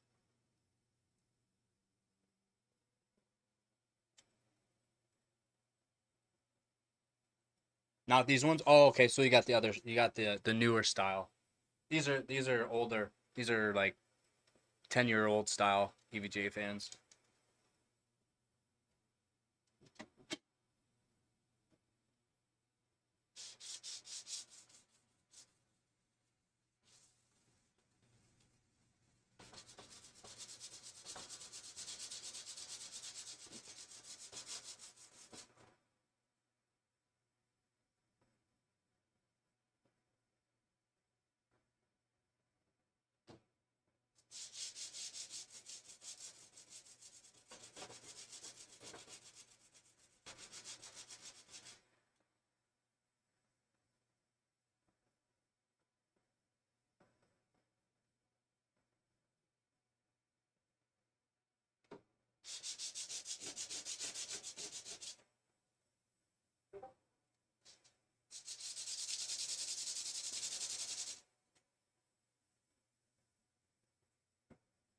Ooh. Ooh. I think I'm gonna leave that little bit of nickel. Makes it look cool.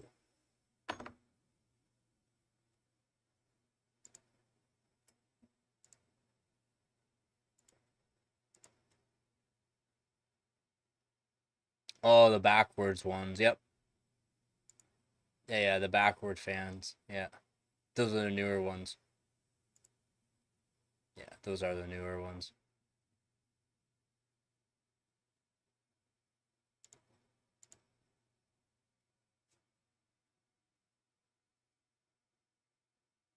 I didn't remove it. What are you talking about? I don't do anything with the Discord.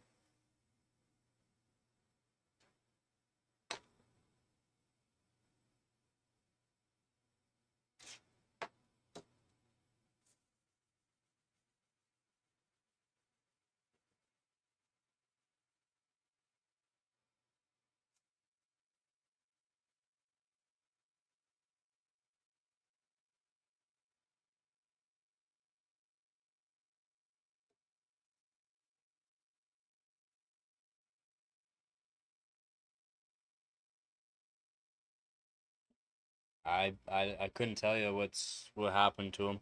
I don't think Frosty would have got rid of him.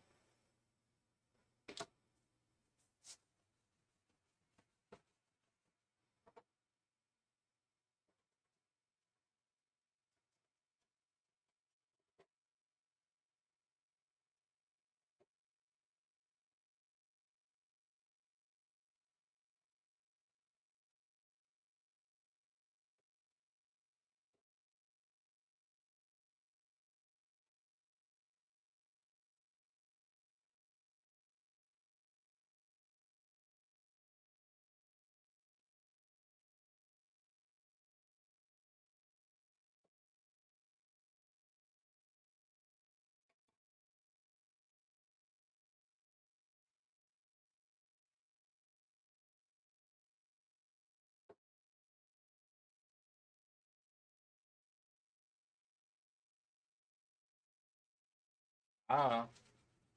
Maybe it's your own account that did it. Maybe it was basically linked to your account. I don't know. I couldn't tell you.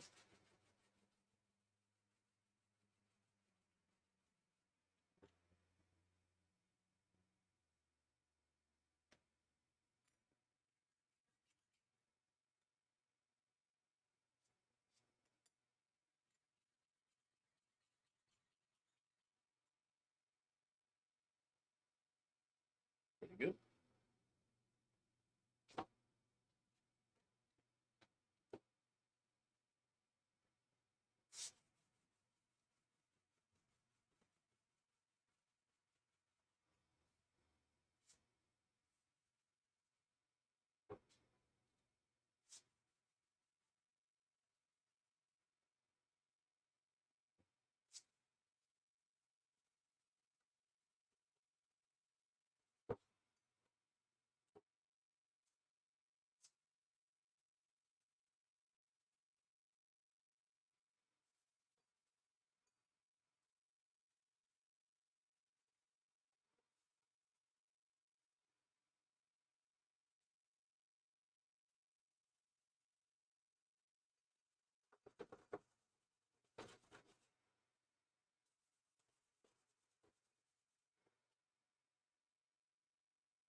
Yeah, that's why I banned your account. That's why you're not being a mod anymore.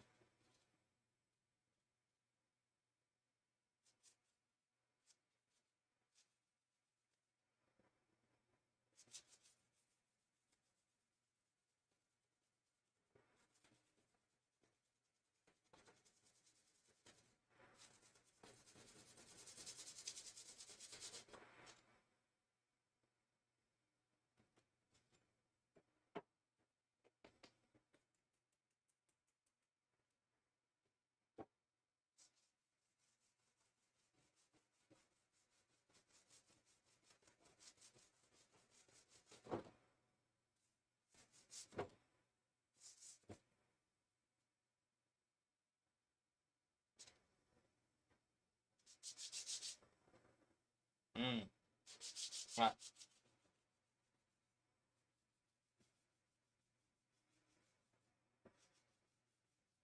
Ugh. Yeah, kitty breath. Nah, we got kitty breath.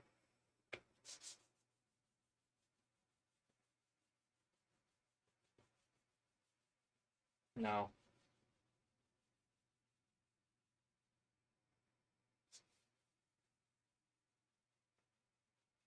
What do you want? What do you want? What?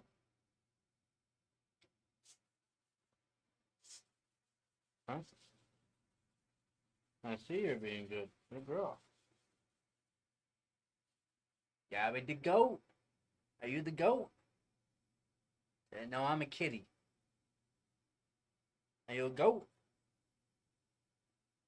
No? You're the goat. Yeah. See, I don't know what you're talking about.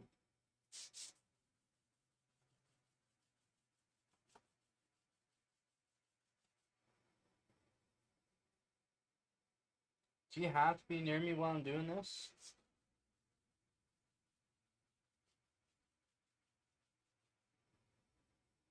Yeah, she's a good kitty, aren't you? You're a good girl? Yeah? Yeah, you are. Can you wait? Like, I would like to feed you in 1 hour, not now. I don't want to be woken up at 3 a.m. 1 more hour?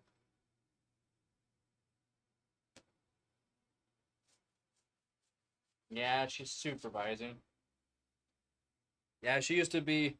The router can be going, saw can be going, anything, and she'll just walk up to me, be like, "What you doing?" She don't care. She just don't care.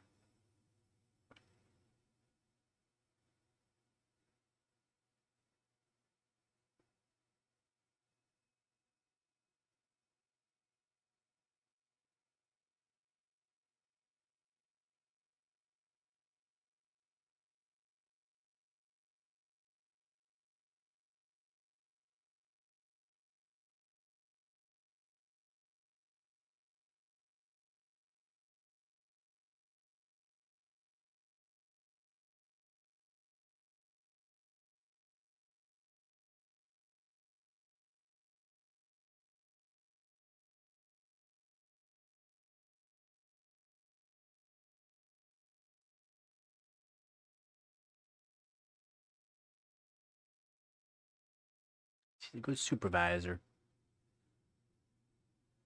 Except for copper. I'm sanding copper, so I don't want her to actually go touch something. I'm sanding not as fast as I would because I don't want it to go anywhere. That's why I vacuumed up earlier too. Which I should do again. You're not gonna like me. No, I got a vacuum. You're not gonna like it. I know you don't like the vacuum. I don't know why you don't like the vacuum. That's one thing you don't like.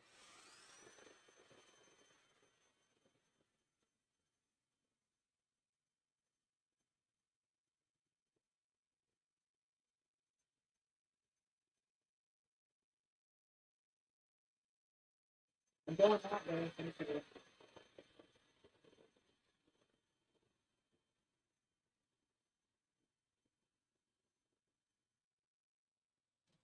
There you go. I'm done. I'm done. Yeah, I'm done. Yeah. Can you wait? Thank you. No, you gotta wait. Sorry.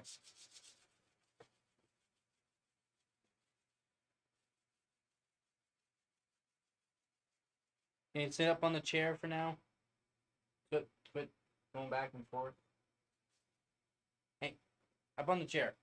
No. Come here. Come here.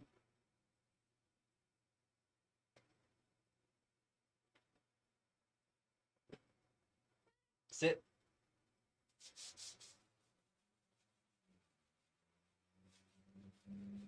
Good girl. Can you wait? Thank you. Nuh-uh. Sit. Nuh-uh. I don't want you up here. Alright, that's good. Down there is fine too.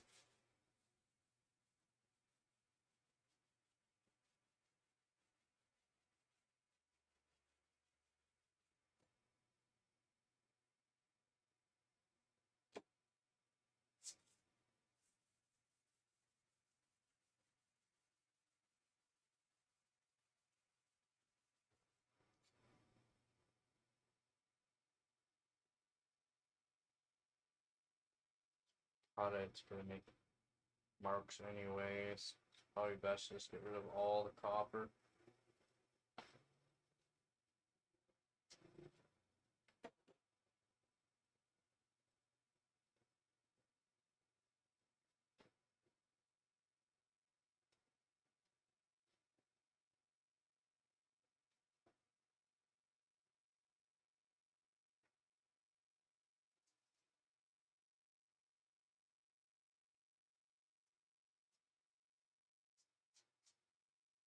Yep.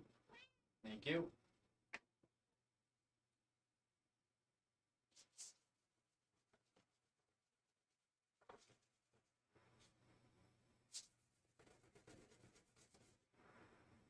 I wish I could just put my fingers on it and then the copper's too sticky.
Aha! No, we gotta wait 50 minutes. 15 minutes.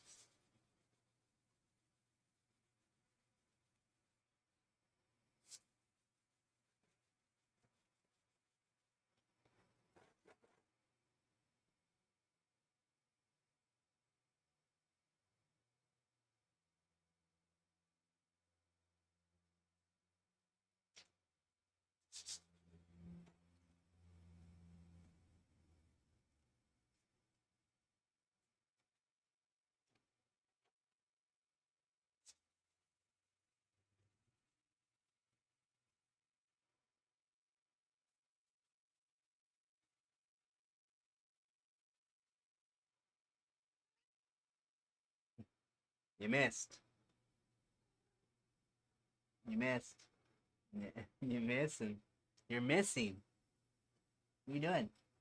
Hey, you're completely missing. You're just going around in circles. There you go. Ah.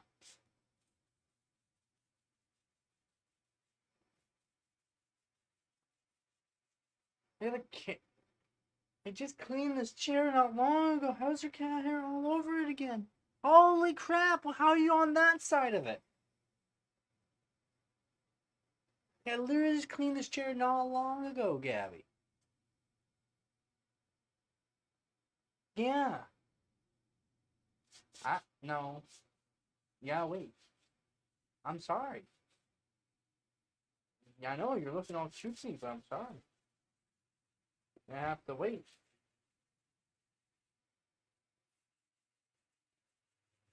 I cannot make time go any faster.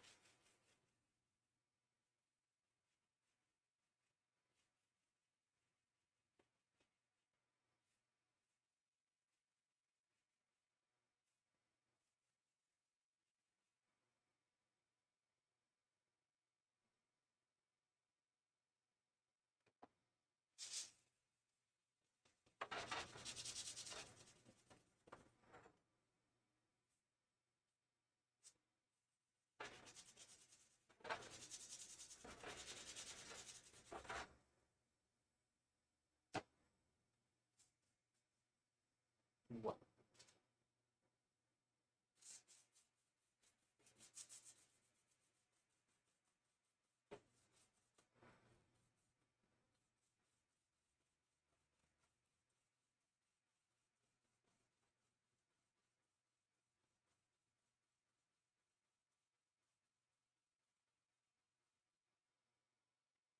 I actually didn't think of that. Deep enough, that's gonna stay away. Yep. You're fine, actually.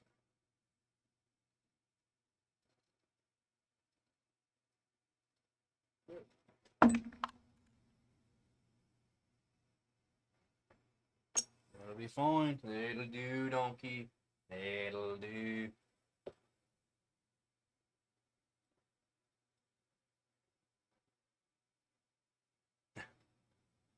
Stop looking at me. Stop staring at me. No. No. Turn that head around.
Almost there.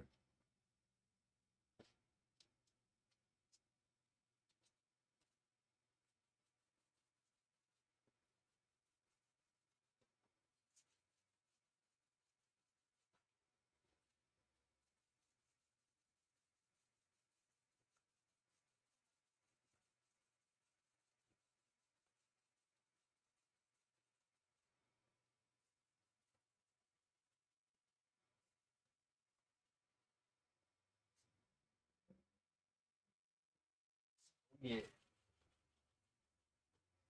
I'm just doing it because I have to make little razor blade slots into it to make the fins. So I'm probably just going to use a razor to do it. And I don't want any nickel plating to come off into the loop. And then it's easier, it's better to do copper to copper soldering with the acid flux paste that I'm going to be using. So it's going to be better soldering. For that, I'm going to leave that little bit of nickel plating on that because I thought that looked pretty cool afterwards. For that, I'll be soldering all of this together. Be about that thick afterwards. Yeah, it's pretty thick, but I mean, I got no other good ways to attach it. The fittings, at least.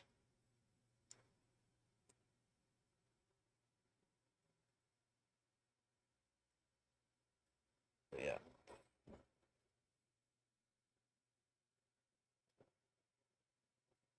That, I'll be soldering it all together. I think that'll do. It'll do, donkey. It'll do. I have to sand this down a little bit.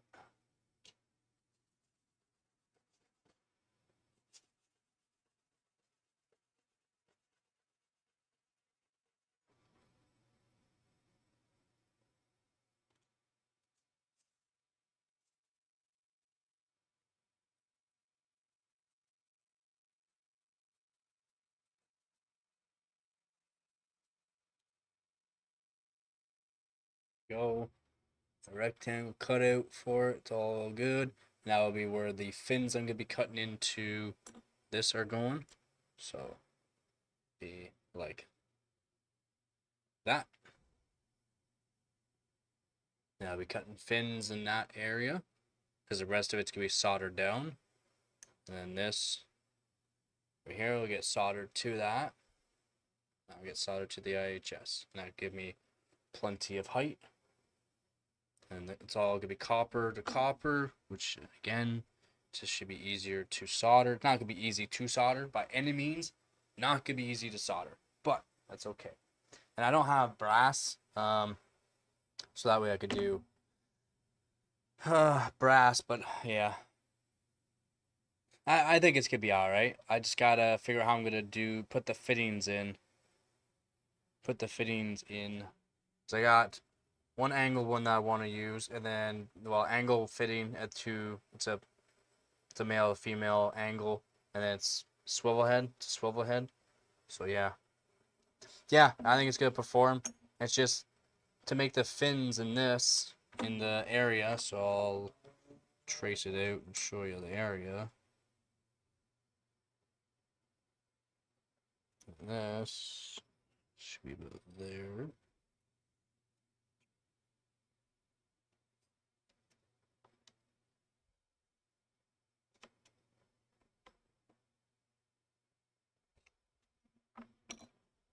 So I have fins. Focus. So I have fins in that area there that you see. And I'm going to use a razor blade and just cut over and over and over and over and over in lines, shift it a little bit, cut over and over, and it should give me a good fin density. Nah.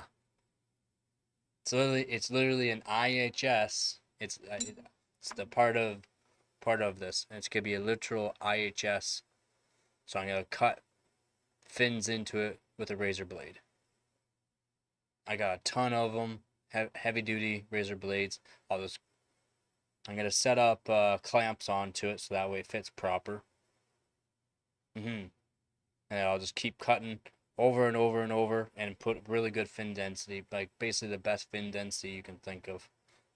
It's not gonna be deep. It's not gonna be deep fins, but since it's already an IHS, it's already really really close. Very see how like it's very thin, right? It's already close to the die, so it should be pretty good for thermal transfer that way.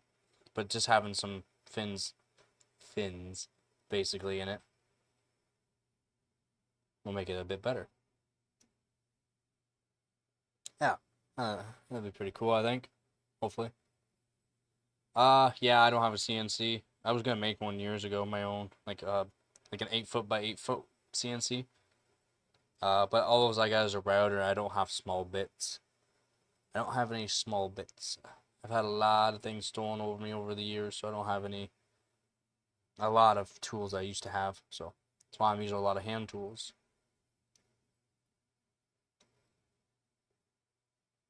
Go. Yeah, this should be pretty good.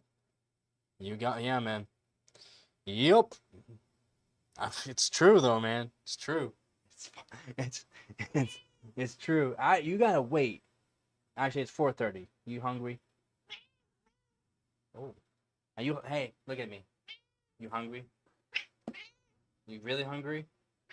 Yeah. How hung? How hungry are you? Really hungry? Give me a sec. I gotta wash my hands. Yeah. Give me a sec.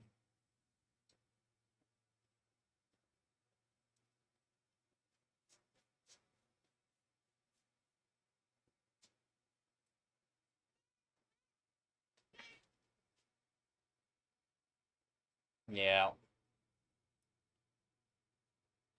It's annoying. A lot of money stolen over the years. Yeah. Hi. Can you give me a minute? I said, give me a minute.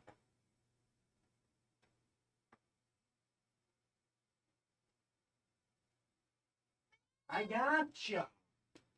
I got you, baby. I got you. Can you sit? Sit. Sit. Thank you. Girl. There you go. Yeah, you're welcome.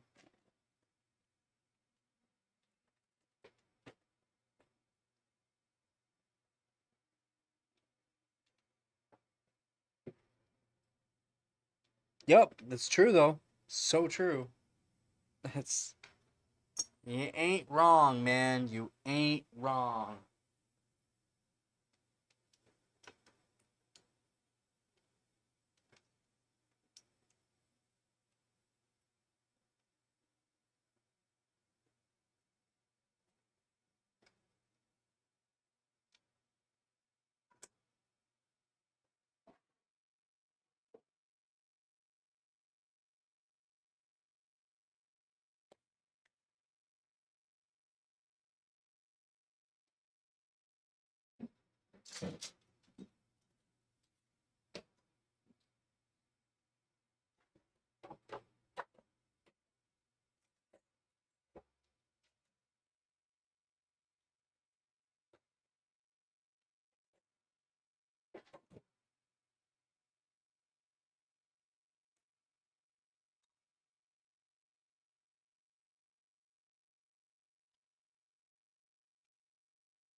That work?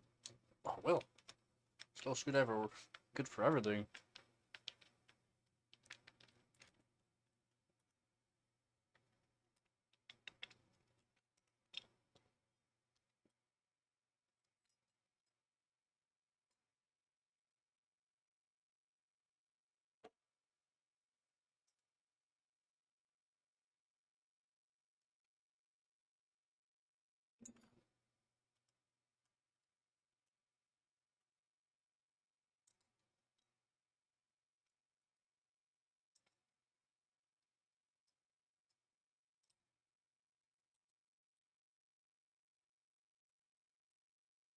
Hang on there.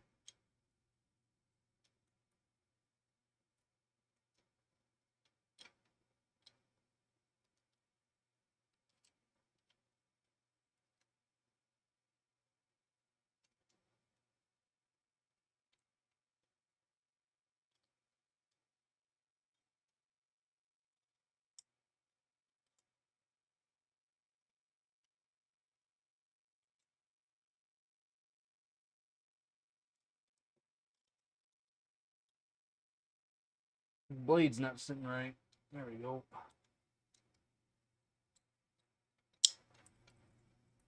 Stay in there. Jeez. My roofing. That's my roofing knife. Got some tar everywhere. I wasn't sitting proper. Pretty good. Pretty good. Cut the grooves in now. Into the IHS. Got the holes made.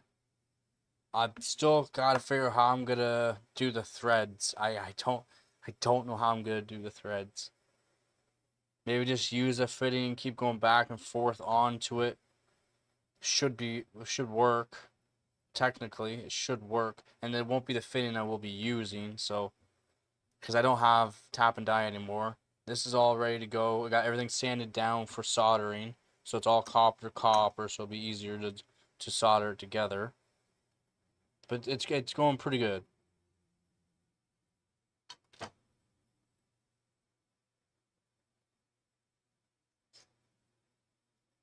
don't know how this is gonna work for that though.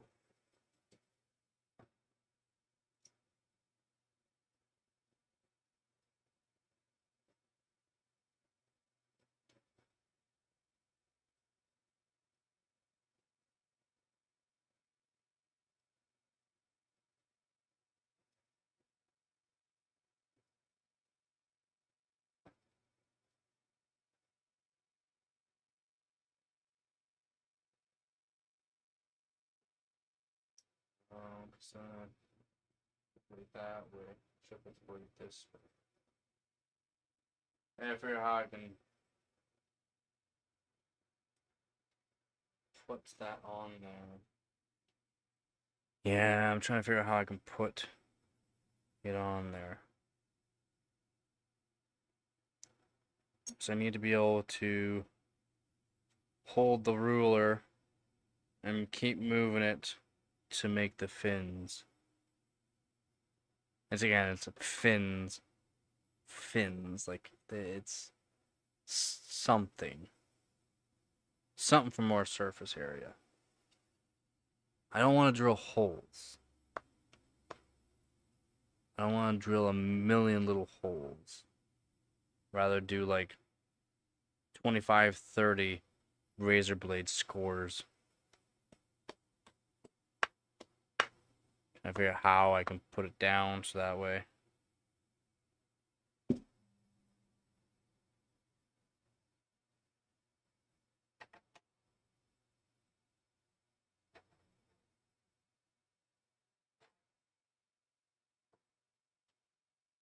That'll do, donkey. That'll do.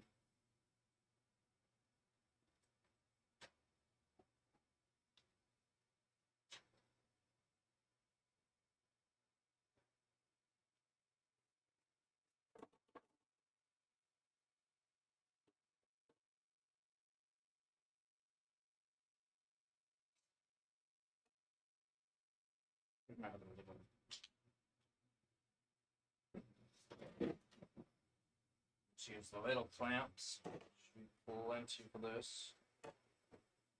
Make this forward a bit. Here a bit. Yep. That'll do, donkey. That'll do.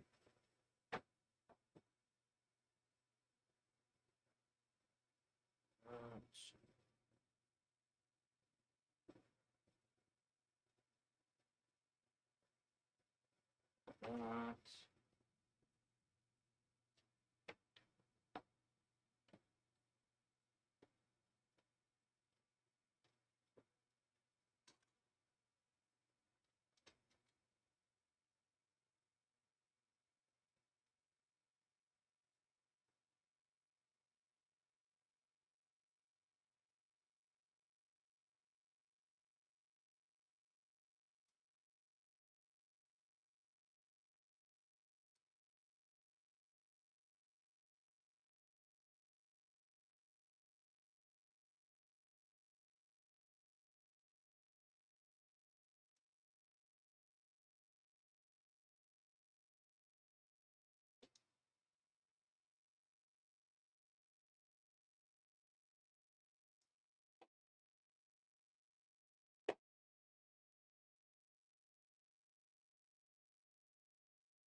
It's definitely a long process.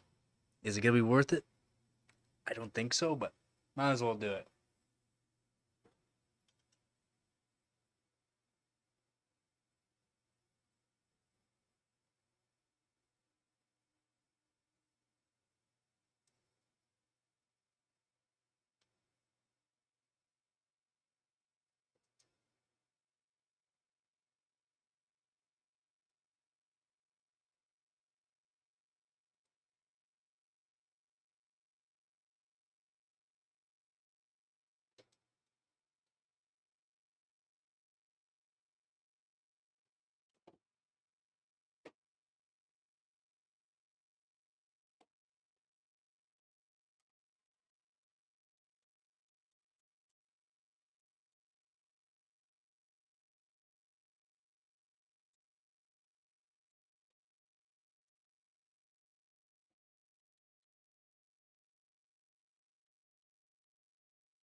We got a lot of fins.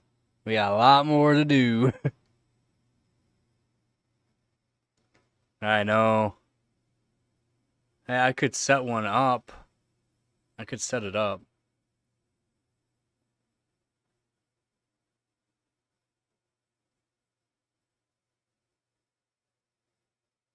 Focus.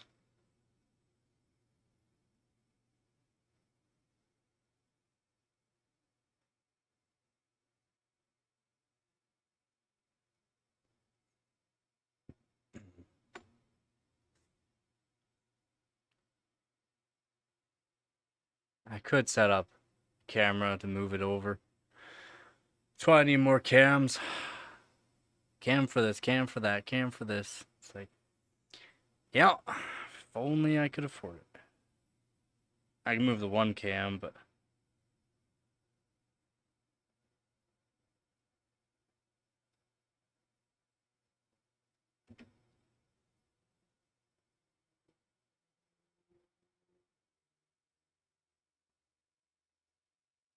no. Knurling wouldn't do it. Knurling wouldn't get that deep. Knurling wouldn't get that deep.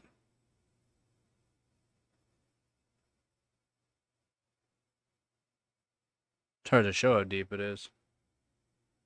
I'm trying not to go too deep where I'm gonna cut through it. 5 passes from the first one seemed to be pretty good. 5 passes.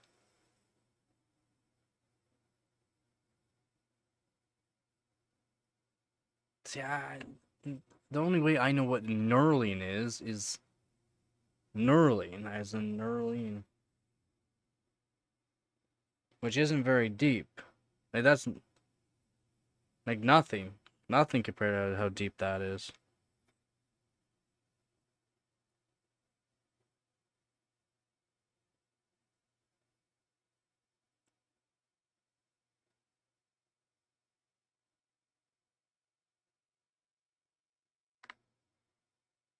Yeah, I know. Yeah, I know it can vary in depth, but like it's still, yeah, 5 passes per cut. And I'm trying not to cut through it. Like I'm not trying to put too much pressure to where after the 5th cut I'm gonna go through it. It's only a 16th. It's only a 16th, guys. It's only a 16th. I'm trying not to cut through it. So, yeah, I know it can vary in depth. I didn't know it can get that deep, though. Because this is, like I said, it's pretty deep.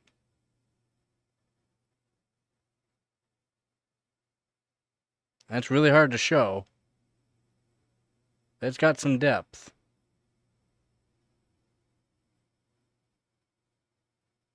Yeah. That's still... That's different, though. Those are like... Well, kind of, I guess not. I just don't think knurling would be good for this. Like, would you be able to knurl in that box, technically, or no? Or would you have to do the whole thing, like a full pass? Or could you do it in on a center? I'm not sure.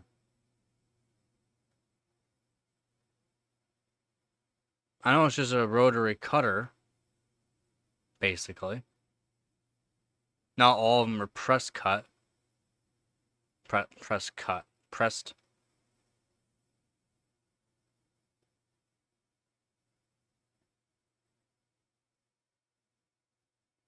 Yeah.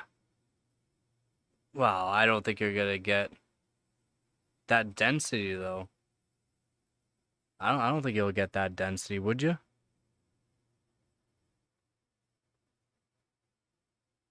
So that's not even an inch. So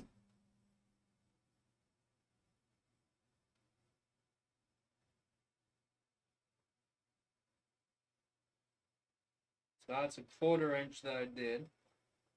1, 2, 3, 4, 5, 6, 7, 8, 9, 10. I did about 10 passes in a 1/4 inch. I don't know what that is. Yeah, I guess it would depend on the tooling, but I don't know if it's that many passes. I would know. I wouldn't know much about. I only know knurling in a few ways. I know there's multiple ways to do it. I've never seen knurling done on a flat object in the center of a flat object.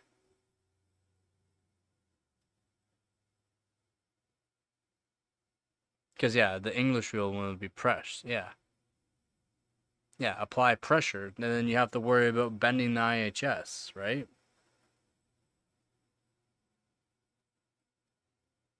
Because I know there have to be a certain amount of pressure applied, but then you also got a certain cutting wheel that can also do knurling.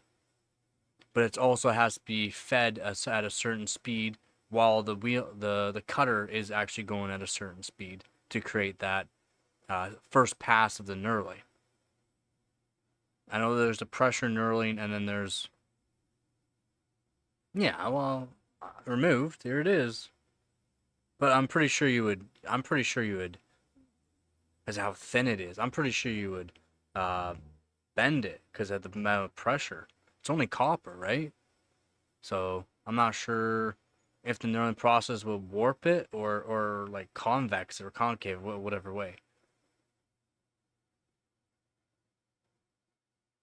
Yeah, it's 10 pass. I did 10 pass per quarter inch. 10 pass per quarter inch I did. Which is all right. I still gotta do another half inch, so it'll be 30 passes. So I was right. I was gonna do about 30 passes. Yes, I was right. Yeah, 30 passes per quarter inch, or 40 passes per 1 inch. I don't know what that really equates to for surface area on that, and the depth is gotta be.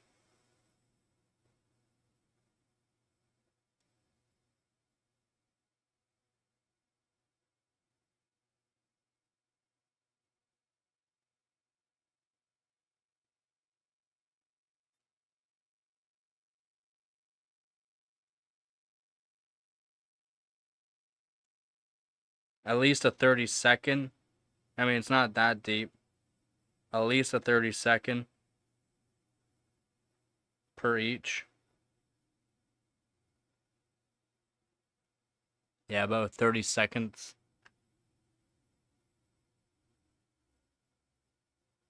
Yeah, that's what I'm pretty sure. I mean, I had troubles holding, just drilling the holes in this one. Just drilling the holes in this, I had to rebend it back. And it was just very lightly, so I was lucky I was able to put it in the press and fix it. Just putting the holes through this one. At least with the rectangle here, even though there's more material moved, I was just lightly cutting it away with a, a trim saw. So there's no pressure involved. Just put it in the vise and cut slowly. So that was easy. It didn't deform at all. But the one where I cut the holes, it did. Like it bent this way, the little bit shorter way. Unfortunately, that was a bit of a pain. But yeah, this I want to get as many as I can. I'm not sure what the surface area will equate to on that. And again, I'm not gonna be like to get the lines all the way up to that point and then all the way down to that point to where this, because as you can see here, it's pretty freaking close to where the water's gonna be hitting it too. Once it's all done. Let's flip that around, because that's where it should be. So once it's all done, I wish this was a little bit centered. I punched a pilot hole. I punched a pilot hole for it to go into, and it still moved on me. Gotta love copper, but as you can see, so it should be plenty for when that's done it, gone across. I'm pretty sure it'll be all right for that. It's better than nothing. I wasn't even gonna do anything because technically, it's so close to the die. It's like not even a 16th of an inch, about a 16th of an inch away from the die with water. You would think it'd be all right. How's it going, Mo? Yeah. I'm used to doing this kind of stuff for work, so you just, I mean, I should stop for a coffee break, to be honest. I should go get some water and stop for a coffee break. Because then once I'm done cutting the fins in, I still have to solder this all together. And then I might just solder it all together, sand it down, make it look pretty as well. And I gotta figure out how I'm going to get the fittings on. Because I still have to figure out how I'm gonna, I don't know if I'm just gonna use a razor to do a start cut to start working the fitting or what, because I don't have tap and die.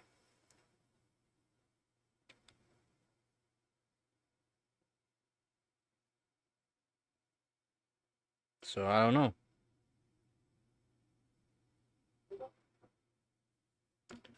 We will see, I guess.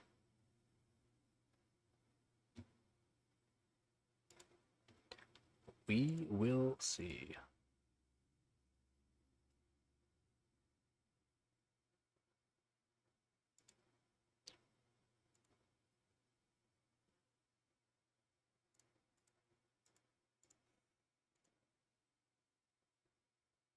Somebody disliked the video all of a sudden. Oh, more copyrights. Someone might be copyrighting my videos again.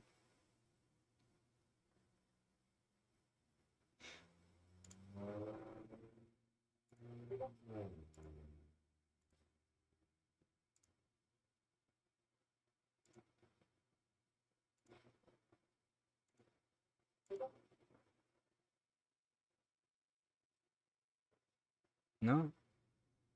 Somebody took away their like, I guess. Why they took away the like. Who just send me all these messages? What we got? 2 gens newer than yours? What is it? 12,700. That's way too much. That's garbage. That's actually garbage for that amount of money. A 12,700 and a 6,500. 5 GB. Garbage. Although it comes with 128 gigabytes of RAM, that's one nice thing. But for that amount of money, not worth it, man. That is horrible.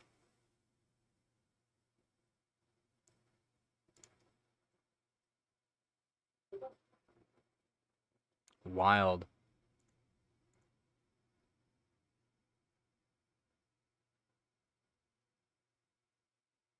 Rawr. Rawr.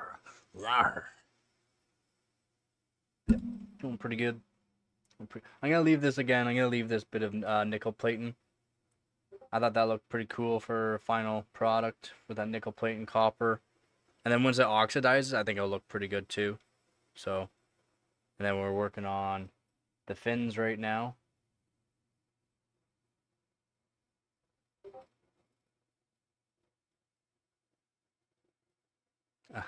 I'm not doing the ooh woo again. I've done that once. I don't think I'll do it again.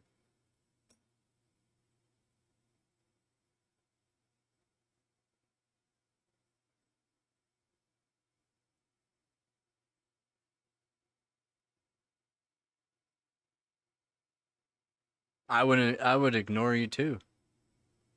Oh, that wasn't it. No, I've done like the ooh woo the right way. I've not once. No, thank you.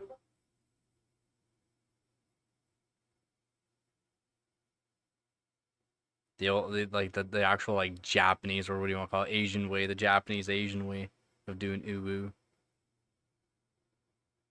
No, no, no. He wants to take your car for a ride, Vep. He's also just a kid, so exactly. Ooh woo is for ladies, yeah, exactly. That's why I did it once and that's it. If you wanna hear it, it's way back in the old video. Squeeze would know which one, I think. I'm not sure which one it is. Oh wait, it was in the out of context. He actually clipped it. He clipped it, so you'd have to look for the clip. Yeah, shotgun for sure. Yep. I gotta grab also a steel brush. Actually, I'll grab my brass brush. I gotta make sure I get all that little bit of silicon out of it. All the silicon, all that black that you see, I get all that. So that way it doesn't affect the soldering. Oh wait, no, this is not the one I have to worry about. These ones here I have to worry about. Any little bit of black, I have to clean them all out before soldering. And I have to solder these together. Solder that on. And I'm pretty sure I'm going to have to do it. Well, I guess I could solder these first. Make sure these are good. I can solder these first. And then solder it the IHS after, to be honest. Because then it'll make it easier to solder. And then I can let it cool and get everything. Because it's all flat. I flattened everything, so should be pretty good for contact.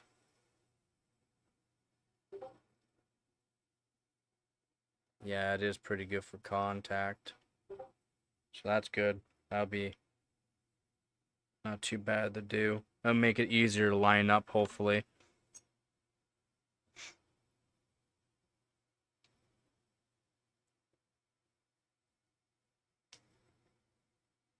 Nah, man. You have your own stuff. You use your own stuff. You don't need to use somebody else's things.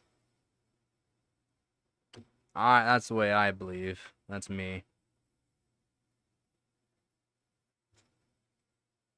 Same thing with like people with work. Like working in the custom shop of the place I used to work. A custom shop, custom fab, building small houses, bi-level buildings for Tim Hortons, post offices, cash for use, like bulletproof areas for cash for use, data centers and that. The one place, custom place I worked at. And yeah, it's, oh, I just grabbed my tool there. No, no. I got my own tools. I don't want to use your tools. If let's say I use your old junk and I break it, I would have to replace it. Oh, no, you wouldn't have to do. Yes, I would replace it. I've done it before. Someone gave me their drywall tool before. The mudding tool, drywall mudding tool, and I used it. It was old and he had it done a certain way, so you had to actually use it a certain way to make sure you basically didn't break it. I just went and started going and snap. Oh, I guess I gotta replace it. Oh, don't worry about it. Like, nah, 'cause it's probably pretty expensive and all that. Yeah, it was. Cost me $25 for basically the same one. Not the same one because he done it up a certain way, but no thanks. Oh yeah. Oh, I've let people use my drill, like a kid used my drill before. A kid, again, I say kid, just some dumbass kid that was gonna go put it in a screw. All he hears, bam, bam, bam, and then you hear the screw stripping, the bit stripping the screw, and then one of the work guys came over. He's like, "You hear that, right?" I'm like, "Yeah, it's just a 5 cent bit. It's not a big deal." Let's say he like dropped the drill or banging the drill or using it as a hammer, that's when I'll go over with my hammer and show him how quickly it is and that he will never use a tool again. No, it's just a 5 cent bit, not a big deal. It's like the guy's too weak to push it in. Kim per hour? Kim per hour? Alright, so I gotta put a whole bunch more fins in this.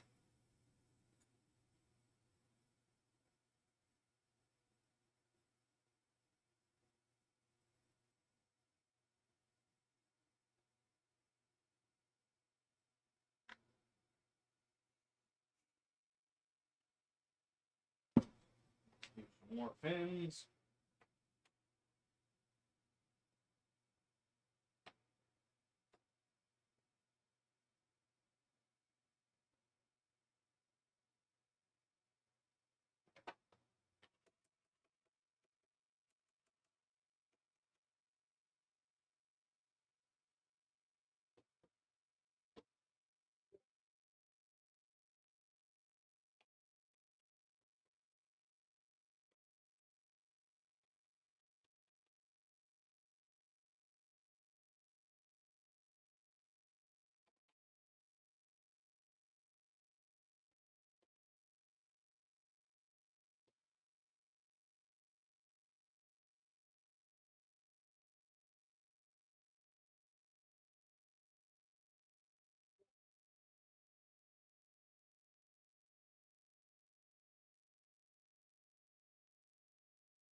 New? Oof, that's brutal.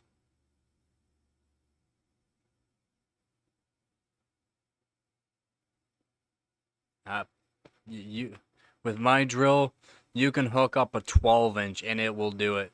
You won't be able to. The drill will.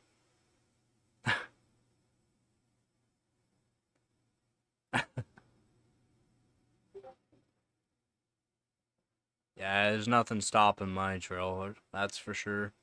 No one can. No one can. There's no safety features on mine. I got the one before the safety features came out. I won't use the one with the safety features. I want the power. If you know how to use a drill, you know how to use a drill. If you don't, just get out of construction. Learn how to use a drill before you start doing stuff.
Slowly getting there.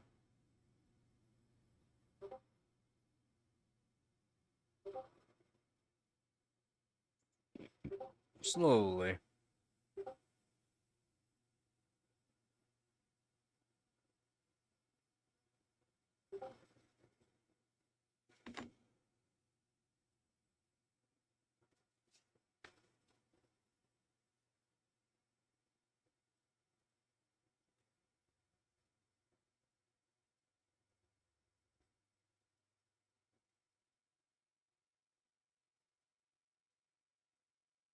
Just slow. Not a big deal. I don't mind. Dealt with worse. Just slow. I'm trying to do it slow too, so that way I don't break the tip off the razor blade. The razor blade won't really dull from it. It's just I don't want to break the tip off of it, because then I have to flip it over. But these are really good. These are American made. These are, so I got, that's a Stanley. I think the one in it, that's a Stanley, it's American made.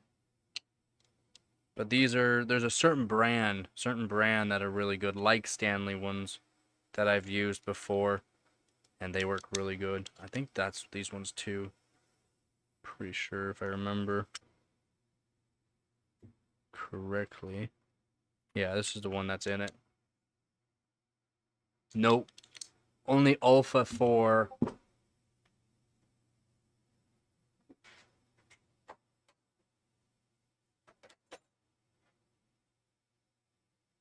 Only Alpha for the big boy blades. The the big boy blades. Cause I like them because they're super thick. They don't break, and these big ones are hard to break. But when I use razor like these as well, I put weight into them for because I when I want to cut, and these right here they can handle it. And then for cutting like carpets and other things as well that I like to use, as long as you're doing it properly as well. It's DeWalt carbide, and that's like these style here blades, and also you can get the breakaway blades as well. The DeWalt carbide, as long as you know what you're doing and using them, one blade can last you a lifetime. Literally one blade if you know how to use it proper and not chip it. The only problem with those DeWalt carbide ones, the carbide blades, is they're so hard and the edges are so brittle. If you cut are back and forth, like really wobbly, and cutting on like any kind of stone surfaces or something like that, you'll chip them. That's the only thing. Yeah, and that's why I like these ones, these black ones, for the 14 millimeter thick ones. These really 14 mil, I think that's what they are. I'm not sure. They're really thick, the big blades. Almost put one of these through my arm, right here. Because it's hard to show. There it is. I almost put one of these through my arm at work. That sucked. That was I mean, it healed up pretty good actually. It took a long time for it to heal up because it literally almost went through my arm.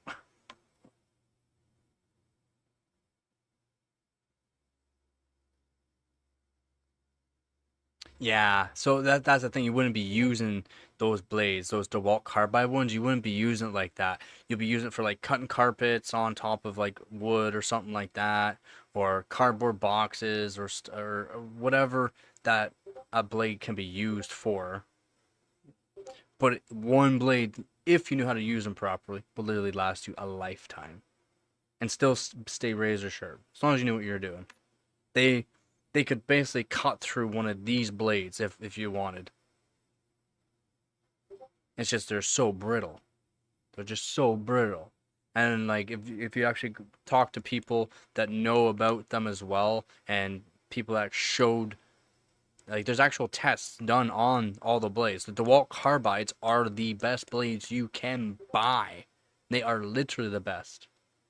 No other brands ever came out with them. It's just they get a lot of hate, and they'll people that test them too. They'll explain because of how hard they are and how crappy people are. They chip them all the time, and that's why they're garbage, because they are very brittle. But they are technically the best.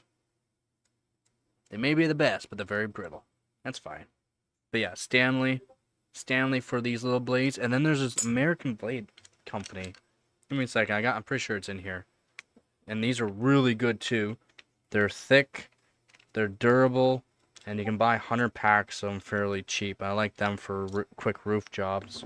Hook blades, yeah, but yeah. So Bladesmith, Bladesmith, Bladesmith is what they're called. They're American, made in USA. Bladesmith. They're thick. They're real thick.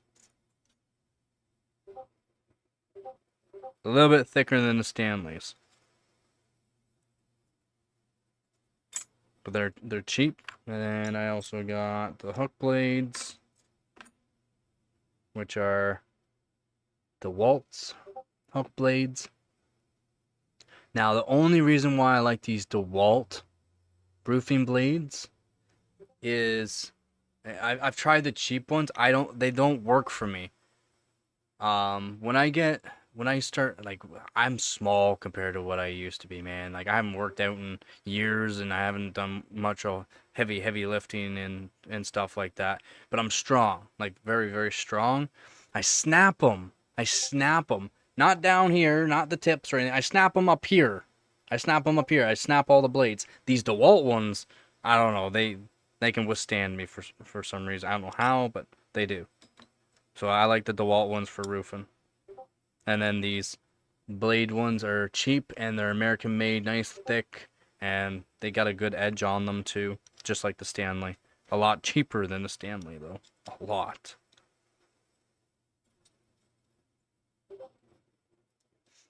But different quality, yeah, because you gotta hit different price markets, right? Stanley's for home users, but also can have some decent quality stuff. But Stanley's more of a home. DeWalt is more of construction. And then if you go to DeWalt's construction grade, like their 40 volt stuff, not the 60 volt that I'm on. It's the 60 volt stuff that I'm on is for like carpenters, not carpenters, framers and stuff like that.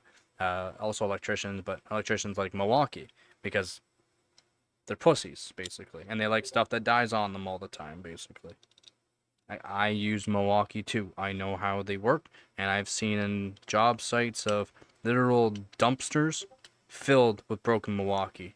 No, not filled up with DeWalt, filled up with Milwaukee.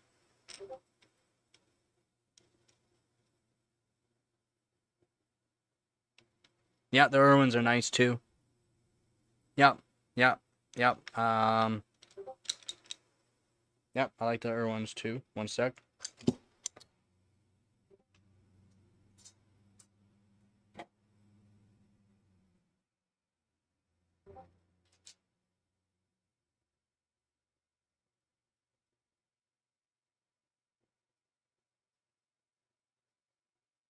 Oh yeah, so these are the Sheffield. The Sheffield. They're also they're made in England. I don't think they have the name on the other side, but they're a little oxidized. They're hooked. The Sheffield, made in England. These break on me. These, for some reason, they got decent tips. They're properly done. They're not like spiked tips, but they break. They break in weird spots. I don't like them. Yeah, I mean, I got tons of different kind of knives. I do like the big boy blades though. They don't break on me. You can generally get big packs. I mean, I like these ones because they're again very very sturdy, very thick, very very thick.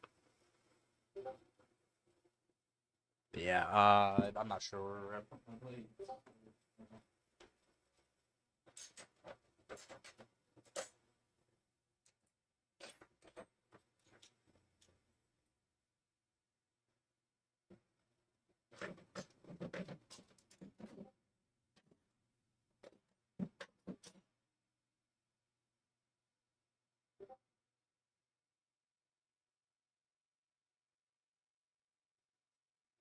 Not sure where my adjustable is. Not sure where it is. Yeah, a drill from the 1950s, all aluminum.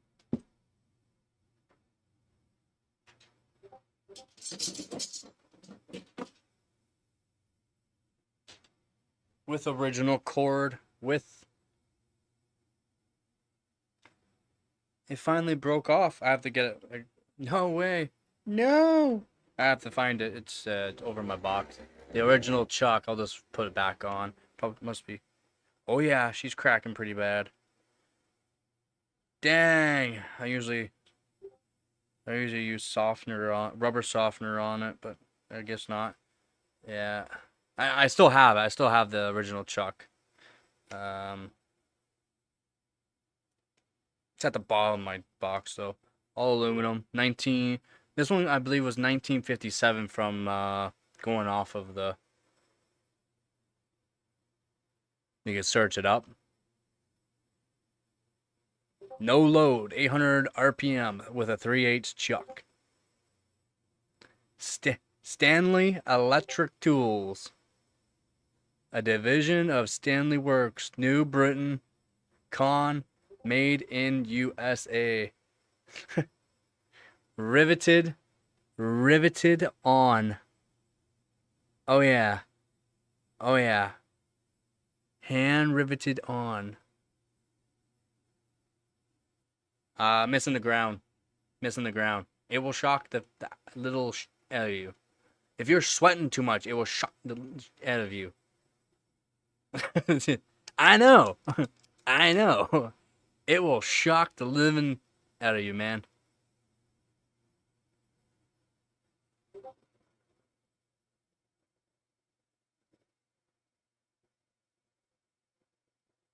So made in USA? No way. That's awesome. Yep, Switch still works. Everything still works. I did get it fixed. I did fix it up to get it all working, but all works. Works good. I have to find the chuck though, because it does have the original chuck. Man, it sucks that it's really starting to wear now. Jacob's rubber. Jacob's rubber. The hell?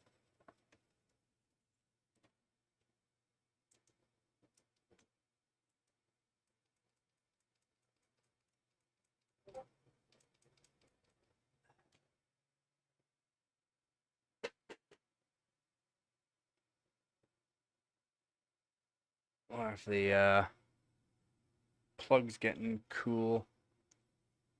We're losing the LED lights. They did not last long. Might be able to return them. They're not doing so hot.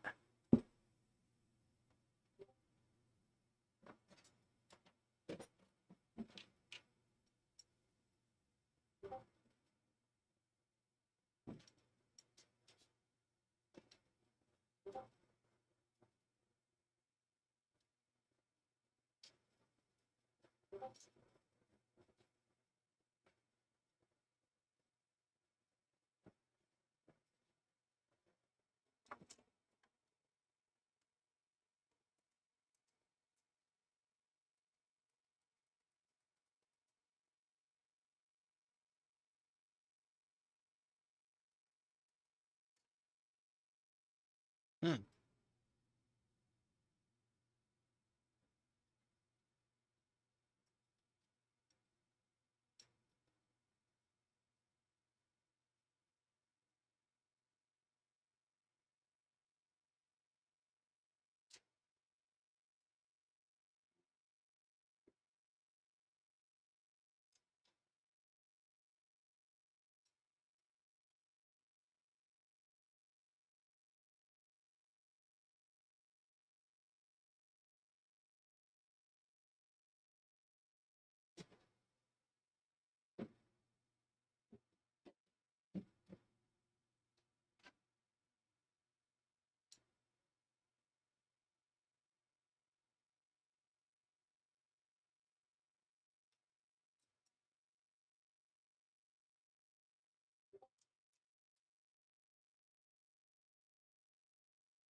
Those are getting a bad review. Yeah, they're I'm not sure if it's just a USB itself that's the bad part of it or what.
Well, at least I was able to fix them, but they didn't have good contact and they were all not a good color. At least I know how to fix stuff. God. Still getting a bad review. Yeah, used to.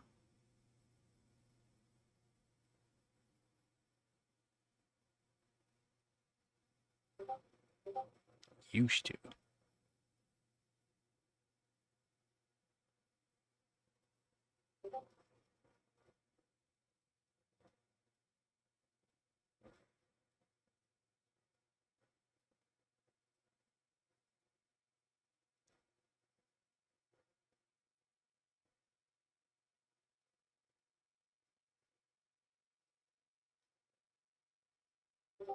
Maybe. Holy Discord. Holy crap, you guys.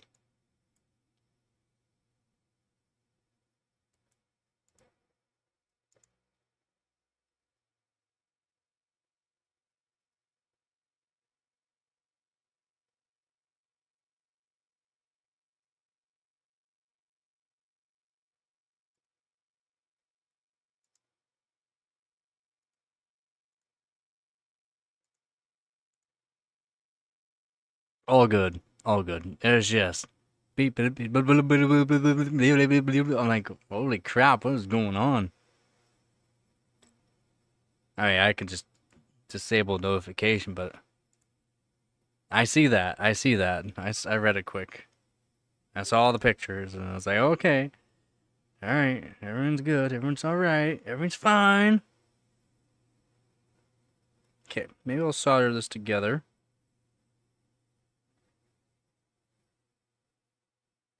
Maybe solder this together and then work on the fins again. I don't know. Maybe I'll do the fins afterwards so it's not as boring.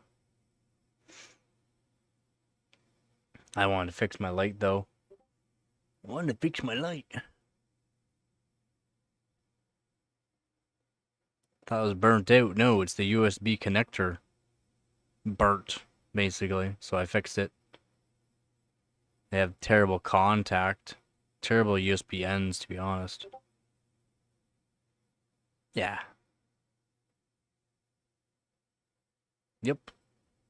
Any GPU is a good GPU, technically. Technically. Technically.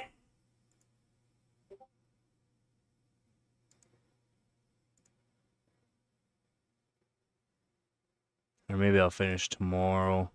Finish the rest of it tomorrow. I should probably do that. Finish the rest tomorrow. Oops, not what I wanted. I'll finish the rest of it tomorrow. I think that'll be the plan.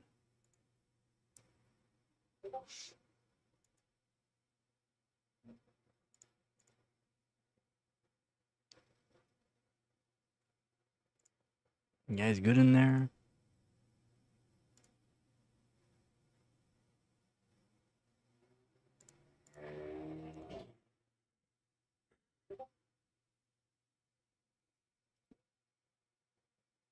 I didn't sleep again, so I'm tired. I'm happy I got this far. Kind of sucks that I had to redo it, so that way they're not as close together. Look at the difference, though. The good one, the not so good one. Yeah, I know the one end is pretty close to the edge, but that's okay. That's not an issue. It still has enough room for the hell.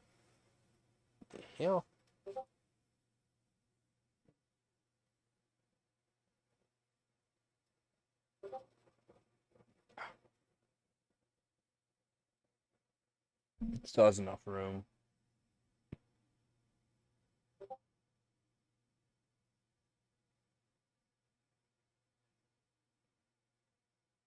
A scab. Yeah, it's way better. It's good enough for the seal, to guarantee the seal. I've already checked it. To see how the seal will sit down and the seal will squish right along that edge. It's more than thick enough, to be honest. And actually, it's probably better that it is closer to the edge. I should have done the other side a bit closer to the edge as well. I think that looks pretty good too, eh? Not take away the nickel plate and give it a little bit of character, I think. I think that looks pretty good. If not, then I will send the rest of this down too, right? And then make that look better. Then I gotta figure out how I'm gonna do the threads still. I gotta figure out how I'm gonna do the threads. Then we get this all soldered together onto this here. I'll solder this all together, sand it down, and then put it onto the IHS, solder it to the IHS as well. And then that should be good. I'll probably do a little sand as well, clean it up again. But I think it'll be alright the way it is. And then that's basically good enough. Maybe I'll do a light sanding. Yeah, I'll probably do a light sanding on with some light sandpaper, some 220, used 220. So it'll be like more like probably 320-ish sandpaper right in the center there. Make sure it's fairly flat. And then check the dies, make sure they're good. I gotta clean up the CPU dies still. I still got a bunch of stuff I gotta do for testing on CPU, so that's good. And then we got the square through. The square through for it. Got more enough copper showing, so when I do the soldering, because again the nickel, the acid flux paste, it's basically generally used strictly for copper. Can only use it really on certain materials. Nickel plating is not something you can use it for. I mean, technically it will still work, just won't work as well. So I had to sand it down to copper, sand everything down to copper, better contact, even the edges, so the ridges that you see, the sides. So show on this one, probably a bit easier. See the sides, right? Has the lips for the height,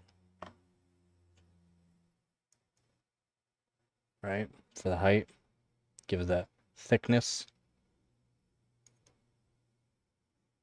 Now I also sanded that all down to copper as well. They'll make good contact, so that way when I solder it'll be good. And what I'm gonna do is I'm gonna heat each one up first, add on solder. So I'll add the flux paste and then start adding the solder to the ends, because I'm gonna heat this whole thing up quickly. The whole thing up, add solder to it.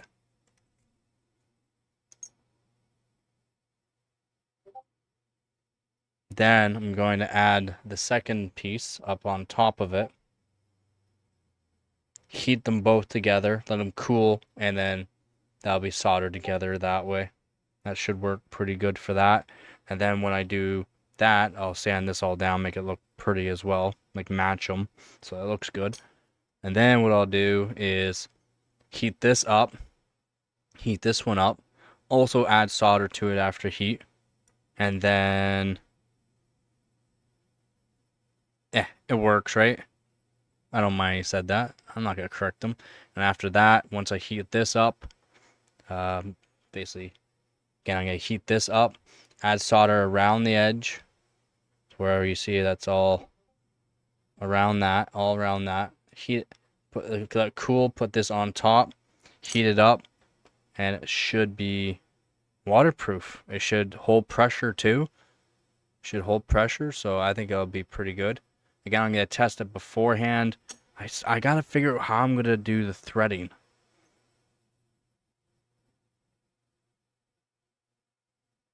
I just don't know how I'm going to do the threading.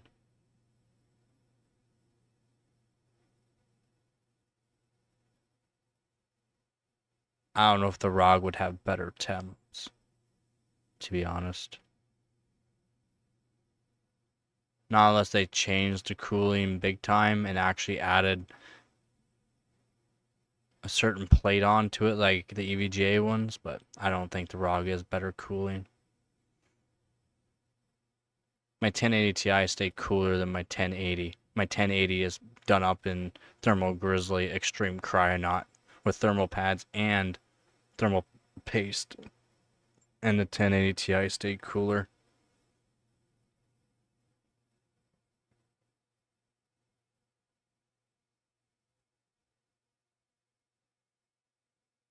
Yep, I think that'll do. I think that'll do. That'll do, donkey. That'll do.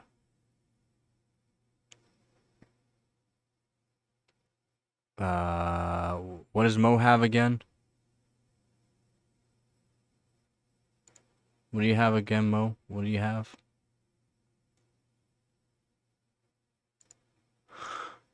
5070, too faster. 3080 is alright. It's not gonna be the 5070.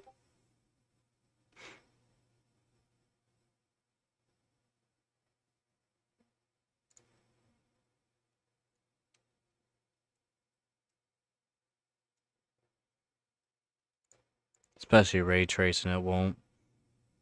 Unfortunately. And it has more power draw, too. So, it's less efficient. Still, 30 is still a good card. It's just, it doesn't compete, unfortunately.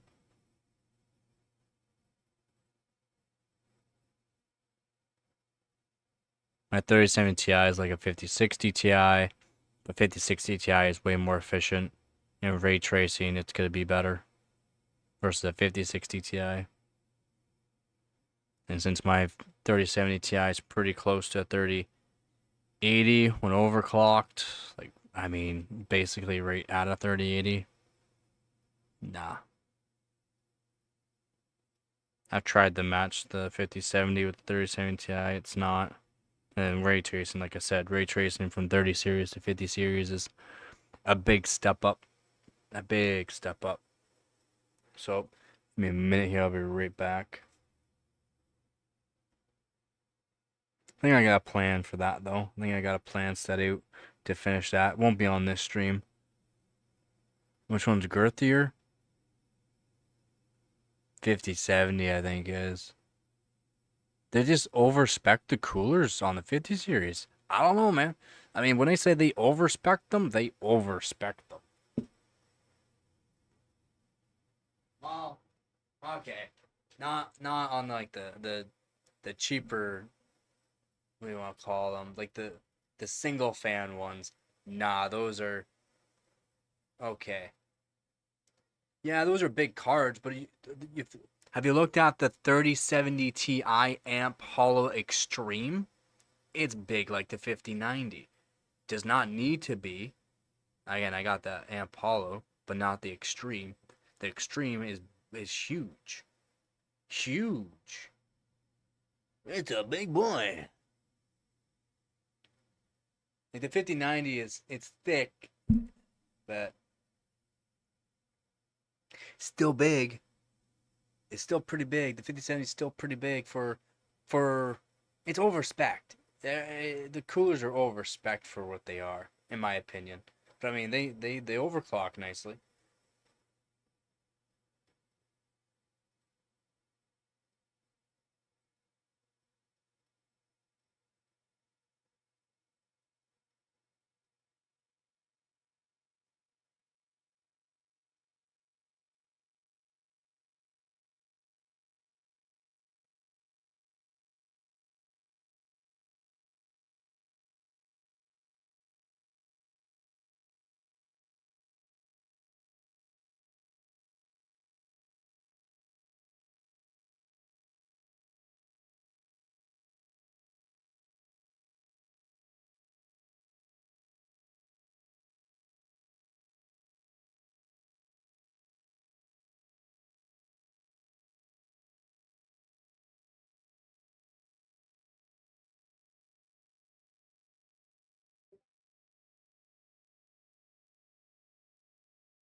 Yeah, 1660 to 4060 is a big step.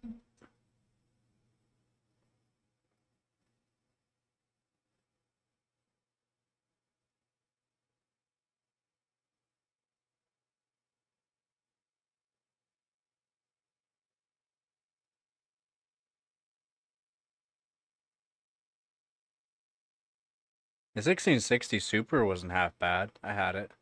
1660 Super is pretty good. Not the 1650, but 1660 Super is pretty good from my testing. So, yeah, I should never have sold that card. That was a good testing card.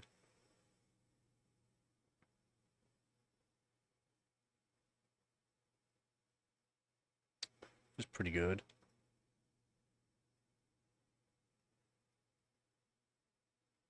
Yeah.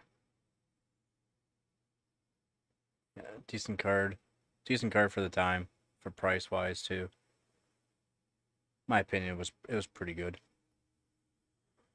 It was pretty good.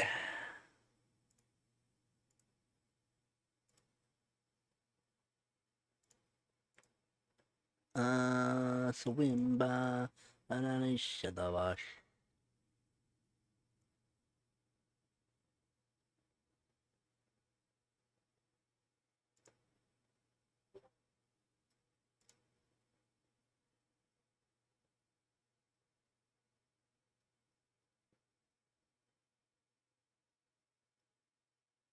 Now 1.2 volts for 4.3 is nothing. Nothing. It's not sure the cooling you have.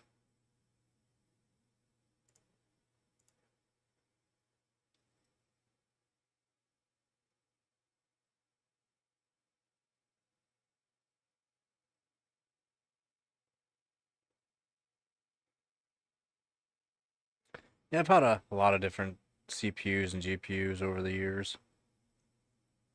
I wish I had. I wish I saved a lot of them, to be honest. Not sure where my E8600 went. And 8800. I'm not sure where they went, to be honest. Those are fun. And a whole bunch of older AMDs.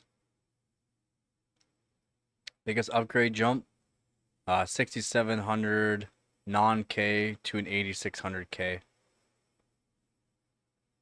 That was a pretty big jump for me. 4-core, 8-thread CPU to a 6-core CPU, but it did 5 gigahertz easy on it. 5 gigahertz easy on a 120 mil AIO. It was really good.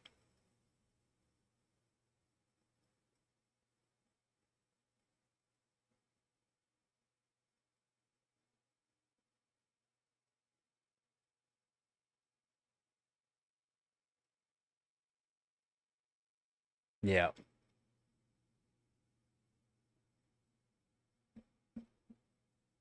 Now your 5070 is good. Can't complain about the 5070, to be honest. It's good. Price you got for is good.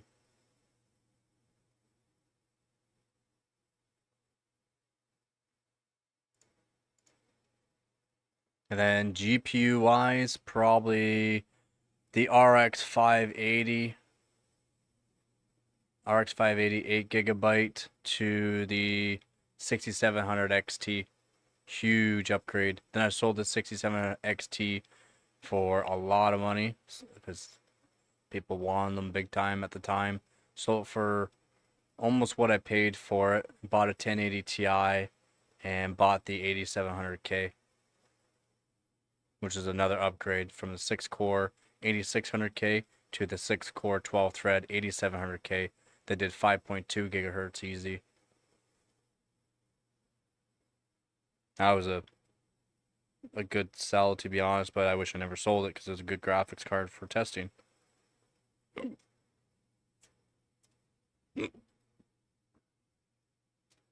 Yeah, an RX 580 to the 6700 XT was a big upgrade. Big upgrade.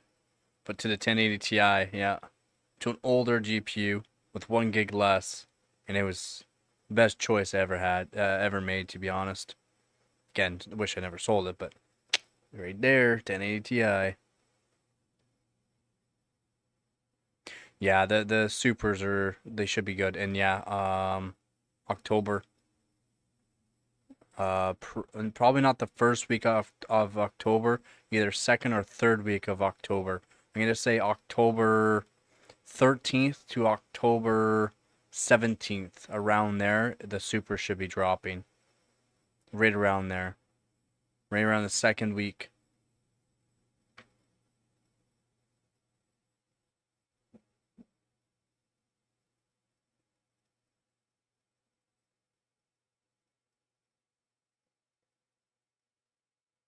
Yep, 12600K is good. It's what's in my system right now. I gotta put the 13900K in. I also gotta lap the 13900K still. I gotta do that before it gets cold. Before I do cold onto it as well. Have to.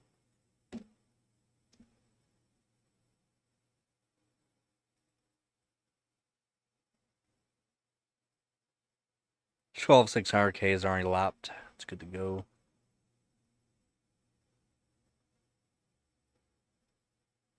Yeah, the 12 tons are good. They are. As long as you can keep them cool. And the low end 12 gens are good for keeping cool. Run them on air. Easy. Should. Hopefully. Yeah, it's a big upgrade to 9600X. It's a big upgrade. Yeah, 5600 is alright. It's alright. It's too overhyped in my opinion, but it's alright.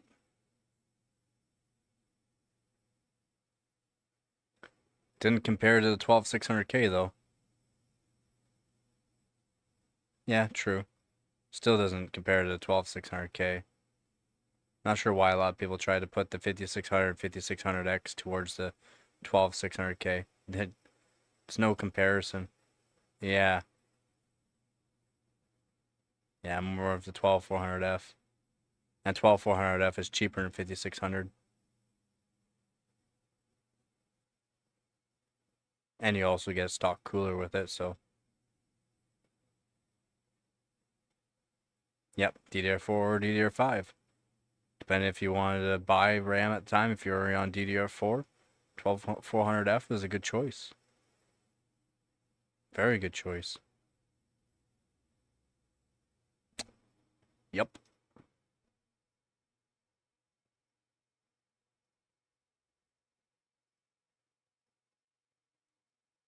That's why I would like to look for a board, a decent DDR4 board for doing DDR4 overclocking with my 12600K, since it has a good memory controller. Should be able to get some pretty decent speeds out of it.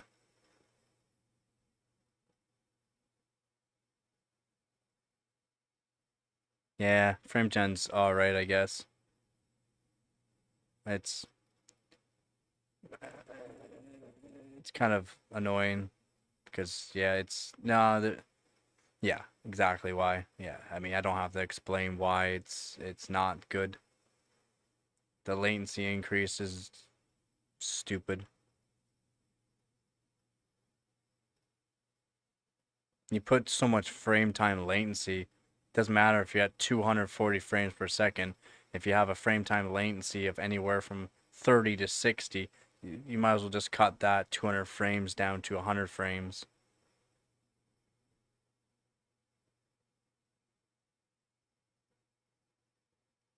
Mm-hmm.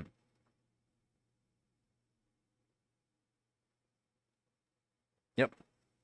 Big upgrades again from the 12600K, or the 12600K to 14600K. The KFC. Yep. They're big upgrades from those lower end 12th gens. Big upgrades. The 12400, the 14400F is pretty good, but still, the 14400F kind of like the 12600K performance wise, but then you can just overclock 12600K. The 14600K or KF, they're really good CPUs. Yeah, I remember the performance cores are basically like the high-end performance cores no matter what. And if you get a good bin, overclock the snot out of them. Oh yeah, yeah, yeah. Because again, you're going after 12th gen P cores and E cores, not 14th gen. There's a big upgrade from that. While 12th gen to 13th was a pretty good upgrade for performance cores and E cores, and then you got that refresh for Raptor Lake refreshed for 14th. It's just made them better. The IPC is really good on it. Difference. And the 12th gens are good. And there's nothing wrong with 12th gens, especially if you can get a 12th gen and then put it to P cores and then be able to run AVX 512. They're insane. They're insanely good. But again, you have to get an early on revision of 12th gen CPUs.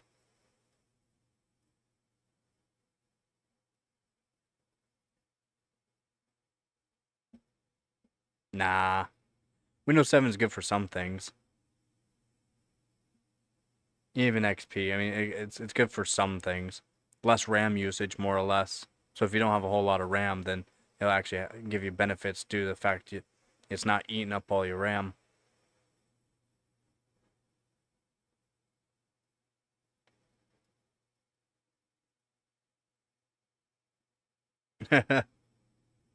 Yeah, the P core onlys are gonna be really good to have.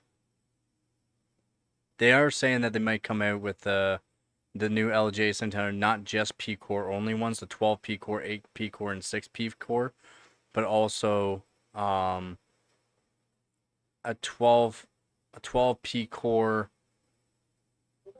8 E core.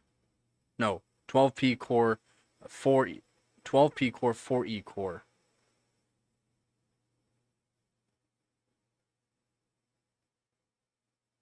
Which would be good too.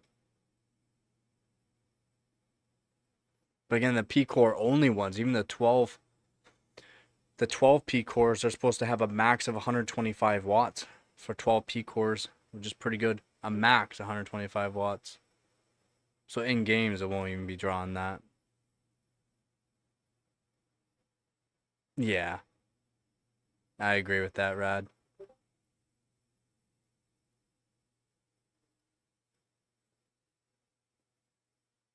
For gaming, basically any are good. For the new releases, I mean, there's nothing wrong with the Core Ultras for gaming. Nothing wrong with them. And the prices that you can get them at right now are really good. You want a good amount of cores? 14600K, 14 cores. Then you just put it to P cores for gaming. Yeah, 14.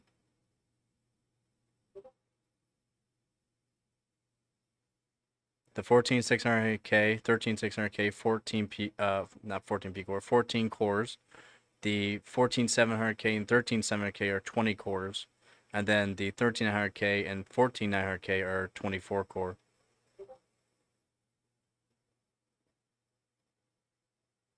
No, 6. Yeah.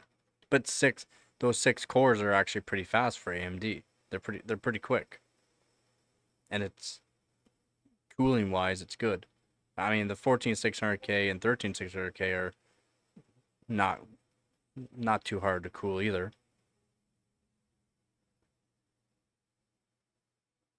Yeah, those are good CPUs to be buying. That's why I recommend 13600K and 14600K. If you're on budget, do 12600K. Nothing wrong with it, especially if you put the P core only. And then it's easy, even on air, to do 5 gigahertz on the P cores. Or more. 5.2 probably on the P core is easy for air. I'll do some testing with it too. I guess I haven't really done that for 12600K for tested on different air coolers. Efficiency. Lower power. Just having more cores for when you need the more cores. Yeah, just when you need it. When I'm doing video editing and then uploading videos, there's a huge difference between my 12600K and 13900K. Huge difference between the two for uploading and for video editing alone, especially my 4K videos.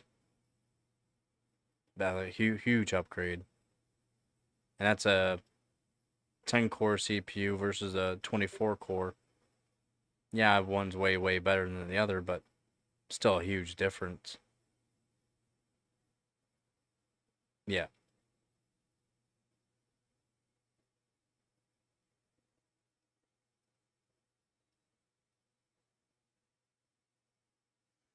I'm pretty sure that Japan's 2030, right around 2030. They're nowhere near with their mega core. And then now apparently with Intel's new CPUs, what they might be doing is when you need a really powerful core, it'll take 2 cores and combine 2 cores. So if you have an 8-core CPU or a 10-core CPU, it'll combine 2 cores to make a what they're calling a super core. I'm not sure of the actual name, but they're calling it a super core. They'll take 2 cores and put them together. So technically you take your 10 core and make it a 9 core, or take your 8 core and put it to a 7 core.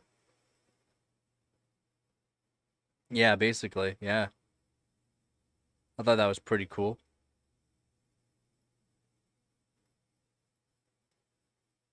Yeah, 99. If you're just worried about gaming itself, the 9800X3D does more frames. The 9950X3D if you need more CPU cores, though. The 9950X3D Canadian, don't pay any more than 700, 800, 700. I think it is. I did GTX 1080, GTX 1080 Ti, 3070 Ti. I didn't do the 2080 Super, but I also tested them with 12600K and 13900K. Then I also did a whole bunch of RAM tests. I did 13900K P cores, stock, P cores, all core stock wattage. I also did all core tuned wattage, which is a lot better. And then I did P core only. It drew less wattage than a 9000X3D while gaming. It basically matches a 3080. Yeah, basically matches a 3080. 10 gig. It matches the 3080 10 gig, not 3080 Ti. The let me bit. What bit is it? Not the high bitrate one. Yeah. Yeah, it's pretty good. It beats out some 6900 XTs.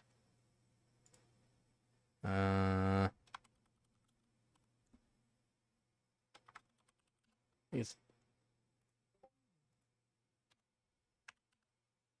no, not that.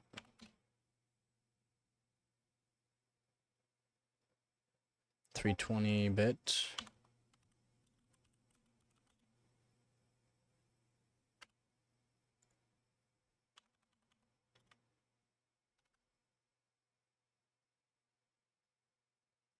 Yeah, 320 one.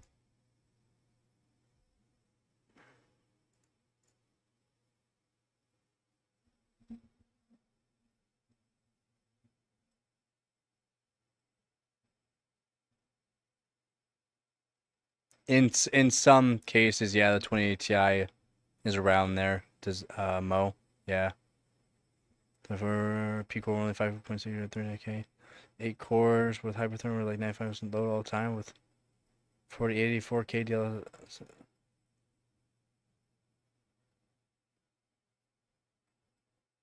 95% load? Crazy.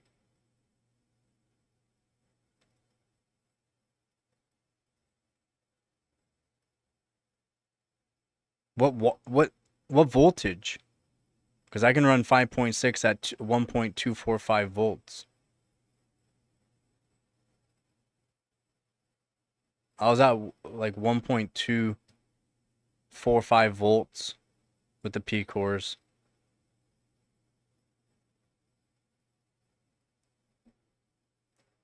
How much wattage were you pulling? Because my testing showed 80 watts ish. What was the average wattage? I think it was around 80 watts.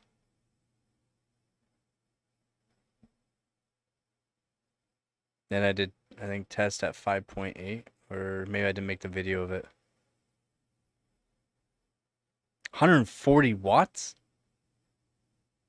What? No, you shouldn't be at 140 watts.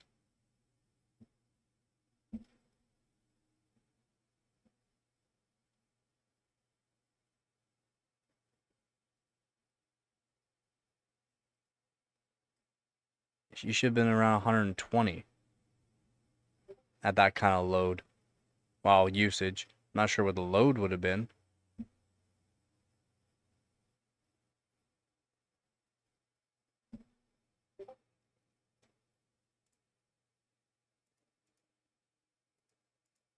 Like, are you just going off of spikes or average? Because Battlefield 6 was wild, as in it was pretty good. I didn't test at 4K though. That's one thing I didn't do. I didn't test at I did not test it at that. So stock.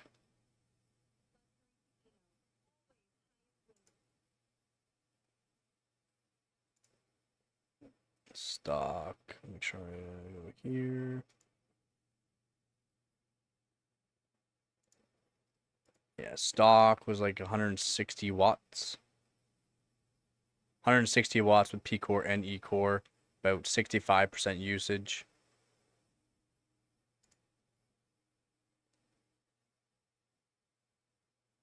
And then after I did the tune on it,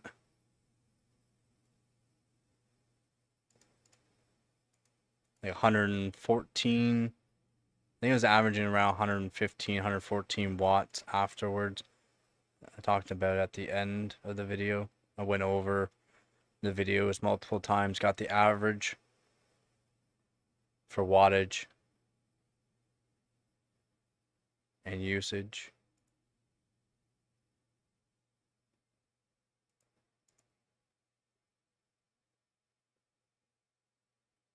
That was average, pretty high average for P core, and then because that was all core, and then P core was like 80 watts, and I saw other tests of people doing it too, and yeah, it kind of made sense for yeah, around 80 watts. 82 was I think the average wattage, around 82 watts for P cores.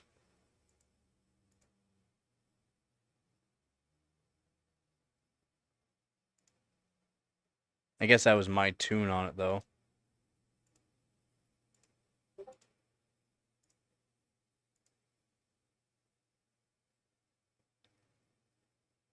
Doing about 130 frames per second with 3070 Ti.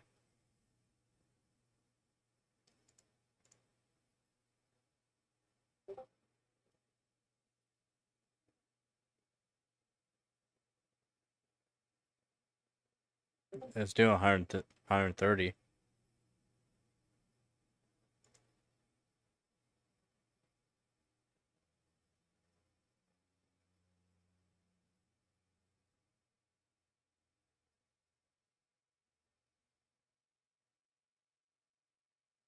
Your 3080 will pull 340 watts.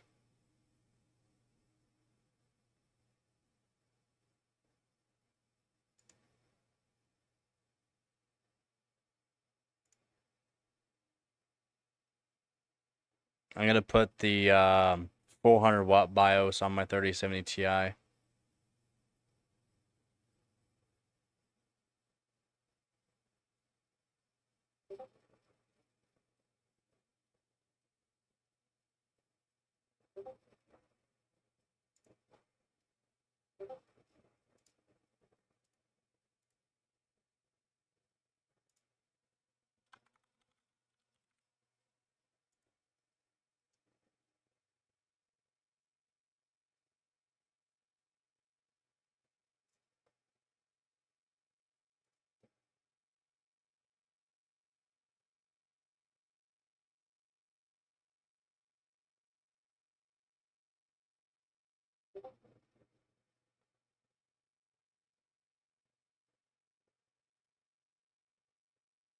Stocks at peaks at 4.8. It peaks to 1.376. What?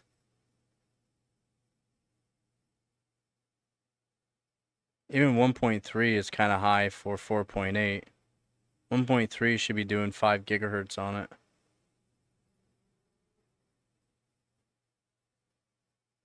Instead of doing setting a low line calibration, just do a fixed. Just set all P cores. Cosmic. Just set all P cores to 5 gigahertz, and try 1.265, and then try 1.285, and then try 1.3 at 5 gigahertz. A fixed. At 5 gigahertz, you should be able to do either 1.265 or 1.285 volts. Should. I guess it depends on the cooling too. But I mean, you should be around there for 5 gigahertz. After 5 gigahertz is when you should have to put voltage into those CPUs. On the 12th gens, it's kind of how it works. Yeah, yeah. That's good for your E-cores. You can overclock your E-cores too, and not. I mean, I'm not sure what your temps are at right now, but you can overclock the E-cores to 4.8, maybe 4.9, maybe put them up to 5 gigahertz, and be able to cool them. No, it shouldn't be pulling 430 watts. It shouldn't pull 430 watts. The GPU pulls 320 watts.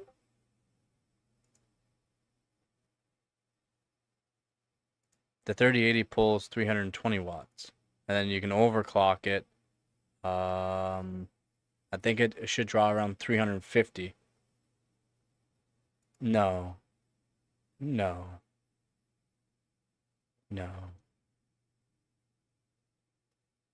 Well, yeah, put it in the Discord. I'm on the Discord watching it.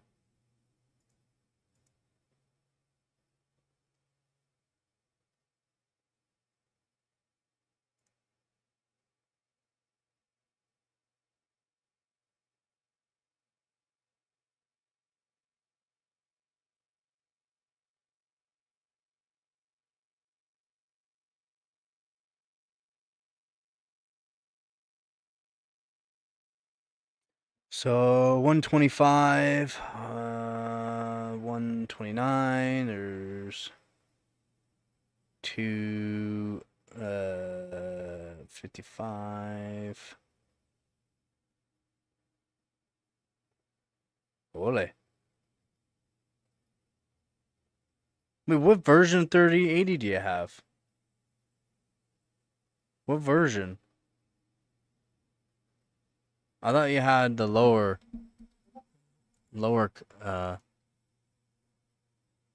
that's fine. Power limit 120 that's what they should do, but they have a max anyways.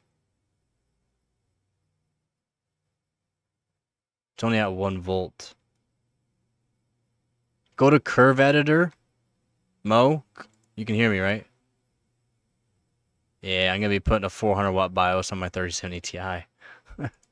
But go to the curve editor, go to the 1.1 volts, and set it up to 2.2 gigahertz. Curve editor. Here, if you wanna, you can follow my screen. You're looking at looking at the screen. Okay. Curve editor. Okay. You go curve editor, and give me a second here. Let me open up curve editor so that way you can see it. Or not.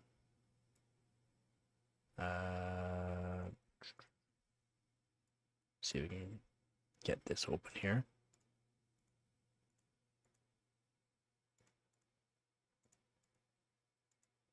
Oh, it's only going to show that still.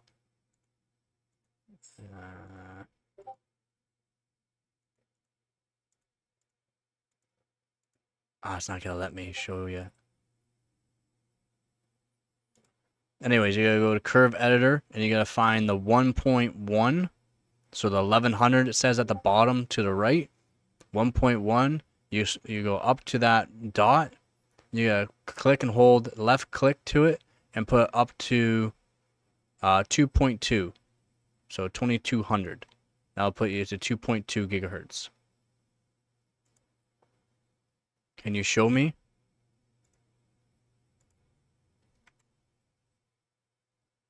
I just want to see if it should be able to do 1.1 volts, or technically 1.093 volts.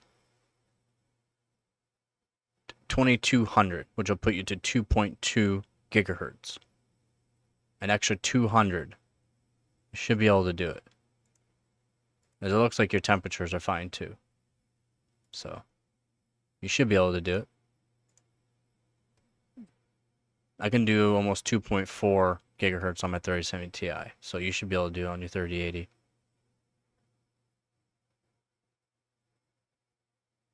So after, you gotta click that check mark. So here, see, how come it's not showing? Oh, mouse, there it is. There's the mouse. So you gotta do this, and there's the mouse. Here's the little click mark. So after you're done with that, setting it up for 1100 up, you gotta go over to this. You gotta hit the check mark.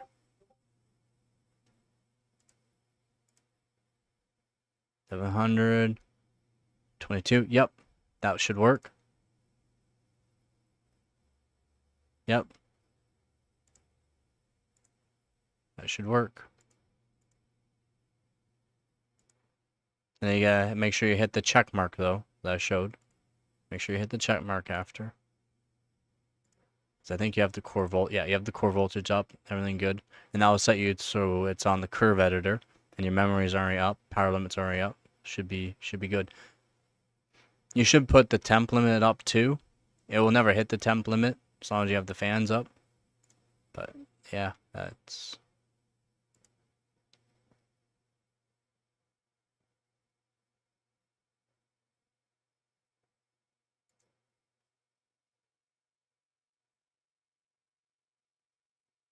There's no load. You gotta put a load onto it. 1995 means there's no load. You have to put a load onto it. That's why it's doing that. Yeah, now you can run a benchmark, and you can put the fan speed to 100%. Yeah, okay. Yeah, that's Mo. I'm here, and then I was just showing them. Then core voltage, whatever the memory, I can do 4,000 on mine, but 2,000, and then curve editor, go to 1100, put the OC. I could do 2.3. After that, you hit the check mark. Boom. Bob's your uncle. Well, power limit up to Bob's your uncle. Boom. Wonder why my GPU temp is so high? It's because it's using the GPU right now with 0 fan speed. Fans aren't even spinning. So, yeah. The temp goes past like 50 degrees or whatever. It's gonna go lower than 2200. But I want to see I want to see your run afterwards. Like your run. I want to see your run like you showed before there. Yeah, like how you showed before with your CPU clock, GPU clock, and memory clock on your GPU. I want to see.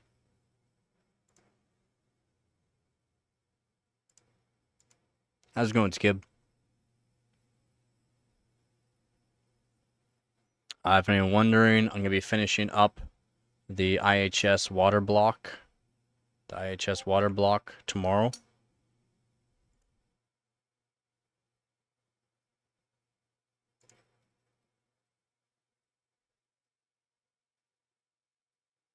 $58,000.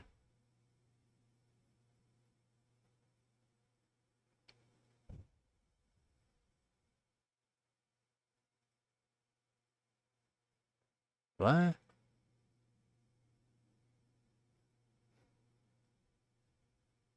What's the RAM at right now?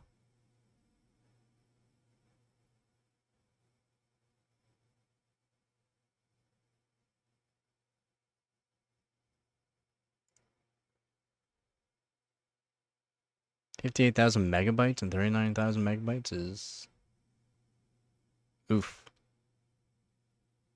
I can do what, 110 gigabits per second on my 12600K.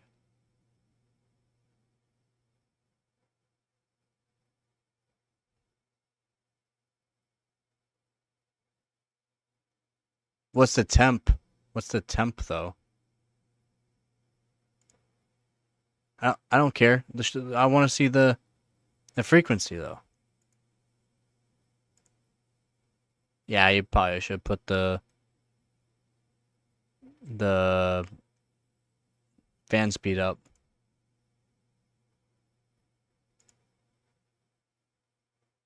I can't see what the frequency's at though.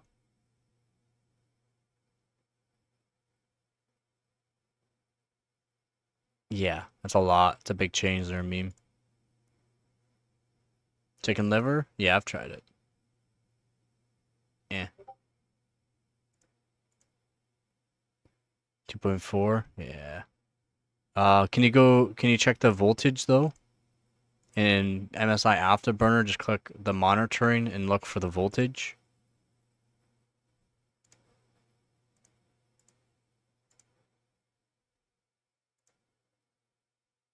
Yeah, GPU temp went too high. Should put the fan speed up, let it cool down, rerun it. I mean, it ran it. Didn't crash, technically.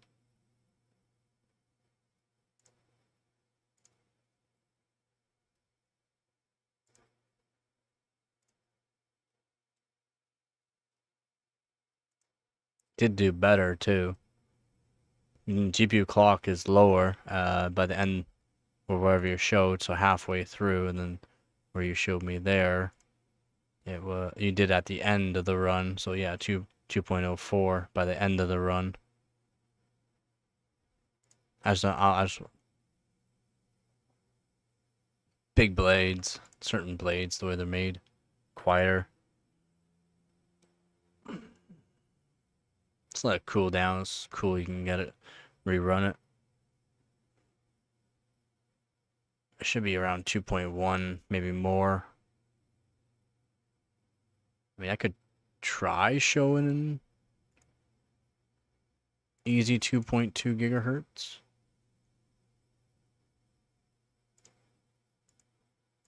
2.3 gigahertz. When a cool thing is down, I'm gonna be doing 2.4. I'm gonna try to get 2.5 gigahertz on my 3070 Ti. So I'm gonna try. That is the plan. 2.5 gigahertz.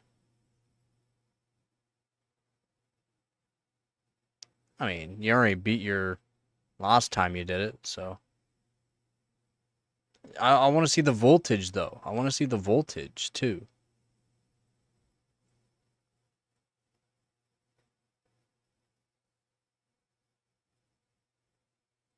No, you didn't. You did 4,771. Right there. 4,771. I don't care about your 5,034.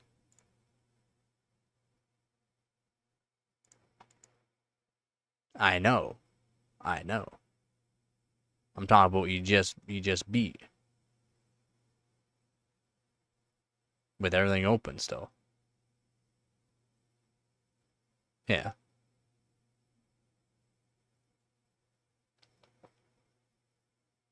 I gotta try to get close to 5,000 points with 3070 Ti. I just want to see voltage.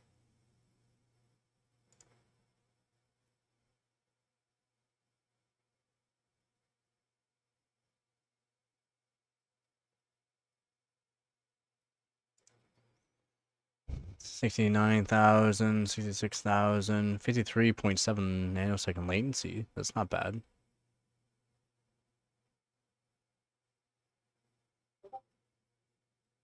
It's pretty good latency. Meme.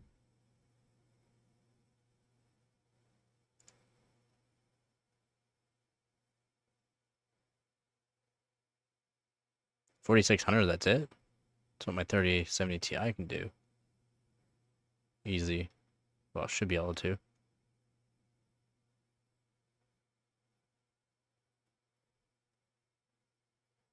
It's also about 7 gigabits per second and read, 8 gigabits per second copy.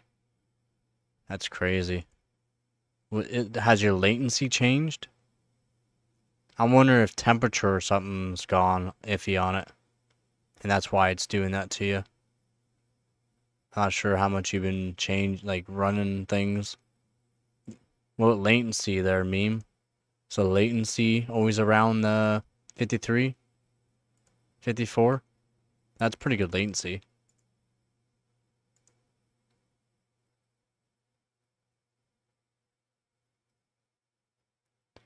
Everything nice and cool then.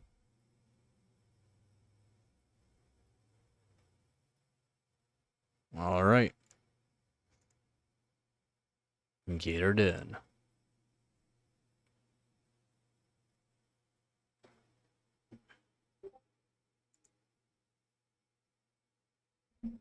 Yeah, that's fine. That's fine, it's fine. Yeah. Do your thing. Get her done, man. Get her done.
Alright, 3070 Ti. Just let it cool down a bit. Curve editor. 1.1. There's 2.3 gigahertz.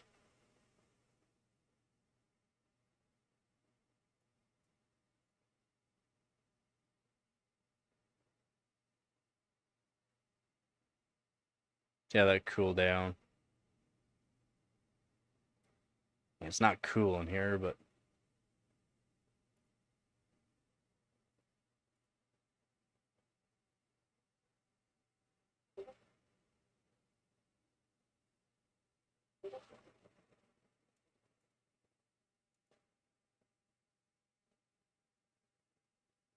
it's not gonna boost. Not gonna boost while I'm using the card for streaming. That sucks.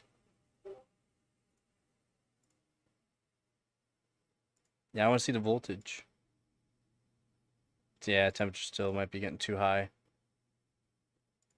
Voltage. Can you check the voltage?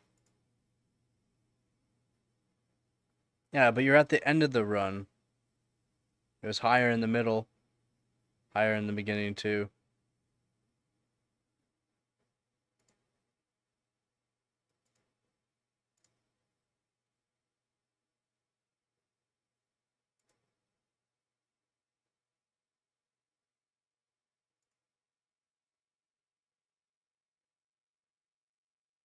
Like, you can see where it's higher. Just look where it's higher. Scroll past it and see where it's higher. Looks like I was doing about 2.1. at some spots, about 2.1.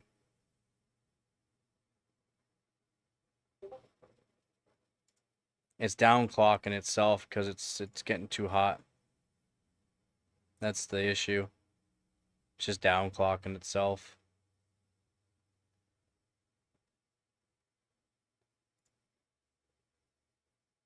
Like you went almost 60 degrees Celsius pretty quickly.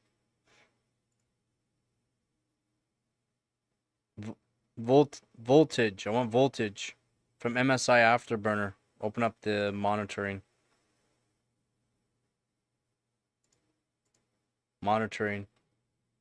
See my screen? Monitoring. Click the monitoring. You gotta scroll down till you see voltage. No, monitoring. Monitor. Not set. Monitor.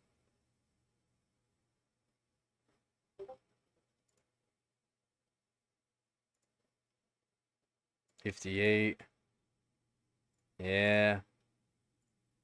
Now, the thing is, did you check your temperatures meme? Because the temperatures, your RAM temperatures can do that, and also your SSD actually can cause stuff that to happen as well. Voltage. You're at GPU temperature, GPU usage, GPU 2 memory usage, GPU 2 core clock, GPU 2 memory clock. That's not voltage. Voltage. Scroll down until you see voltage. Hurry up before it disappears. Jesus. Jesus Christ.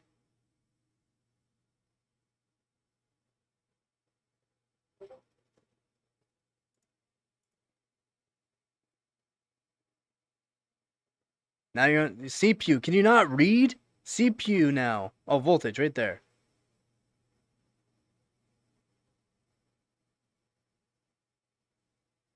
Oh, no, it's voltage limit. That's voltage limit. That's voltage limit. That's not voltage.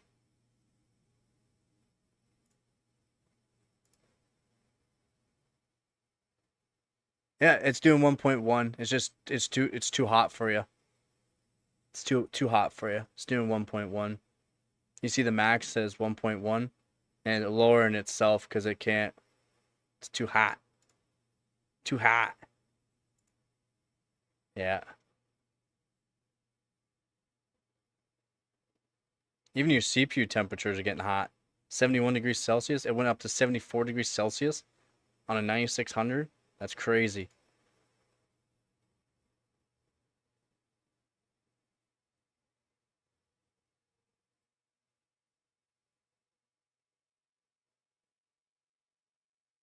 Yep. 74 degrees Celsius on 9600. Crazy.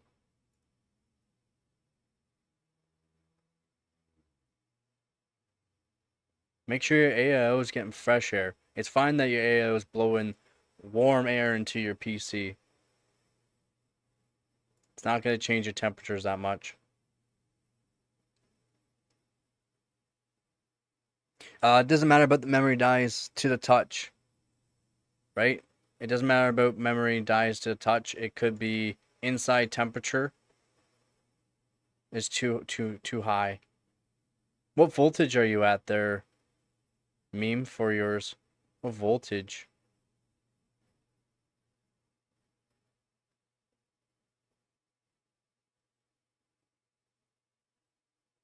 Yeah, inside temp.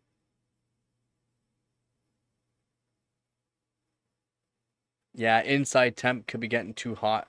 Are you still doing are you're on quad chan, right? You're on quad chan?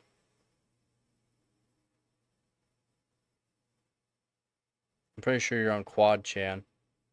So the voltage is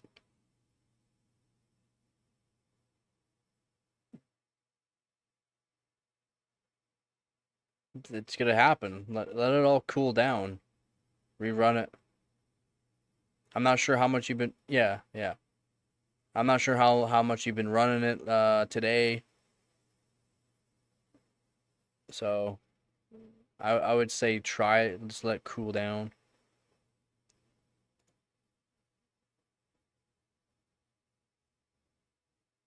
Fresh boot runs isn't gonna have it. You have to let it cool down for 15-20 minutes. It's not just a quick. It's not a quick thing.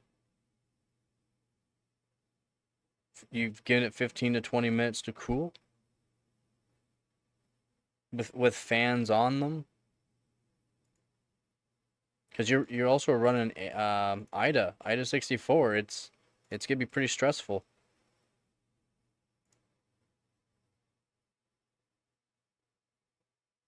Yeah, it's people don't have patience, so. Oh no, that poor OCPC is gonna get attacked by MSI Afterburner. Oh no.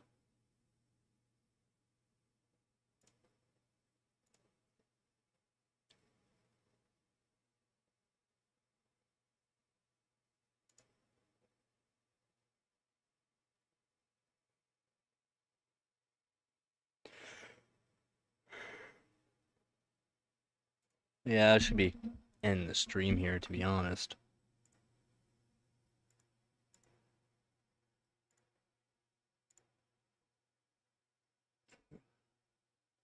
Get myself some good sleep.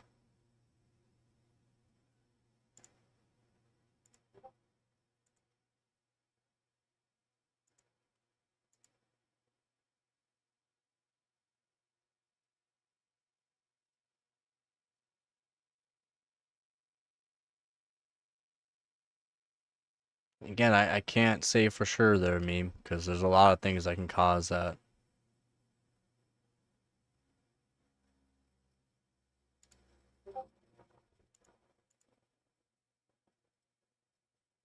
It might not like the setting. I'm not sure what settings you have. It might not like it. You put certain timings too low, it'll counterbalance other timings. Because again, there's a little bit of math involved for certain timings to actually play around nicely with each other. Some kits don't care that much, but yeah.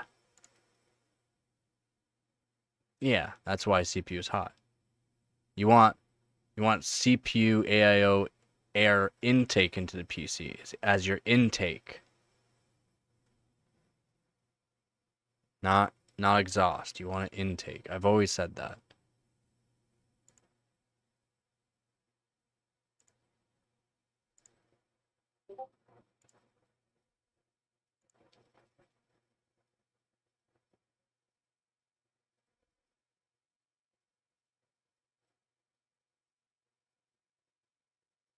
What are you talking about?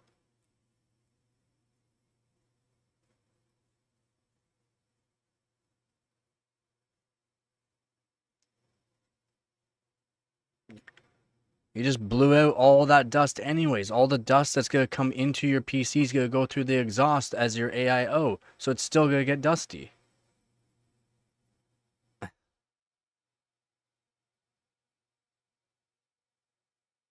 TRFC being too low could be causing an issue, but usually TRFC lowers could be better.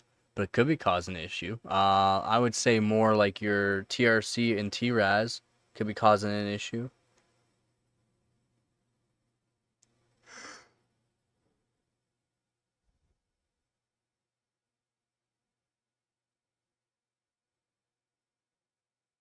Remember,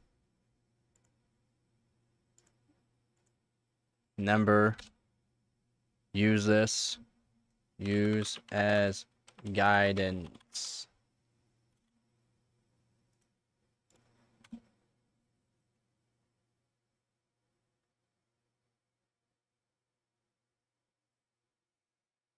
Remember what you're doing for IDA 64, right?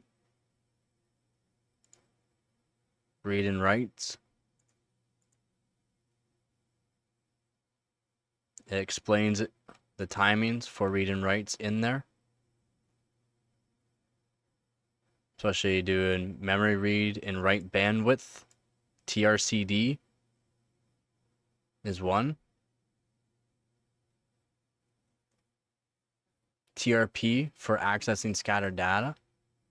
TRAS is one that will cause it as well for your bandwidth. So I'm saying your TRAS, TRC can also cause issues. Make sure you're doing the math involved for them as well. All right. So TRC, TRAS plus TRP equals TRC. It's a plus or minus. It does not have to be perfect, but try to get it close. Have it TRAS and TRC with the TRAS plus TRP, getting that close, and lower in TRC with TRAS and TRP, again to match TRC, will help stability. And if you don't have proper stability, TRFC higher will actually help as well, but TRFC you want to keep it as low as possible. Because TRFC is like your refresh, right? And you don't want it to refresh all the time, or you want it to refresh as much as possible.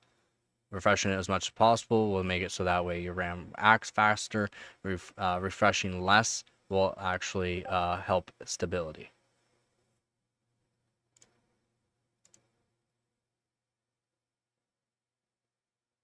Yeah, your GPU is pretty good, and it does 1.1 volts. You just gotta make sure it's all right. Take it easy, Mo. You just gotta make sure temperatures are good, and it try instead of doing that 1100 or 1.1 volts, try 1.05 and then set it up 2.2. It might be a bit cooler for you, and it might perform better. You have to find out where it works for you.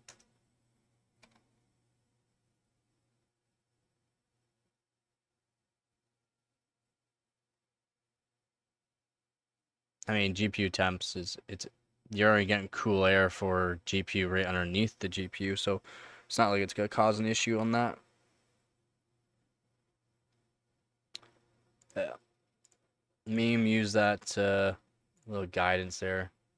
Again, if there's any issues with that that little notepad there of explaining all the RAM timings, not all these timings work for DDR3.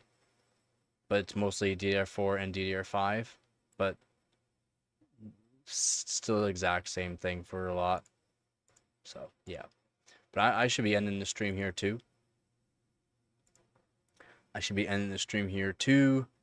Be back on tomorrow, and we'll get her done tomorrow. Ugh.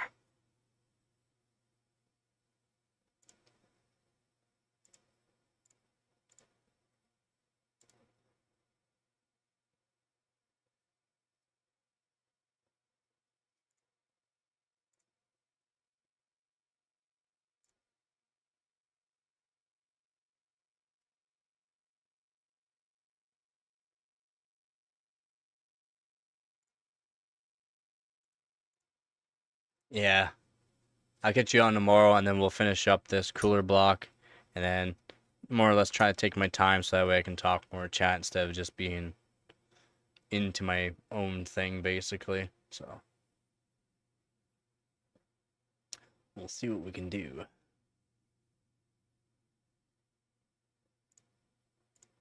But again, thank you guys. Thank you to all my viewers, subscribers, and donors. You guys are helping us chill more than you know. You got her, man. Have yourself a good night, man. And again, you know it. As always, don't forget to get her done. Peace.